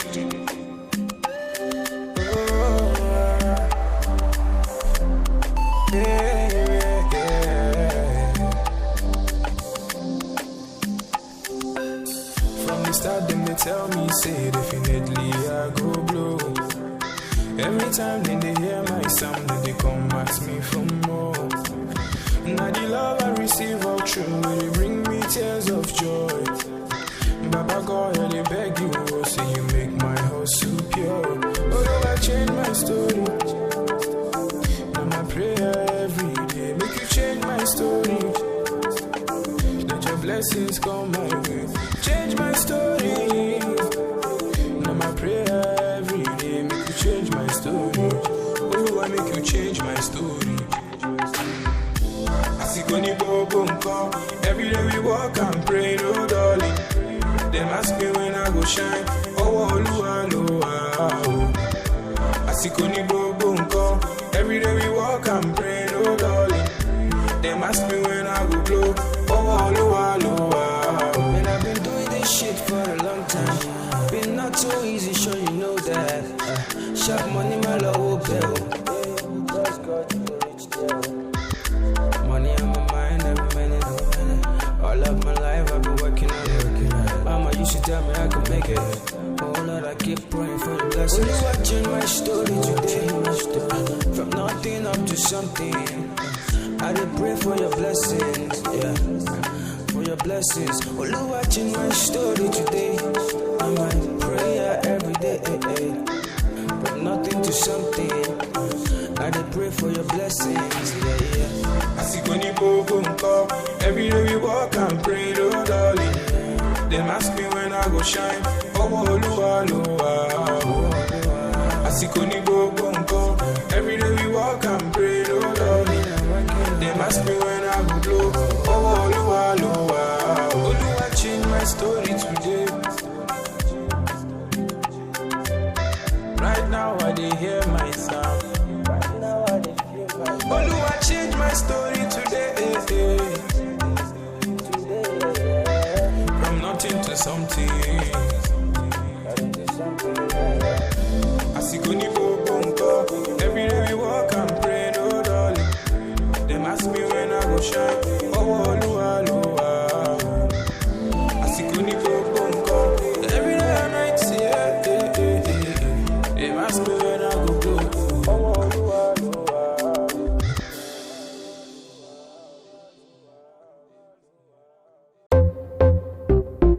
Oh na na na, Cyrus on the beat. Oh na na na, Fuego. Don't you ever leave me for the paper. She said my success is the payback. You be the sauce, you be the flavor. I no go ever use your playboy.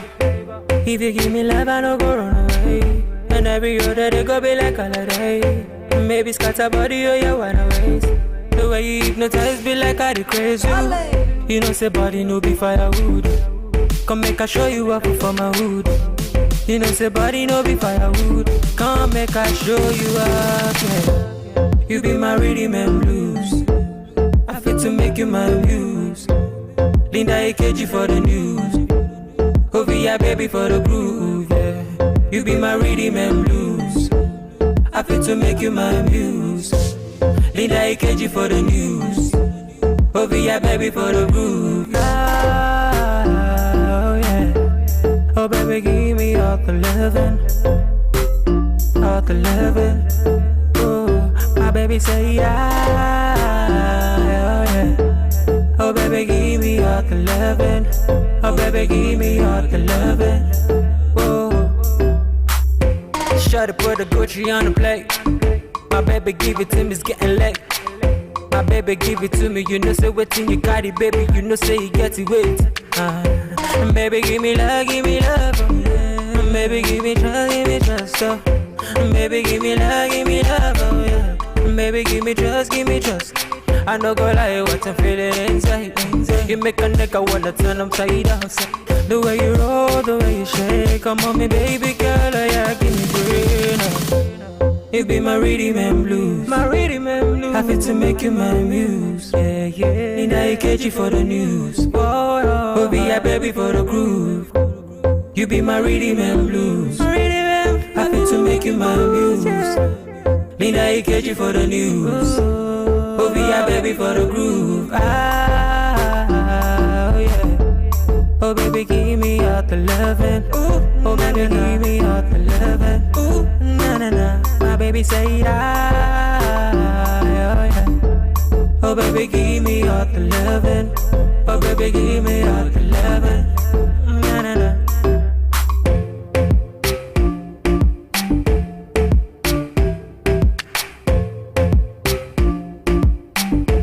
Give me all the loving, you're my baby girl, you. Give me all the loving, you're my baby girl.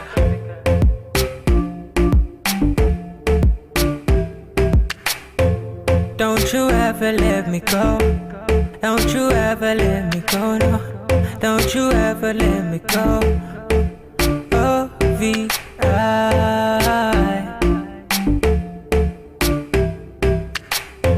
Cyrus and the beat, Bradley producer.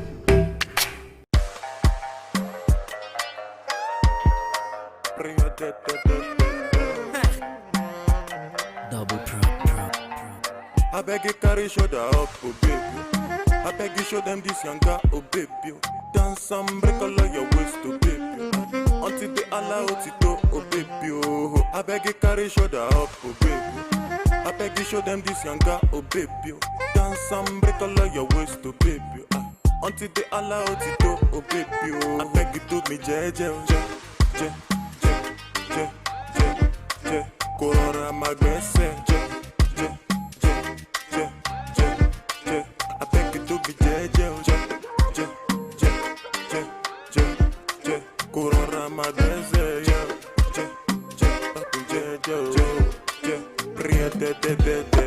Have you thought about my proposal and the life I want for you? I beg you, baby, make you come closer when I'm singing this song for you. This love song got me stay up all night, cause I'm tryna compose for you. The last time that you say you want go, girl, you broke my heart into two. Just call me baby, I'll call you boo. You want me so bad, I want you too. My number is 08042. I'm only one call away from you. I beg you to be je. Corona my best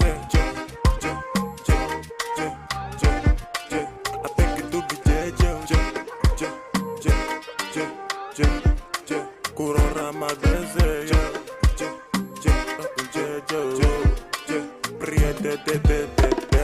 Gonna go fit to get to big back, but no be done with the drum loco. If your loving, we go make me psycho. From Kampala to Okoko Michael. I'm jello with the bamboo. Canadian girl, fi be kitty card. If your loving, we go to the train. Oh, anytime I sing, go she not to do for biz. Get, and you be a minado. Now you the rise my temperature go. San Francisco, I sing it up like Jimmy Jatto.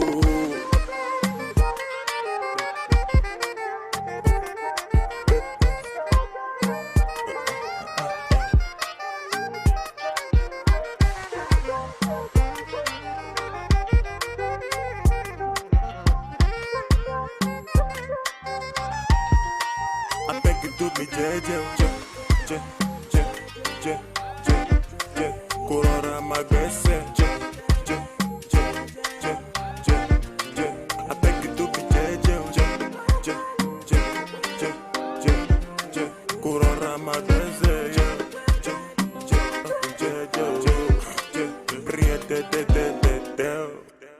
Double pro.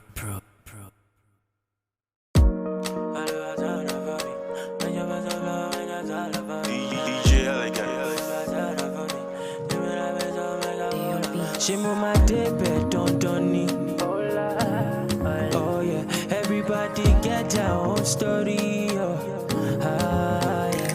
Kira kita odola la yeah, if you're making that dough, you know me shalaye. Ozu go pay muraba lagbade, no one mamopo body check out your shit. If you think it, you can make it. Enter studio and start to make it. Omo, I believe and then I made it. One name you liché and then I break it. Mo ma lowa lowa, mo ma kole mole ni waju ele ya matu yon fanda. Lowa lowa, mo ma kole mole ni waju ele ya matu yon fanda. Mo ma lowa lowa, mo ma kole mole ni waju ele ya matu yon fanda.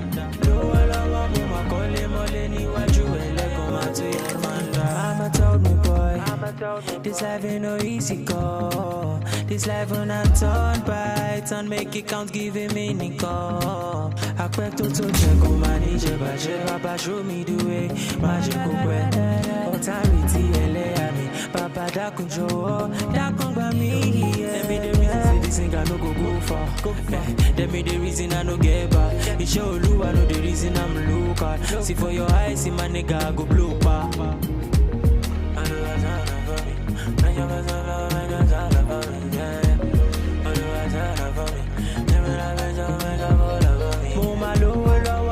Kole mole ni waju ele ya matu yon fanda. Lowo lowo mo ma kole mole ni waju ele ya matu yon fanda. Lowo lowo mo ma kole mole ni waju ele ya matu yon fanda. Lowo lowo mo ma kole mole ni waju ele ya matu yon fanda. I remain your extraordinary DJ Elegant. Let's go. So may all and all our prayers be answered. The vision is right. Let's go. Now so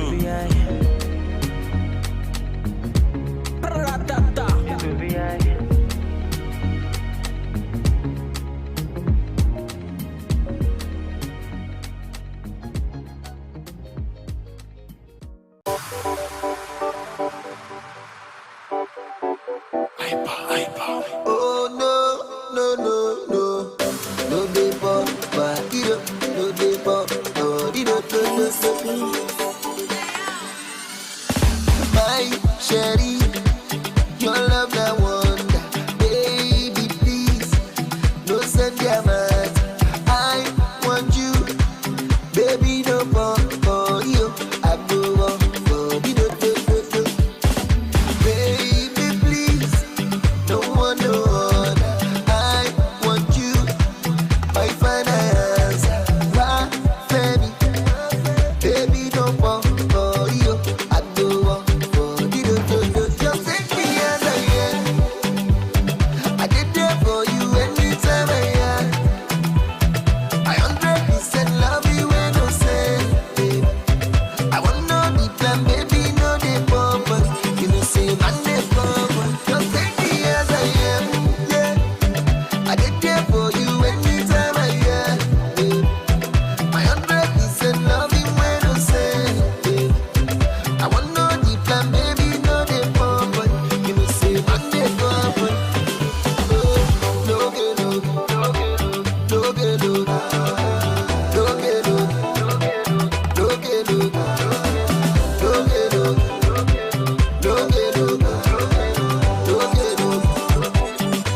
Too many hours for my life, I lie. But I did pray me, Papa, shining lights. Also never paper, bad man still they grind. I pray the one day my mama will smile. I'm on a journey, I don't know where it leads. Daco don't cry for me, Daco pray for me. Too many eyes, so things that lay before me. I pray that Baba shining light on me. See them go fair when they hear my song. All my fans, they ask them, they cry for joy. All my life I've been praying, Baba pick my call. Make a blow, no. Make them no. Them go fair when I drop my Colombi coco. It is sweet them for body, they do them totori. All my life I've been praying, Baba pick my call. Make a blow, no. Make them no. So many nights I swear, things my mouth can't tell. We all just praying for better days. Make the thing just gel. Do my best to live the rest of it, beat my chest out. Say Baba, just shining light on me. I'm on a journey, I don't know where it leads. Daco don't cry for me, Daco pray for me. Too many eyes, so things that lay before me. I pray that Baba shining light on me. See them go fair when they hear my song. All my fans, they ask them, they cry for joy. All my life I've been praying, Baba pick my call. Make a blow, no. Make them no. Them go fair when I drop my Colombi coco. It is sweet them for body, they do them totori. All my life I've been praying, Baba pick my call. Make a blow, no. Make them no. So I know.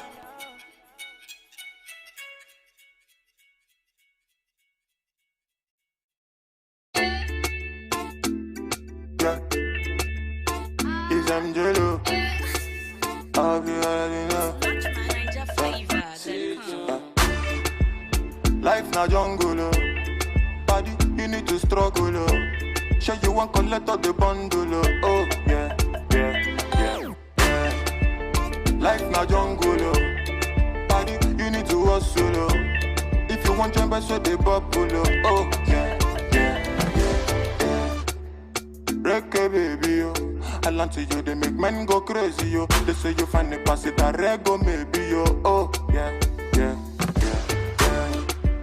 Reggae baby, yo. I land to you, they make men go crazy, yo. They say you find the pass it a rego, maybe, yo. When the beautiful ones are not yet born. Go shout, yo. And it's your birthday. Go shout, yo. Oh, yeah. Good morning, afternoon, depending on which time or evening. I hope say this little piece of advice I go get meaning to those who been they feel solo. Based on their baby, you are all on your own. Now you pray to the ceiling. I know the situation of the country right now, no funny. You know go even feel wash your got clothes, make you big money. I know say you go like to right your wrongs, but there's no penny. Meanwhile, you go out to see that on one wife, still be on it. But based on this fact, you say you won't give up. Buna, you feel give up. If it rising, not great drop. But based on this advice, you say make I shut up. I go shut up. One more line, then I lock up. Waiting, man, do. Life done, they do all for man, do. You guys find a way to survive, too. And all the value do. Waiting, man, do. Life done, they do all for man, do. You guys find a way to survive, too. And all the value do for man, do. Life na jungle, oh. Body, you need to struggle, oh. Sure you want collect all the bundle, oh. Yeah. Life na jungle, oh. Body, you need to hustle, oh. If you want jump, so they bubble, oh. Yeah. Reggae baby, oh. I land to you, they make men go crazy, yo. They say you find a pass it a rego, maybe, yo. Oh, yeah, yeah, yeah, yeah. Break a baby, yo. I land to you, they make men go crazy, yo. They say you find a pass it a rego, maybe, yo. When the beautiful ones are not yet to born. Go shout, yo. And it's your birthday.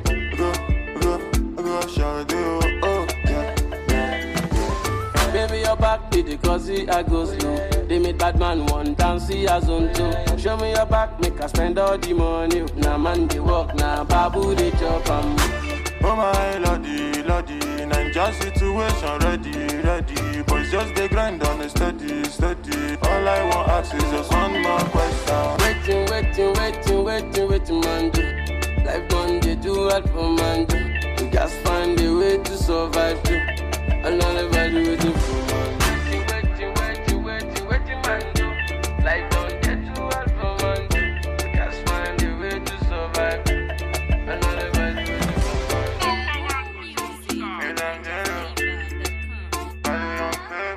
Young famous on the mix.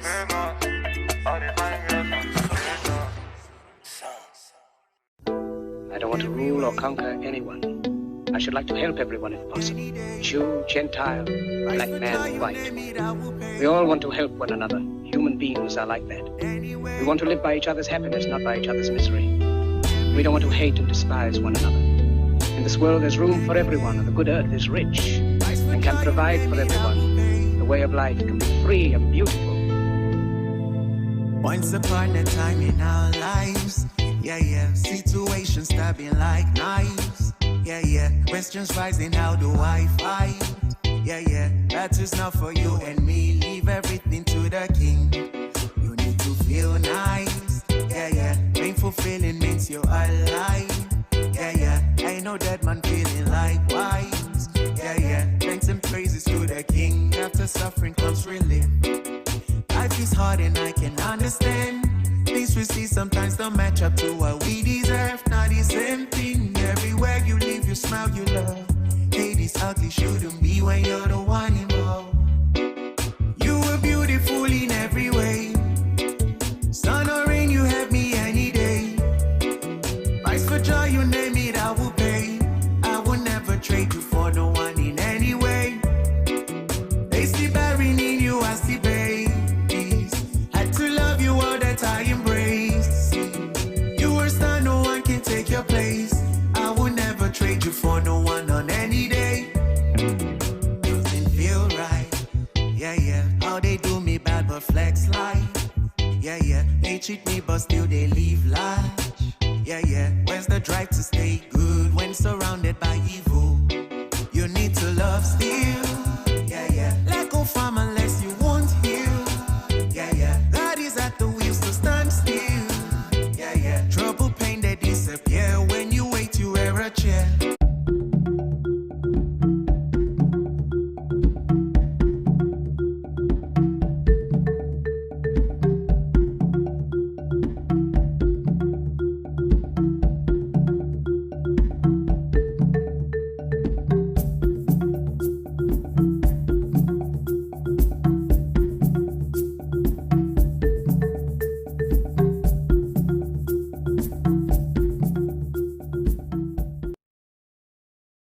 Here we go again because we're about to go live like, man, we have all the light in the world, trust me. It's about that moment where we do some guys talk. Oh, yeah. It is the program Guys Talk after a while. We've not been doing this for like 2 weeks, 3 weeks right now because of some unforeseen circumstances.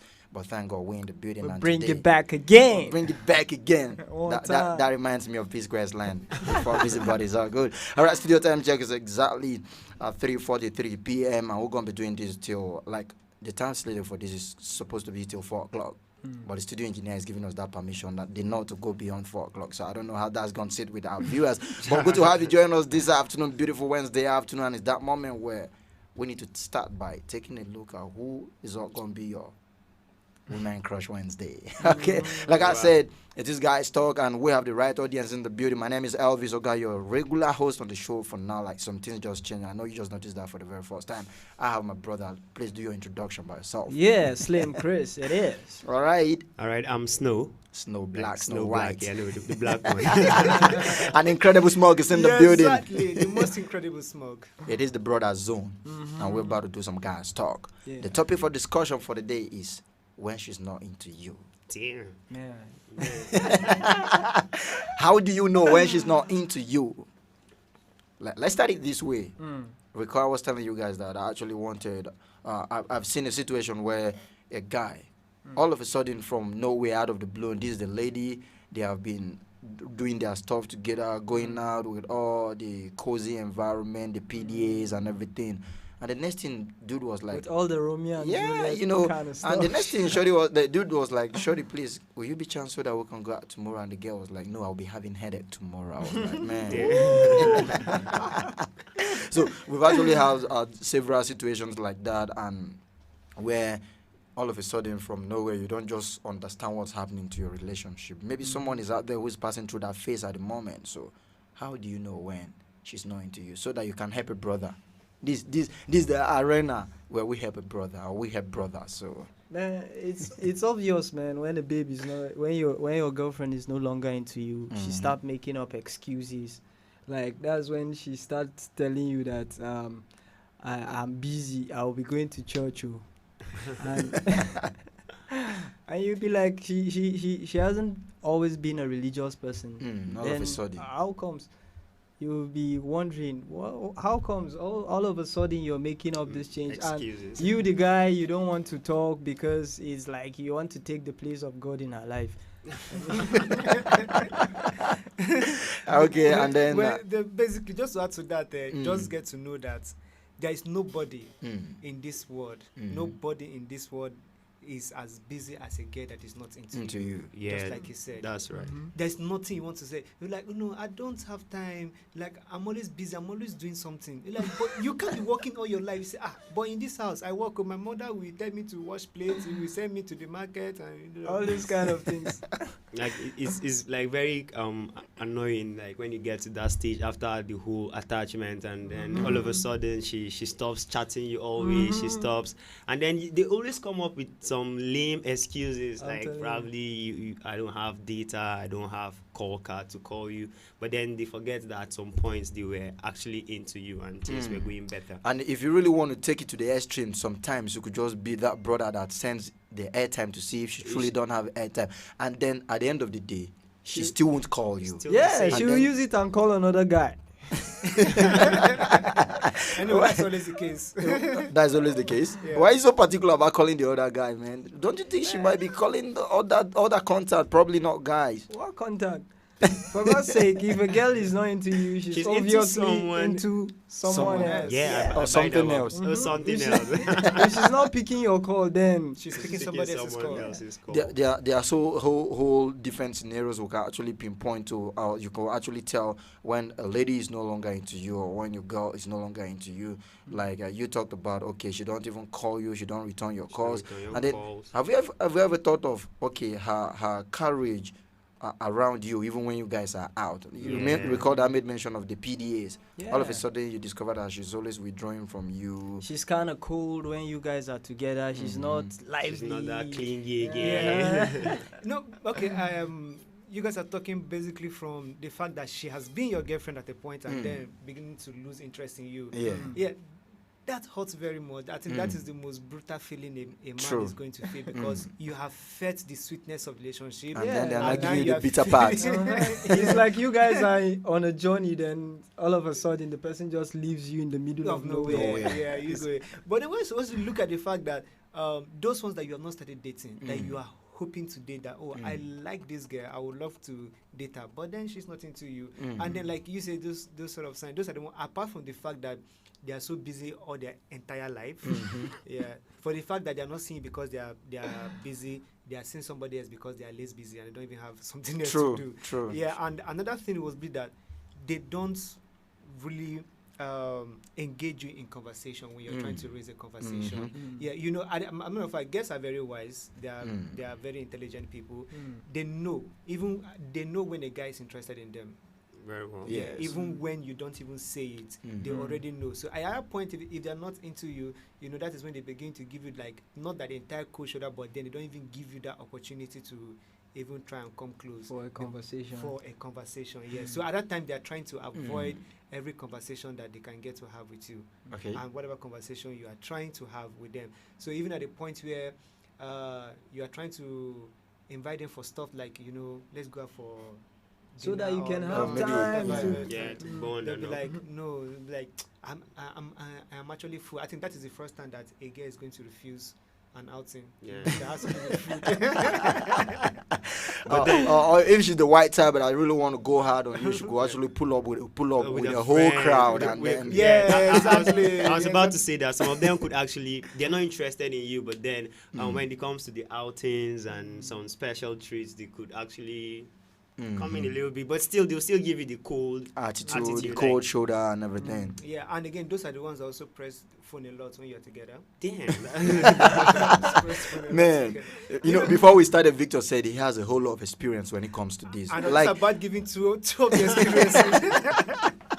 because I can't really fathom how he's been able to pay attention to some of those things you might not really think they matters. But imagine that you're with someone you're supposed to get to meet and all of that, and then the person is person busy is just pressing phone. occupied. And the phone is not as if trying to chat you up. You know, there are some trickish way or romantic way of somebody want to ask you something, and then if people are together but they still chat you up about it.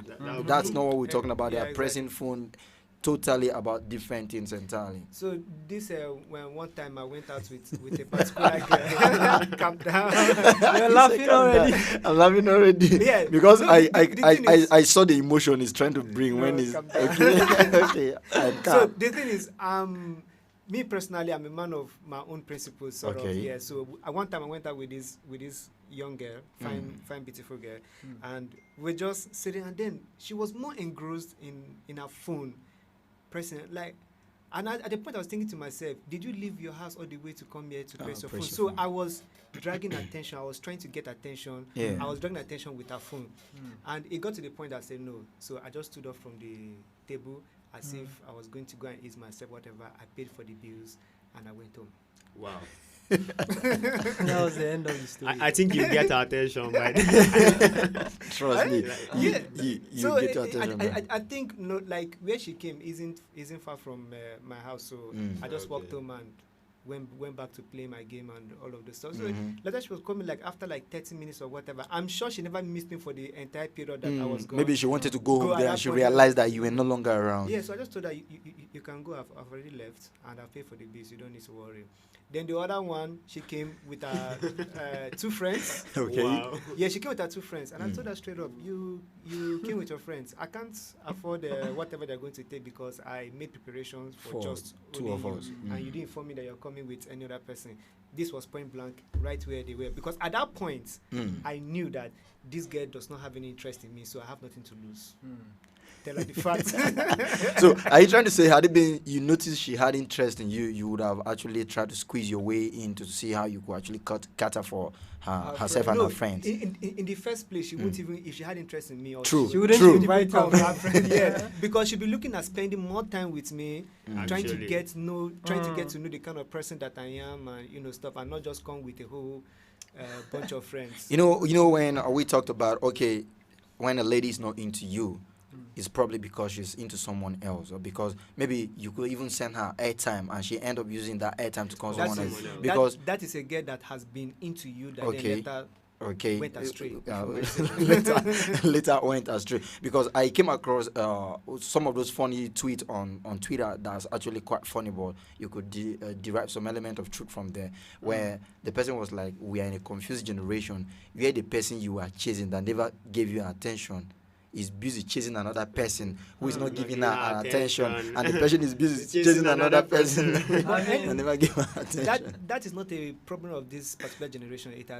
It has been Been like that. Yeah, it's been like that. So life is just a sad cycle. It's what are we trying to say say we can actually create value from absence? Of course. Okay, Yes, and that brings me to a point. Like some of them are not. Some of them would give you that cold attitude, not because they're not interested in you. Sometimes it could be that she's trying to do the initial gra thing, like let me not appear so cheap. Do you understand? So sometimes I think I could agree with that. Sometimes they could do that to get your attention. Some girls sometimes. Okay.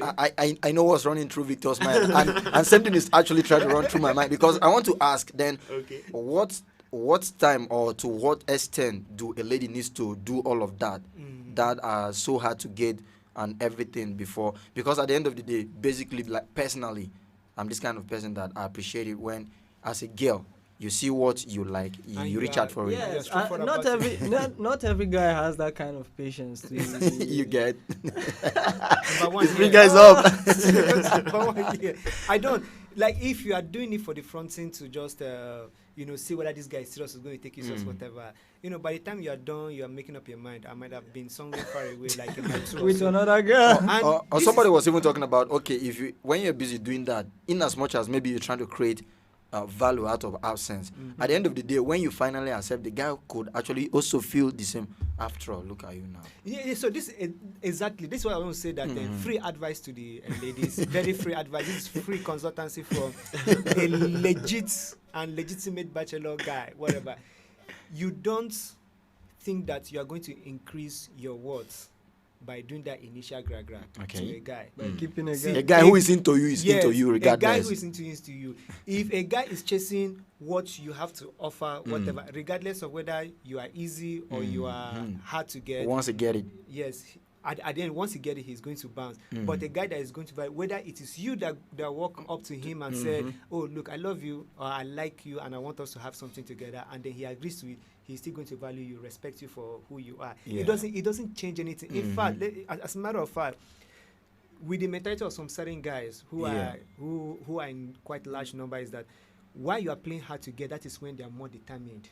Just so that at the end, they will say, so what is there? So and that is where girls now make themselves vulnerable, because when you put up all these whole appearances, and then the guy finally gets through you, and then he moves, then you feel very hot that despite, and then you come and start telling us that all men are the same. Have you tried me? and then my friend would be like, you are even saying all men are the same. Who asked you to taste all of them? That's by the way. But still talking about some notions where people have, or trying to generalize it, we can actually call it stereotype. I actually saw something else where somebody say, why most relationships are not working these days is the fact that some people actually, we still have people who are still brooding or who are still into their exes and then claiming to move on, or they move on, they're in a relationship just because they want to hurt their exes. So because of some of those things cannot really work out. So we have people who have been doing maybe right things for the wrong reasons and with the wrong motives as well. So it could go a long way to tell how people could be vulnerable. That's a dangerous thing to do. How will you? Because you're putting yourself in danger. Because you're not into the relationship. Yeah. But you just want to prove a point. Yes, you just want to prove a point. So you are the person you're now into. You're now trying to use to catch cruise. You're putting that. You're endangering that person. Yeah. Because by the time you jilt the person, the person could be contemplating you play with that person's emotions. And after everything, he finds out that this thing is not real. Just imagine what will come out of that. And we can actually link that to several other menaces in the society we tend to have lately. Like when you are not into somebody, you play with the person's emotions, maybe because you want to get so thing. Maybe because when the person starts getting serious, when the person start getting serious, at the end of the day, you now have people who suffer. Like if you treat a guy like that, and then at the end of the day, he now finds a girl who loves him, it will be so hard for this guy to trust. You think she still wants to use him to catch cruise? Yes, the current girl who is there for genuine reason not start paying for your sins. Transfers of aggression. Transfers of aggression. So it never really worked out. We also have issues of where you send a message to somebody and then the person your message stays unread for several days. I think Just- unread is better than when someone actually leave you on blue ticks. Like That's I've seen it, and I'm not Yeah, saying exactly. anything. It's like I'm ignoring you. I Like, am definitely. I'm not hiding it. I'm ignoring you. And I'm not hiding Yes, it. but actually that is one other sign. That is one other very Very- genuine sign. You know, that you know she's when not into you. when we started and we were talking about okay when she's not into you, and we started from the angle of okay that's when you guys must have been seeing each other, and then all of a sudden she's no longer into you. It could be painful, but I think the most significant or the most sensitive one is to know when she's not into you, when you want to go out with her, when you want to start, so that you don't try to waste your time and energy trying to impress the wrong person, and then at the end of the day you now do transfer of aggression to somebody who might really want to have your time, because like Victor rightly analyzed that at the end of the day you start hearing things like all guys are the all same. guys are the All same. guys are the same. Until asks you to test all the guys. That's really, by the way, there are several other signs one can actually point to know when a lady is no longer into you, like she cancels plans repeatedly without no remorse. And there's nothing as painful as that, especially for the loud guys that will be like, oh man, if you see this new show, the Baba for don't go tell everybody, guys. say man, I don't catch one You new go see her fish. now. You go see him. Check Then, them out. few minutes, you know the most painful thing is that had it been someone who actually have you in mind, could maybe wake up and tell you a day before or maybe very early in the morning, but at the time of your appointment you are not seeing this person, you still have to be the one to call and then how far now, where you there, I never see you, oh sorry, something came up. I forgot to tell you. I forgot to tell you. Oh, that one is even to an extent, if you're a considerate guy, you could understand that one. And then you reach out to the person and be like, oh my God, I totally forgot. I think that's the ultimate sign. You know, what else would you want to look out for aside that? Like someone totally forgot about an outing or something you guys plan to do together. Man, that's zero interest. Man. Yeah, zero It's interest. very heartbreaking. Total zero interest, and I think that guys should also take it easy on themselves when you basically find out that this particular guy is not. I understand that it's something painful. of the heart. Yes, Yeah. understand. And it's very painful when the girl you are liking does not like you, but then at a point you just have to let go just to save yourself of any other stress that you might come. Because imagine putting yourself under unnecessary stress because this girl does not love you, so you'll be thinking, what can I do? And then I think people should just forget that fantasy that she doesn't like me now, she might like me tomorrow. If I keep up. The thing is, that doesn't work in Nigeria or Africa at large. When you are consistently being there, doing these things you are doing for her for the sake that, at a point in time she might not look at that. So this guy is considerate, is here. Maybe I can begin to give him. She will love you out of self-pity. Out of pity. See, if she loves you out of self-pity, then you are even lucky. That is if she doesn't turn you to Mugu. Yeah, that's because another point. Because to her it is just normal psychology. I have not given this guy time. I've not treated him well in any. And he's manner, still here. And he's still here. So this one is my year of life now. So if it's billing, they are billing you. If it's say come and do this stuff for me, you are doing this stuff, but then there's nothing for you. They constantly press your mumu button, as Exactly. my guys will just say. they order you around, toes you around, and do different things to you. Then she practically calls you a friend when you guys maybe you have declared your intentions to her, and then maybe some other guys or dudes pull up on her and be like, "Oh, you out with someone? Who is this?" And Meet my friend. Meet my friend. They cannot even dignify or just give you a toaster at least. A toaster, even though we know we are not toasting bread. That's by the way. But they cannot even pity you and give you a toaster. Just say, my friend. But at that time, but at that point, what did you want her to say? Maybe perhaps she would have just introduced you by your name rather than saying my friend. But I don't think at that point they have any more that they can do than saying this is my friend. The best they can do is now, meet this person, he's so this person, and that's all. I'm just imagining a situation where you tell that to someone like me. I could actually just jump out of nowhere and be like, bro, don't even mind her. Like, we are not friends here. I'm actually asking her out. Yeah, sure. And okay, then we were talking about when she's not into you, and you made mention of maybe the IGG phase, the initial gra phase, and Victor had to talk about where we have some people who actually be guys in large number. Maybe when a lady asks them out, they tend to look like the lady is cheap, truly. Yeah, actually. But I think we have a word that is evolving and then is growing. And I asked my friend who actually happens to carry the feminism stuff on her head and all of that, and I asked her, if we are saying feminism is like giving the women their rightful Equal places, rights, equal right in the society, does that mean we will not see anything wrong with ladies seeing men and then they like and they ask them out as well? Is that some level of feminism too? But like for me, I feel if they're advocating for equal rights, it should be equal in everything. It should be something they do. Just that I was having a conversation with a lady too, and her reason for talking that down is that she said, okay, ladies could be picky.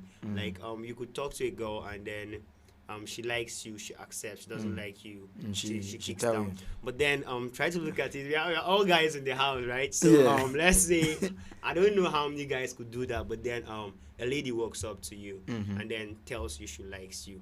I'm sure a large proportion of guys, even when they don't like her, they will play along. You see, so I think that's just the so that she doesn't feel hurt. So that she doesn't feel hurt, but that's not the angle you are not looking at it from. Yeah. So because at the end of the maybe day, because so that they get what they want. Yeah, that's what I'm thinking. Yeah, no, some would be that way, but some will always be like turning her down because as guys we already know what rejection feels like, and then we know that we are used to chasing after girls, and now a girl is chasing after you. That is a rare privilege that you don't get every day. And now you might not like the girl, but then you don't know how to now tell her that you don't like her, you don't think it can work because you know it's going to hurt her feelings and all of that. Yes, I know there are those guys, and I also know that there are those guys that will like, okay, well, I don't like her, but then why not? Particularly when Victor said so that she doesn't feel hurt, I can relate because I've actually been in those shoes before. I had a lady who happens to not really plus size, but I'm not into plus size girls. Yeah, I'm not really into plus size ladies, but she came like initiating chat and all of that. In order not to make her feel hurt, I had to play along. But it got to a point, it was not getting out of hand, where this same lady happens to be to make sure I was okay, even things you never asked for. They wanted to do all of that for you, and the marriage talks were now coming in as well. Marriage? Yes, marriage talks. Marriage talks were now coming in as well. So stuff. I had to be like, surely this is this, or this is this, so like let's handle it very well. And I think she was not able to handle it, but it still boils down to what would have happened if you actually discarded her at a go from the get-go, because keeping her all along might actually she will still get hurt. At the end of the day, she's still going to get hurt. No, I think there are ways of going about it that she might not really get hurt. Reality might just get done on her, and then she will basically move on. And one other thing why sometimes it's even risky for a guy reaching a girl, because imagine we as guys, what we feel when we are being rejected. It is times 2 of what, or times 3 of what the ladies will feel. And then ladies are very vindictive. True. They will never forget. In fact, to them, coming to ask you out and you refuse is a humiliation. Yeah. I don't think she will ever do that to any other guy. Again. No, and apart from that, to the fact that she will not do it to any other guy, you in particular that refused her at that first attempt, become my enemy. You have become my enemy. If she has a chance of destroying you, it will become like, who are you? How dare you reject me? You know, girls are very particular about themselves. Then she will not begin to check herself. Am I not fine? Do you know how many guys have been on my matter? But then I think that particular thing that particular reason should be one of the reasons why they try to understand with us too. Because like you rightly said, you are giving someone your attention and then you're not getting it back. And the person is giving someone and is not getting it back. Because most times they feel if they talk to you, it just has to happen. But then they forget they have like tons of guys that have been asking them out for a very long time. Some of them are even doing things their parents cannot do for them, but they're not accepting that. Do you understand? So I feel it's something they should understand. sadly, it puts them to test and probably hurts them. But I think it's a taste of the other side of it. Let them taste get of to their know how own you feel. medicine. Because it's really a very serious situation. And then when a lady is not into you, you have to be the one who initiates chat every now and then. They don't get to initiate chat with you. In fact, they are very okay that you're not even talking to them. So by the time you try to initiate chat, you see it's stressful. Yeah. It now turns to one line, one word. I was waiting for this. One line is very annoying. Are you saying one? We were talking about one later. That one is just dead. Like just you type everything you type for person. She just type K. K. At some point, I wish that word could be taken out of chat history. Like I'm missing you. K. No, sometimes I feel that's not just all about should I say interest, but like being conversational. Like I saw a screenshot of a chat like between like someone that is conversational, and so, like you say hello, how you doing? I'm fine. And you like, do you understand? Even if you don't have interest, like can we just be conversational sometimes? But then how was your day? And then some people can go for tell you, okay, I didn't do anything, I was just at home, I was sleeping. But someone will just tell you, I went out. Then you should now wait again for you to ask the next question. Then and then at the end of the day, look at how complicated it is now. At the end of the day, then I start telling you it was not an interview. Fine, because we were not flowing, so they were trying to force the words out of you. Okay, you went out. You now stop. Instead of, okay, I went to so place, we did this, we did that, and we now came back. Okay, now I'm very tired. Can we chat later? Nothing like that. Understandable. So the thing is, I actually, because I understand this thing that it's true, it's actually reality. So when I meet again for the first time, maybe through the chat or whatever, what I try to do is I give you a lead of how I want the chat to be. So by the time you ask me, I ask you, how are you? And you say, fine. And you? I will reply and give you extra explanations of what I did in the day, so that you understand that this is how I want my chat to be. But then some people will be like, okay. Now, at the fact that also there are some girls that when you write plenty things, they answer you with just one word or one line or just with K and say K whatever. Yes, some of them, very few of them are because they cannot hold conversations. There is no girl that cannot hold a conversation. Once is interest, once she's with somebody that she has interest in, you see the conversation coming out and all of this. The problem is that majority of our Nigerian young girls, the ones from, you can talk about the ones from like 1993 downwards to where we are at this present stage, we are not well brought up. They had this mad sense of entitlement, whatever. So to them, they don't have that simple courtesy that even if you don't like this person, courtesy just demand for the sake of humanity that we are, respect for each other.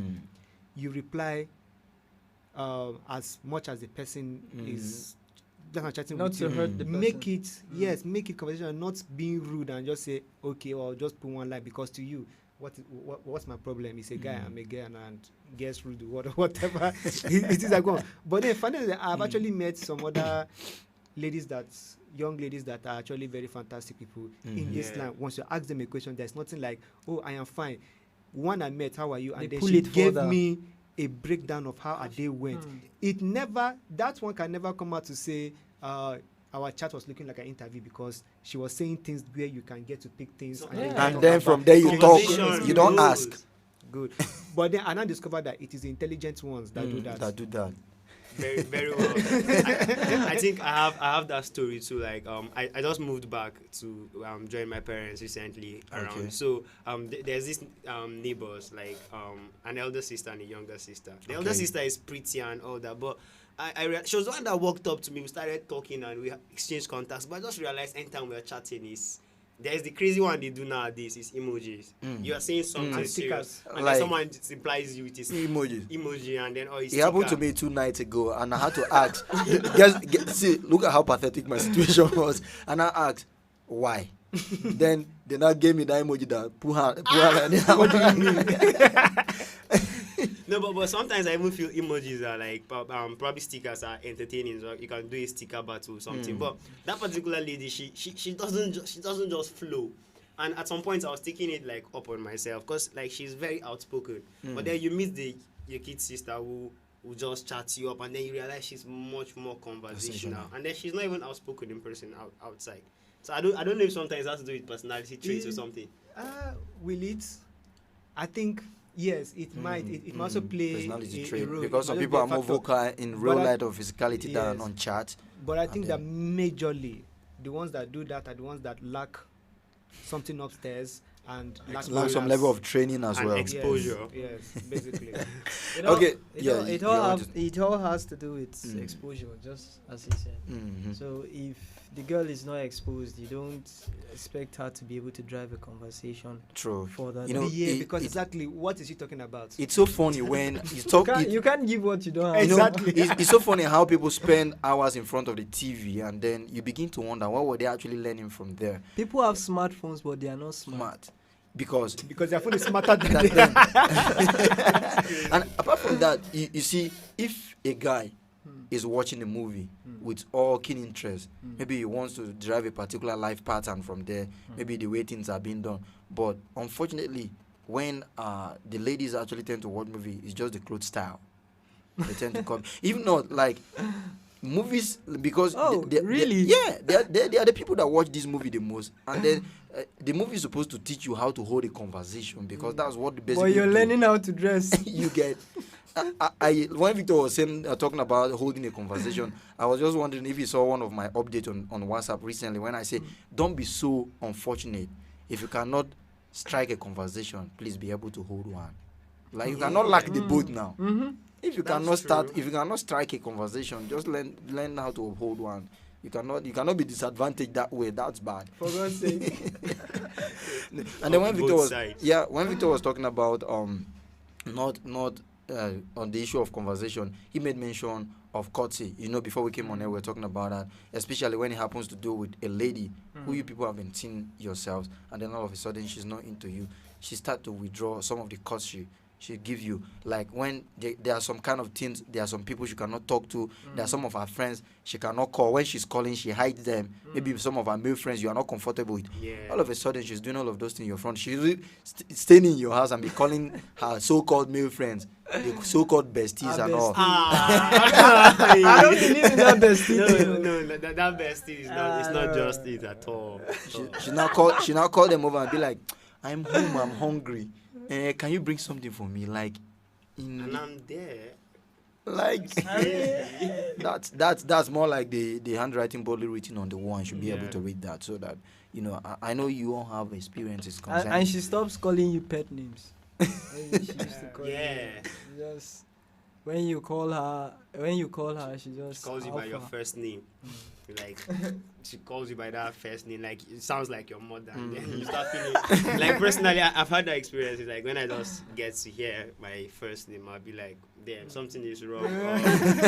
No, actually, yes, really. Like my ex then, like one morning I just called her, and the next time I was like, "Hello, Victor." I was like, when did this one start? Like I just had to pause for like 5 seconds. I like, hello. He said, yes, Victor, I can hear you. Maybe you called the wrong number. I knew something was wrong, and yes, later on I really found that something was wrong.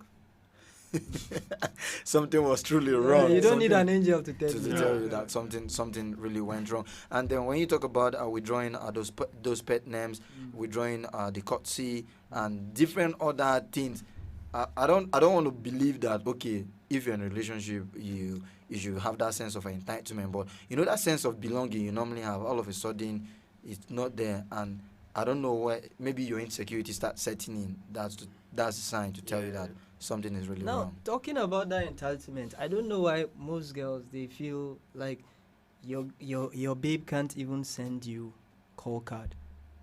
She'll be like, she doesn't call you. She'll be like, it's the guy that is supposed to call, the guy that is supposed to take care of me. They forget that guys need care too. Yeah, true. See, let me just put this thing out here and say this thing. You see this thing about love. There are no two ways to it. It's just one way. If somebody who is in love, see, you cannot go into you cannot be in love. You cannot be in love and still be a wise person. Yeah. I love that. You will definitely be a fool. Things that you think you can't do or you wouldn't do for anybody, you find yourself doing them. See, while in Lagos, I stay in Ikeja. If I'm talking to any babe and then you say you are in somebody like what you call Yanakwaja, I won't even answer you again, because I'll be thinking, how do I want to enter bus to all the way to Yanakwaja to be seeing you and all of those things. But if you sign an agreement that you'll be coming, I don't have a problem with that. Or then you say you are in a papa or you're not doing like that, I won't answer you. But do you know, at a point when I fell in love with this girl talking about, I drive from Lagos to Ibadan as if I am going from my house to my back. Weekends I go like Friday I'm off to Ibadan and I come back. Even when I don't have a car, I just go enter park. But does she visit you? Yeah, of course she does. Like, yes, it's their mutual. So a girl that will not call you because she thinks it is the guy's responsibilities and all. Yes, either she's grossly irresponsible or she's not entirely in love with you. Yeah. Because these are the things that naturally, that even she doesn't hear from you, she will feel that urge that what's wrong? Something I want is to wrong. hear Talk to this from guy. you. Then she will call you. Naturally, girls even get that stingy. Because it also happens with guys too. The ones that are very stingy, that don't spend their money or give their money to anybody, once they're in love, once in a while they will buy something for you. Yeah. That is it. You know, when you say that girls are very intelligent, they know when a guy likes them, and then there's this thing about them where they don't really find it easy to speak out, especially when they are done with the relationship, and they'll be like, okay, they cannot just walk up to you and tell you, okay, let this end. I was actually picking some ladies' brains before we came on the show, and I'll be like, if you are no longer into a guy, how do you handle it? Just give you all She'll the be signs. like, I'll just wake up and tell him, it's over. I'll be like, oh, you are that bold, you are that vocal.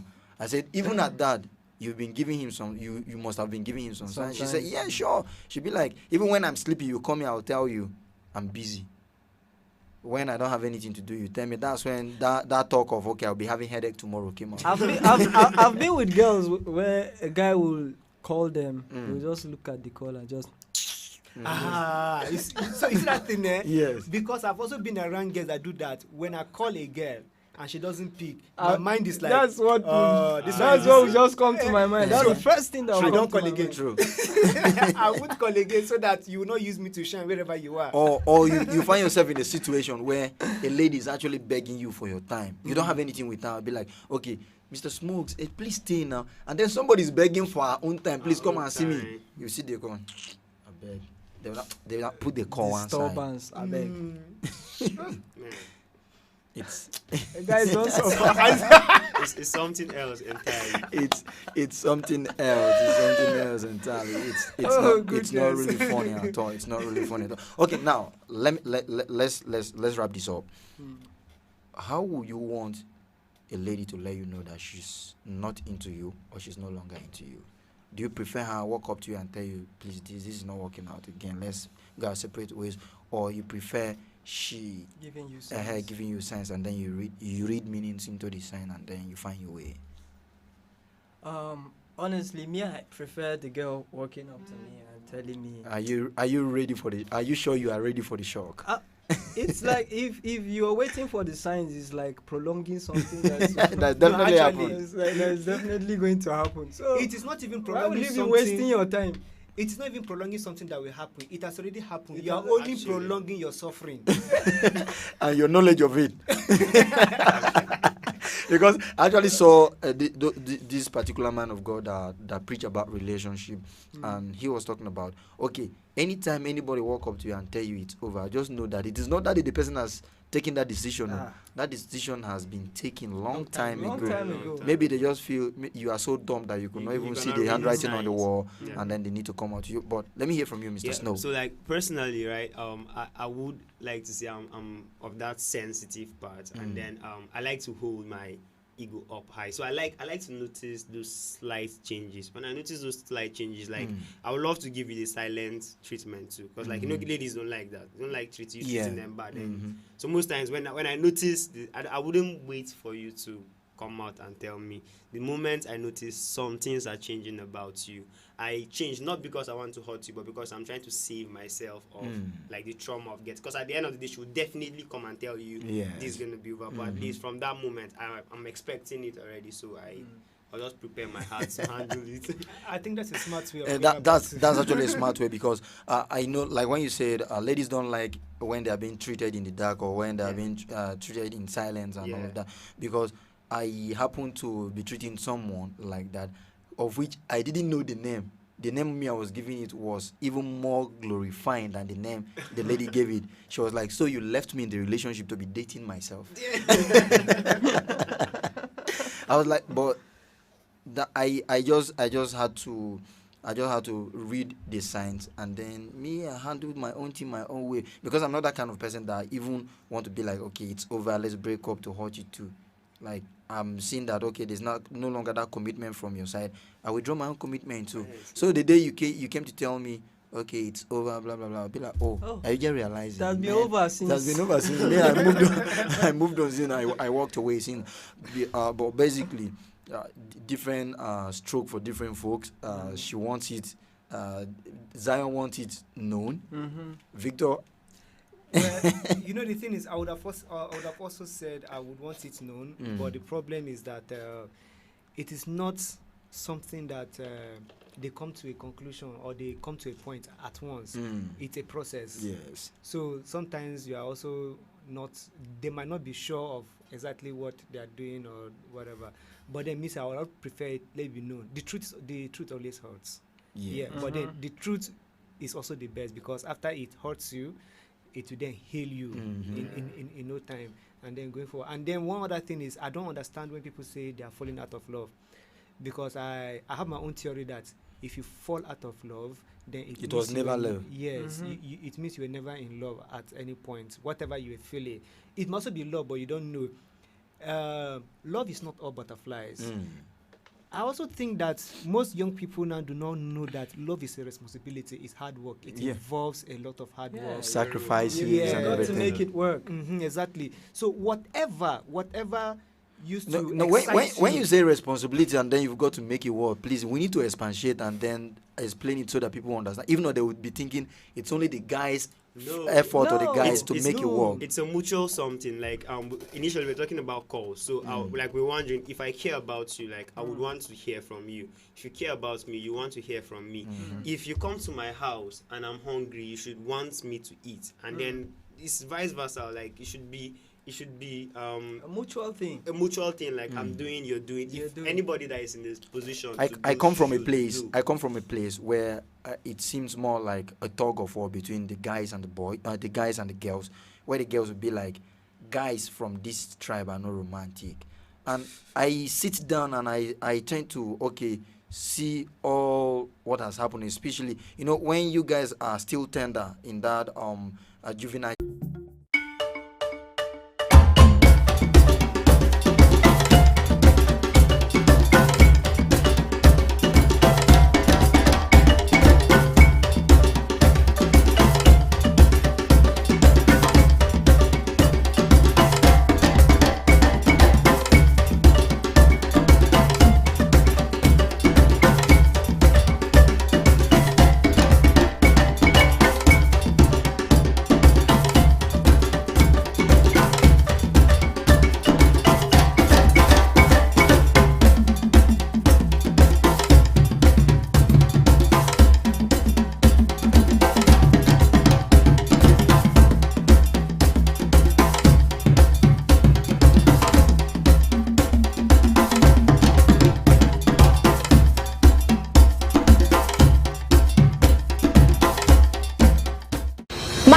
Josephine Paul, Susan Achin, Yao Bremen, Jude Ojema Audu, Second Zilang, Richard Bassi, Ekanem. I am Mercy Joe, and we are African Patriot on African Patriot Radio.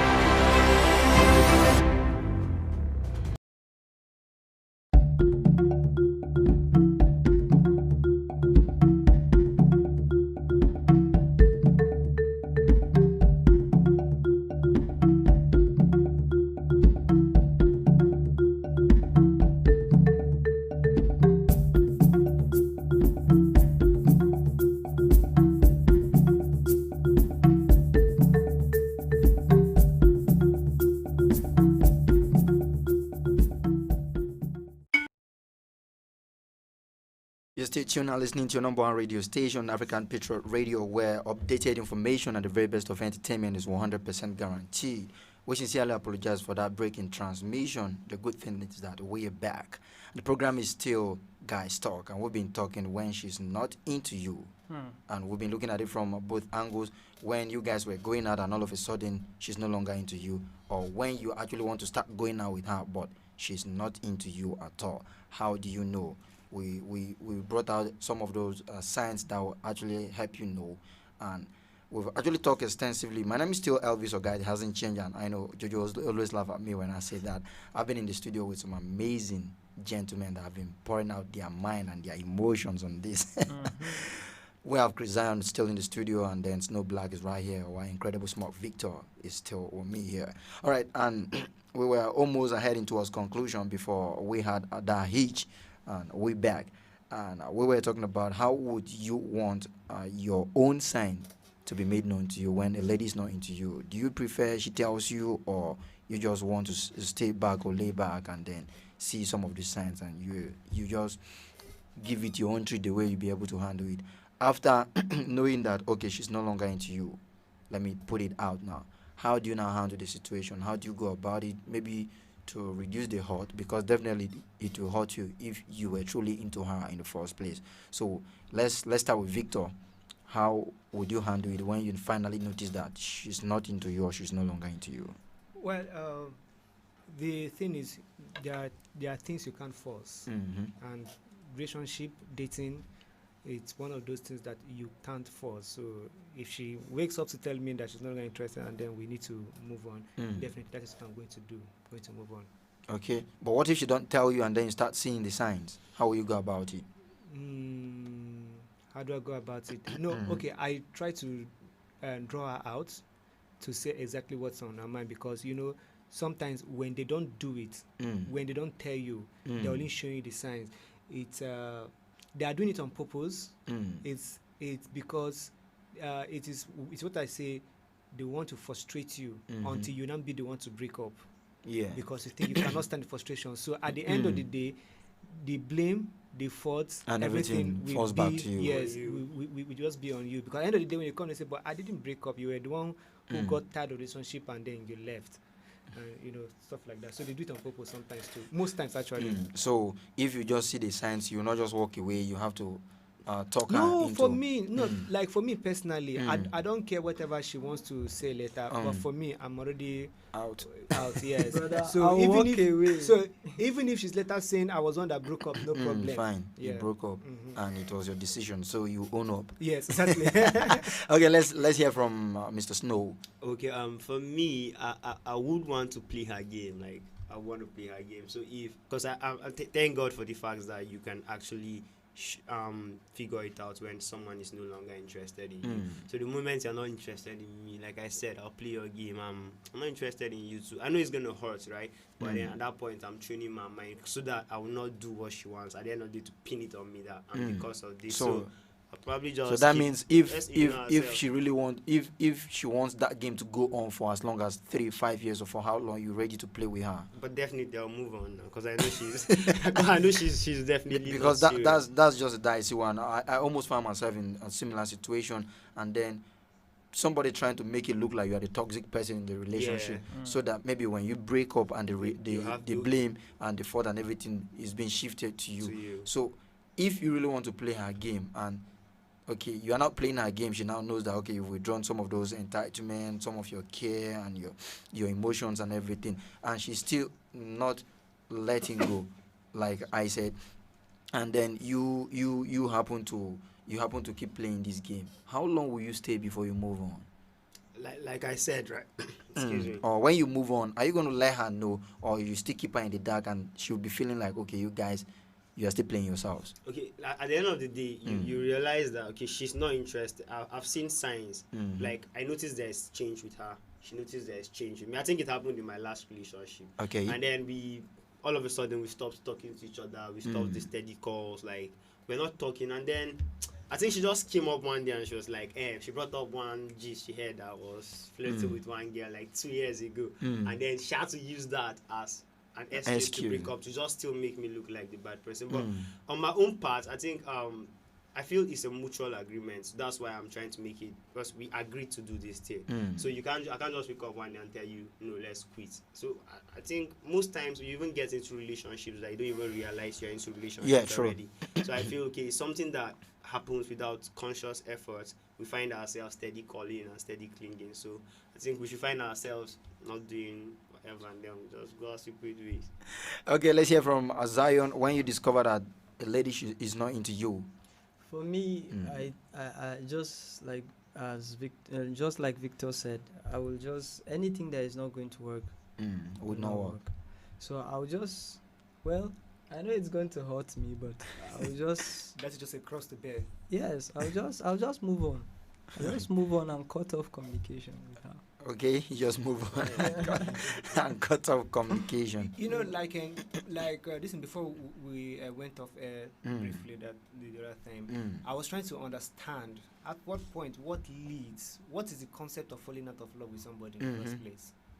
Is it that the person changes, or you just get tired of the same person doing the same thing or seeing the same faces, you want to try something else? Like what exactly? Because then I was saying that if somebody fall out of love with somebody, then it means that you initially was not in love. Yeah, you actually never fell in for you to have fallen out at this point. Yeah. So at what point? What really is there anything that you can really legitimately describe as falling out of love? Does that concept actually really exist? You actually coming from this angle because of your philosophy. You told me, and I can relate because that's my philosophy. If you go through some of my quotes, you see that once loved, always loved. There is no falling out of love. Yeah. In listen, Yoruba, they say once there, always there.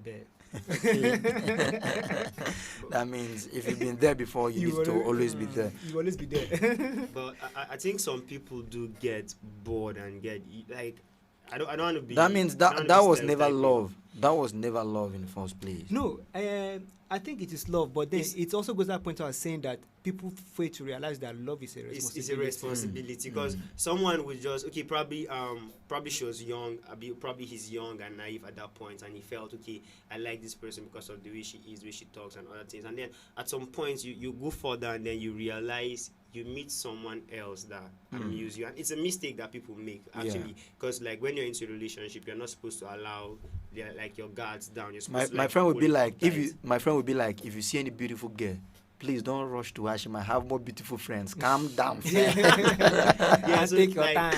Like that's the point. So you're into this person, and then at the end of the day, you now realize, like you guys have done most of the things, and a lot of people don't make their relationships interesting. Like no trying of new things, and then especially for ladies. Sorry to say, I'm not being against the other gender, but then they just meet someone new, and then they fantasize about the person, and then they just realize maybe the person is a little bit more funkier than the person they are with.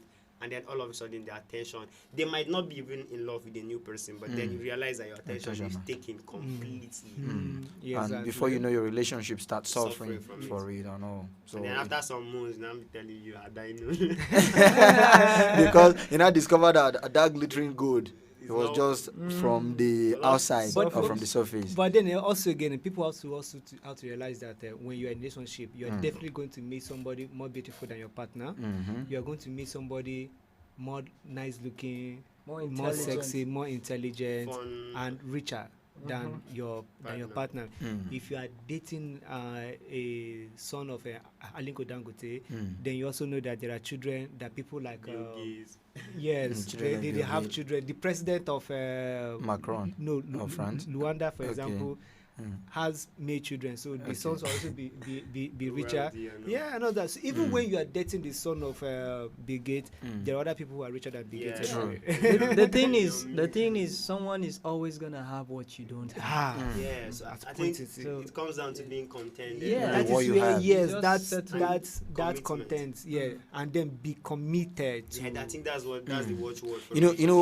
I was before we went off air. We were actually talking about when Victor said he was trying to understand how people tend to fall out of love, and we just talked about it, which means people really maybe might have been in love, but they forgot that love is all about responsibilities, owning up and being intentional about basically almost everything you do in that relationship. And I was talking about, okay, most times you hear ladies complain, guys are not romantic, this guy is not that, this guy is not that, forgetting that most ladies that actually complain of those things are people who just sit and expect people to do the nice things for them. They themselves, they don't have iota of romance in them. I was telling Chris off air, like maybe for the fact that you are a guy, ladies feel you don't have emotions, you don't have feelings, you should be a stick. Whatever happens, they just tell you man up, man up, man up, man up, and you man up. Guys, and just guys, die. see, let me tell you, guys are the people that crave attention even more than ladies. I'm actually opening our diary for you guys, for you to understand.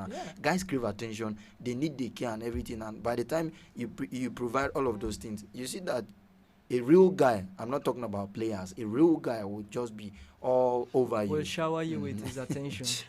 Complete attention. They'll just shower you with everything that you ever dream of. I've actually seen a post where they be like, every lady wants a queen, but every man wants a queen to his throne. But when you ask for whatever makes her queen to you, the kingdom will suffer. Or they'll be like, every guy wants an angel, but angel don't stay in hell. You need to create a heaven for them.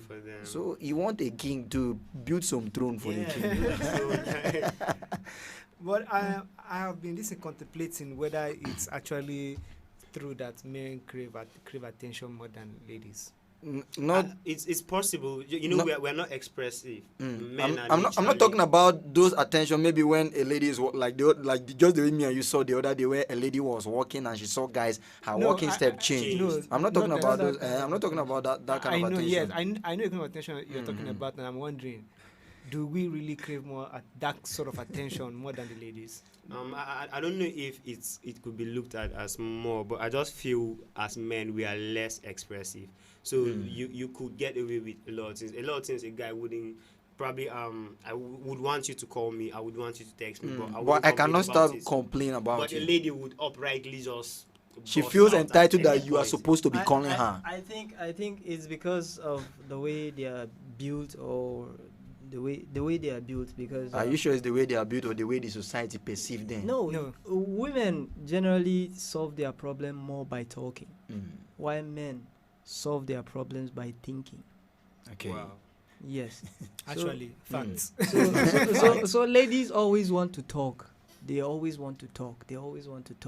Even if they are not making sense, they want you to give them a listening ear. Yeah, exactly.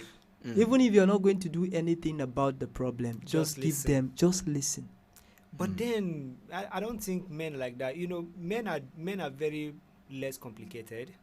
Yeah. So like when you look at a woman, for example, and ask her your kind of ideal man and all this thing, they will bring two foolscap lists of two opposite people. And most times, I find out that most girls will tell you that I want a man that can take care of me. And I'll be like asking myself, is it that you don't know how to take care of yourself? That you're looking for someone to take care of you? Go get a nanny. That's the point of like your perception. Like you should, like we said, it should be mutual. Like we know definitely you guys like to feel like queens and all that. You want to be pets and all that, but you should actually know that in as much as you want this guy to do same for you, you should be ready to do same. You should not just be a one-way. Always be what you're looking for in the other person. Yeah, so Victor was saying something. It is actually very wrong that a lady will come out and be looking for a guy that can take care of her. That's you are trying to make the relationship transactional in the first place already. Of course, it is in the scheme of things that men will definitely cater to their ladies, take care every of them responsible man. Yes, in whatever way that they can. But then you can't make that to be like your sole agenda of going into a relationship. That is entitlement. Yes. So basically, yes, that is entitlement. I will definitely agree to that. But then, when ladies, for example, you are going into a relationship with a guy and then you don't focus your mind. Some ladies go there and they're looking like, what they can get out of the relationship, Not not what you they taking can. care of me. And you know, as a matter of fact, that a lot of people see this thing about these women talking about feminism, whatever, you know, how they talk about it in this new age and mostly in Nigeria, right? I always refrain from having that discussion because I realize that most of them are not bright enough to grasp the main the intent of the concession, thing. yes, that conversation. They are looking for equal rights and whatever. But for those few that had listened to me, I always tell them that you can never have equal rights. Unless you want to change God's plan. Yes, exactly. Unless you want to change God's plan, you can't. See, the word is interesting because it is the way it is. Okay. Now, you find out that while we are growing, our life are becoming less interesting than it was when we were younger, because now we are becoming more sensitive to so many certain things. You realize that now, even when we talk about what they call it, this and feminist something now, a lot of ladies now will say cooking is no longer their responsibility. A man that wants to eat should go to the kitchen. Yes. For God's But sake. then you know the fact that yes, we know that cooking is a survival skill for almost everybody, right? For everybody, not almost everybody. But it's that sweet part that somebody that loves you, cares for you, prepares food, that's your woman, and gives to you. Then you now make it more romantic as a man that once in a while you cook breakfast, whatever, and then you serve her in bed, or you are the one that cooks. You like enjoy the food. That is what makes it interesting. Then what is the fun in it is the man cooks, the woman cooks. Then no special tea or no special feeling attached to it any longer. Yes, you know, I want to open door for my wife, and you say no. You're not supposed to open the door for her because she's a woman. Of course, why not? But the same people will complain if I wait for the lady to open the door for me. You're not a gentleman, or you're not romantic, or you're not romantic. So I think that at a point, people really need to put this aside, and we are getting into relationship mostly for the ladies. Men are more intentional about how they get into relationship than women, and women know this for a fact that men are more intentional. Men will always get into relationship with somebody that we help them in the course of their career. Yes, in their dreams. In their dreams and growing. Yeah. Someone that believes in their dream. Yes, except those other people that have made money, that they are looking for a wife that will be totally submissive, that will keep at home. That they will keep as a furniture. Yeah, exactly. Except for those sort of men. But every other, especially men of this age, they are looking like, if you don't have something to offer, they're not going there. True. If you can't take care of yourself, please stay in your father's house. In as much as the conversation is going very smooth and it's actually becoming more interesting, but it's so unfortunate that we're already out of time. So that is the much we can take on today's edition of the program, Guys Talk. Let's do this again, same time, same station, next week. Until then, my name is Elvis Oga, and I've been with some amazing gentlemen. You all introduce yourself because I'm feeling like I don't know you guys any longer. Yeah, Zion, the Slim Chris, as always. Snow Black is in the house. They're my incredible smoke. All right, thanks a lot. Do have yourself a lovely a day, and then let's do this on this platform tomorrow from 10 a.m. The Morning Patriot will be on, and then we rotate around the clock till 5 p.m. again before we close for the day. My name is Elvis Oga. Stay safe and do have fun. Peace. Peace. Yeah.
Josephine Paul, Susan Achin, Yao Bremen, Jude Ojema Audu, Second Zilang, Richard Bassi, Ekanem.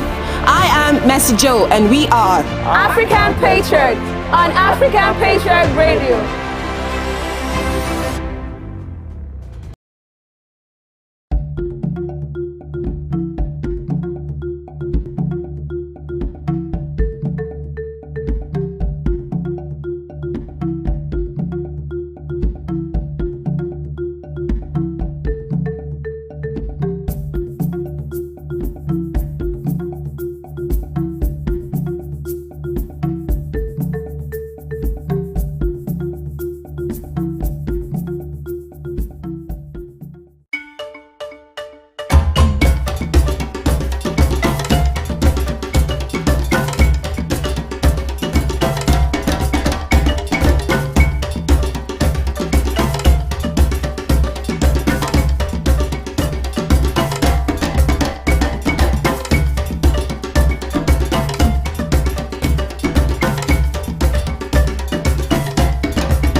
Josephine Paul, Susan Achin, Yao Bremen, Jude Ojema Audu, Second Zilang, Richard Bassi, Ekanem. I am Mercy Joe, and we are African Patriot on African Patriot Radio.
Josephine Paul, Susan Achin, Yao Bremen, Jude Ojema Audu, Second Zilang, Richard Bassi, Ekanem.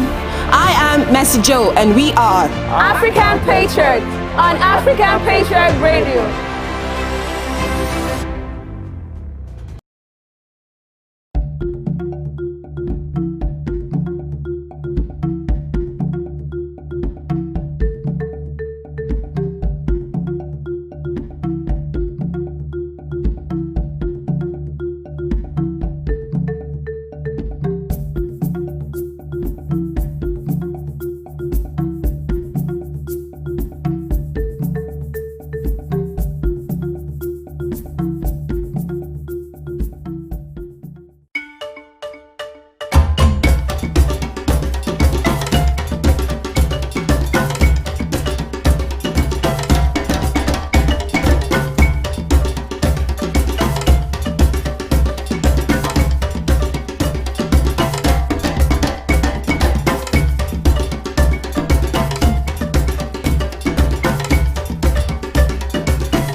name is Josephine Paul.